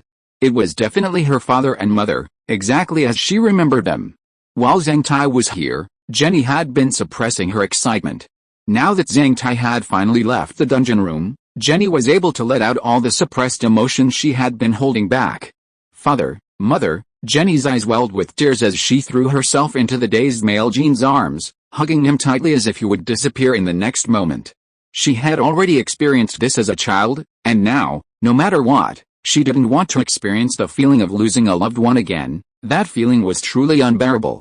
So, as Jenny cried, she resolved that this time, she would never let her family go through that again. Yes, she would now carefully protect this family bond, so hard-earned and long lost, and she would fight to the death to take it away from anyone who tried. The male Jean in Jenny's arms remained expressionless, as if completely numb. However, his eyes flickered slightly, as if he were puzzled and perplexed. The female Jean standing beside him also stared at them, speechless. "Who are you? I feel so familiar." He lowered his head, looking at the girl hugging him in agony, feeling his clothes soaked with tears. The dazed male Jean whispered softly. Though his voice was low, Jenny still heard it. Most importantly, the male Jean's whisper was in authentic Italian. "You all give me the feeling that I know you, but it feels like I've never seen you before," the male Jean began haltingly. The female Jean standing nearby also uttered the same words. Jenny looked up, stepped back a few steps, and wiped the tears from her face. Then, a smile appeared on her face as she looked at the dazed man and woman. "I am your daughter, you are my father, and you are my mother," Jenny said to the male Jean, and then to the female Jean. "Daughter?" Both the male and female Jean looked pensive, their brows furrowed, and they began to think hard. But after a while, they had to give up on this vexing question.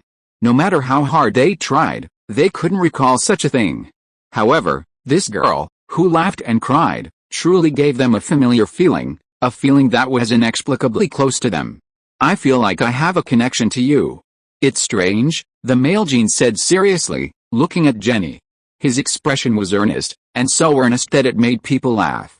But Jenny was amused and teased him. Because the god of wealth and trade had said that his father and mother were just shells, without souls. Therefore, they now felt that their feelings about themselves were correct.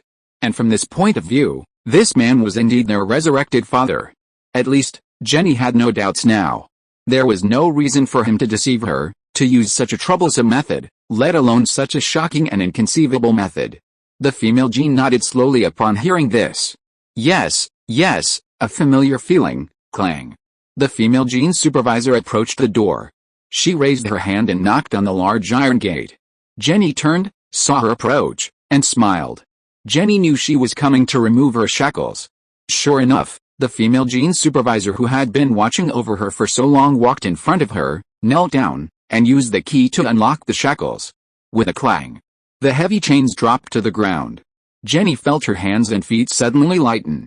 Be good in the future, for the sake of your parents' souls. After removing the shackles, the female Jean supervisor looked at Jenny seriously and said, "We're not like the church, talking about going to heaven after death.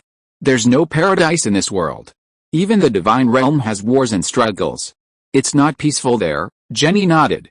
Ever since she saw the image played by the artifact, she had a rough idea of the divine realm. There, like the mortal world, it's a world of the survival of the fittest. However, compared to the battles in the mortal world, the wars of the gods are even more bloody and brutal, and bring more death. When the Lord God regains his power and memories, we will all leave here. Those chosen will be granted powerful strength and weapons, and will follow the Lord God to the divine realm, the female Jean human continued calmly, looking at Jenny. Compared to this lower dimensional world, the divine realm, while it has its own realities, is relatively good. Those who possess divine power often possess great power and can command other beings. Perhaps you too can reach that level and become the ruler of a region. Jenny maintained a smile, not seeming to be excited by her words. Clearly, Jenny had no interest in this. Her current focus was revenge on the church and the fraudulent bishop who had caused the massacre of her family, and then reclaiming her parents' souls. As for other matters, Jenny genuinely hadn't considered them. She wasn't ambitious. Seeing Jenny's indifferent smile, the female Jean human supervisor immediately understood that Jenny had no interest in what she was saying. This wouldn't work. She had to inspire Jenny to fight. After all, everyone needs a goal. After all, The adults had high expectations of her. Although the current enemy is the European Church, the empire will undoubtedly face many enemies in the future. Therefore, Jenny's usefulness will be immense. Therefore, she must be even more enthusiastic. For your parents' sake, consider them, not just your own. Don't you want them to live longer? The female gene man made a suggestion that made Jenny's heart beat faster. The human lifespan in this era is only 60 or 70 years old. Living to 80 is extremely rare. Furthermore, throughout human history, there have been countless examples of individuals who have gone mad in pursuit of immortality. It's safe to say that humans have an innate obsession with longevity and extending their lifespan.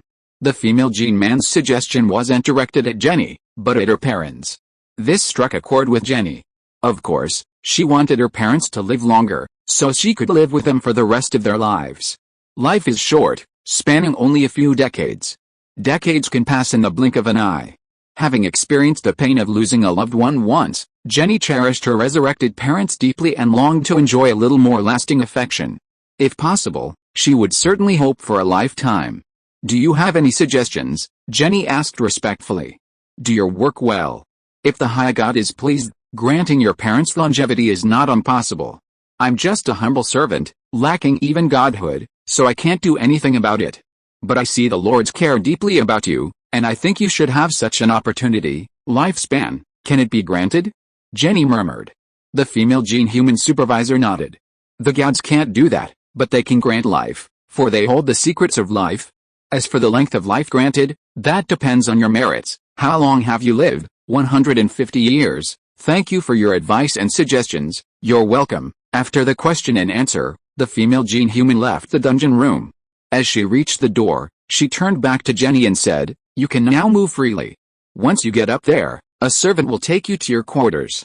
Someone will come to inform you where to go the next day." With that, she turned and disappeared through the door. Jenny turned around, her eyes gleaming as she gazed at the bewildered male and female gene humans. "Mom, Dad, I will definitely extend your lifespans. I will definitely work hard. I want to be with you forever, and our family will never be separated again." Tears streamed down Jenny's face again as she spoke. However, these weren't tears of sadness, but tears of joy and happiness. So familiar, so familiar. I seem to have seen you somewhere before. We seemed very close, but I just can't place it. Who are you, and why do I feel this way when I see you? Seeing the puzzled and distressed expression on the male gene human's face, and listening to his soft muttering, Jenny's tears welled up even more. "Father, I'm your daughter." Jenny hugged the male gene human again. Sadly, the male gene human's face remained as bewildered as ever. To be continued. If you enjoy this work, please vote or subscribe to Kidian.com. Your support is my greatest motivation. Mobile users, please read here. Chapter 525 Meeting with Zhao Hongyu. I, Your Highness, would like to repay you for your help. Master Wang, led by Wang Shan, arrived at the attic at the stern of the ship and met Zhao Hongyu. Master Wang and Liu Dabur both hurriedly paid their respects. Master Wang behaved properly, having been a scholar after all. But Liu Dabur was not so.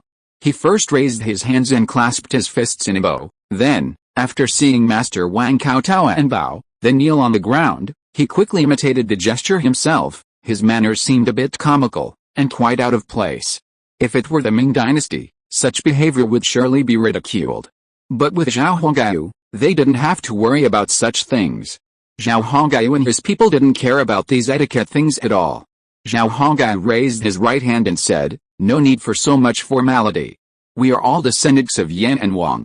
Now that I've encountered them, I can't just ignore them. Otherwise, those white people will really mistake us for Yan and Wang." Upon hearing this, Master Wang and Liu Dabur felt a warm feeling in their hearts. Yes, we are all descendants of Yan and Wang. But no matter what, it was a great favor for them to save us. If this happened in the waters of the Ming dynasty, there might not be anyone to rescue us. Therefore, this life-saving favor must be remembered. At Zhao Hongyu's signal, Wang Shan helped the two men up one by one and led them to sit beside Zhao Hongyu. After sitting next to Zhao Hongyu with uneasy expressions on their faces, they seemed very uncomfortable. It was not Master Wang and Liu Dabur's fault. Zhao Hongyu's status was very noble. In the Ming dynasty, he would be the crown prince. Therefore, It's no wonder Master Wang and Liu Dabi felt uncomfortable sitting next to the crown prince. They weren't used to it at all. Relax a little, don't be so nervous. Zhao Hongyu noticed their uneasiness and anxiety and offered a soothing word. Master Wang and Liu Dabi sat down, but neither of them sat very firmly, only half of their buttocks resting on the chairs. Hearing this, Master Wang quickly clasped his hands and said, I wonder what your highness has to say about summoning us. Wang Shan then walked over to Zhao Hongyu's side, looking at Master Wang and Liu Dabi with a smile. Zhao Hongyu smiled and said, Oh, nothing much. I haven't seen you since I rescued you, so I was a little curious and wanted to see you. Zhao Hongyu acted like a young man, inexperienced in the world. He didn't seem so sinister at all. Master Wang secretly observed Zhao Hongyu. He was dressed in a bright red parade uniform with gold stitching on the cuffs and collar, black trousers, and black leather boots, which made him look neat and energetic. Judging from Zhao Hongyu's appearance, he looked no older than 16 or 17. His eyes weren't worldly, but rather gentle and soothing. He was handsome, though unfortunately marred by a long scar. Overall, Master Wang thought the crown prince was an ordinary, kind-hearted young man.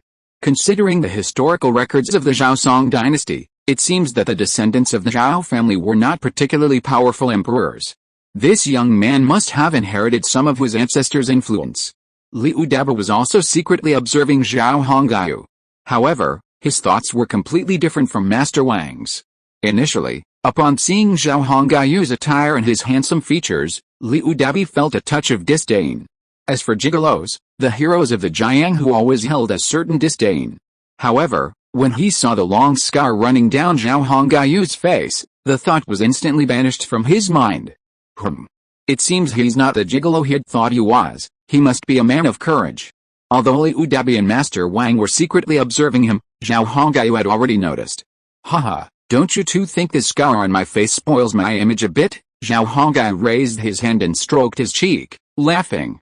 I'm sorry, please forgive me. Master Wang quickly bowed his head and apologized. Yes, people like them were very offensive. Liu Dabi followed Master Wang in bowing and apologizing. Zhao Hongyu shook his head. Well, my face is just like this. Anyone who sees it will have some thoughts. It's not your fault. Zhao Hongyu's words made Master Wang feel that the prince was very open-minded. Even Liu Dabi nodded secretly, thinking that the young prince was very magnanimous. Because, if they had just behaved like that in the Ming dynasty, it would not only offend people, but might even cause a fight. But look at this prince, he just laughed it off, as if he didn't care at all. How could the two of them be impressed by such a broad mind and mentality? You know, this is the prince of a country. Such an identity, such a status, coupled with such a mentality and magnanimity. Tisk tisk tisk. He is truly worthy of being a descendant of the royal family of the previous dynasty. After Yashin, my lineage drifted to America. Hundreds of years have passed in the blink of an eye. Zhao Hongyu maintained a smile, stroking the scar on his face as he spoke to Master Wang and Liu Dabi with a sigh. Back then, our ancestors were unfamiliar with this place, living in poverty and hardship. Surrounded by cannibals, life was like living in the 18th level of hell. Zhao Hongyu impulsively began to fabricate, but his fabrications remained consistent with the overall framework, remaining within his grasp. Otherwise, if he went too far, he'd have a hard time justifying himself. Master Wang and Liu Dabi listened to Zhao Hongyu's story with their heads bowed, their hands clasped, and their ears perked. This was gossip from the previous Zhao Song dynasty. They had to stop and listen.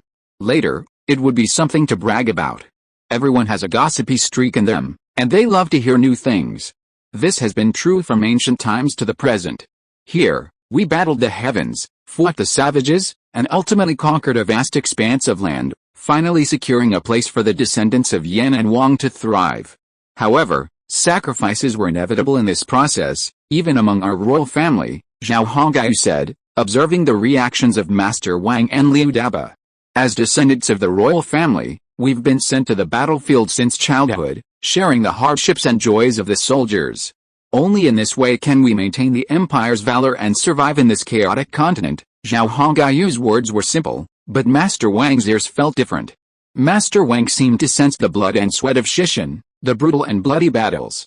Therefore, he understood how difficult it must have been for the descendants of the Zhao and Song dynasties when they first arrived on this continent. This scar of mine was left by a brave savage who slashed my face with his sword. I was only 12 that year, Zhao Hongai boasted without hesitation. However, the scars on his face were indeed from fighting the Indians, there was absolutely no mistaking that. However, there was a significant discrepancy between the events he'd described and the scars on Zhao Hongai's face and body. In reality, they were all from when he first arrived in this world. Ever since he'd befriended the Mohawk tribe and their small power slowly rose to prominence, he hadn't had any scars on his body. And now, he was actually using those scars to fabricate a bunch of nonsense.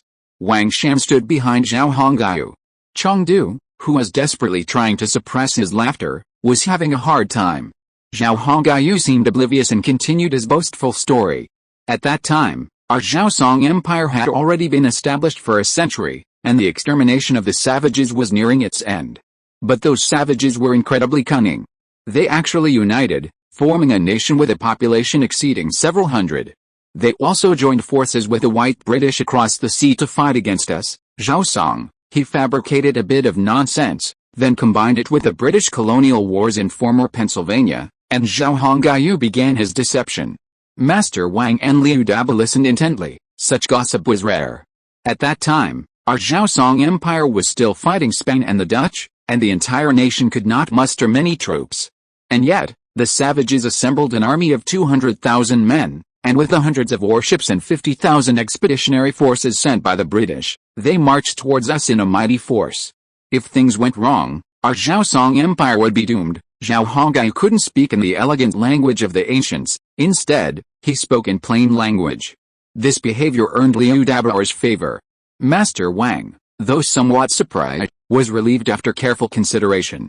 Indeed, Zhao Hongaiu and his companions, ever since fleeing to this continent after Yashin, couldn't possibly have found so many ancestral books.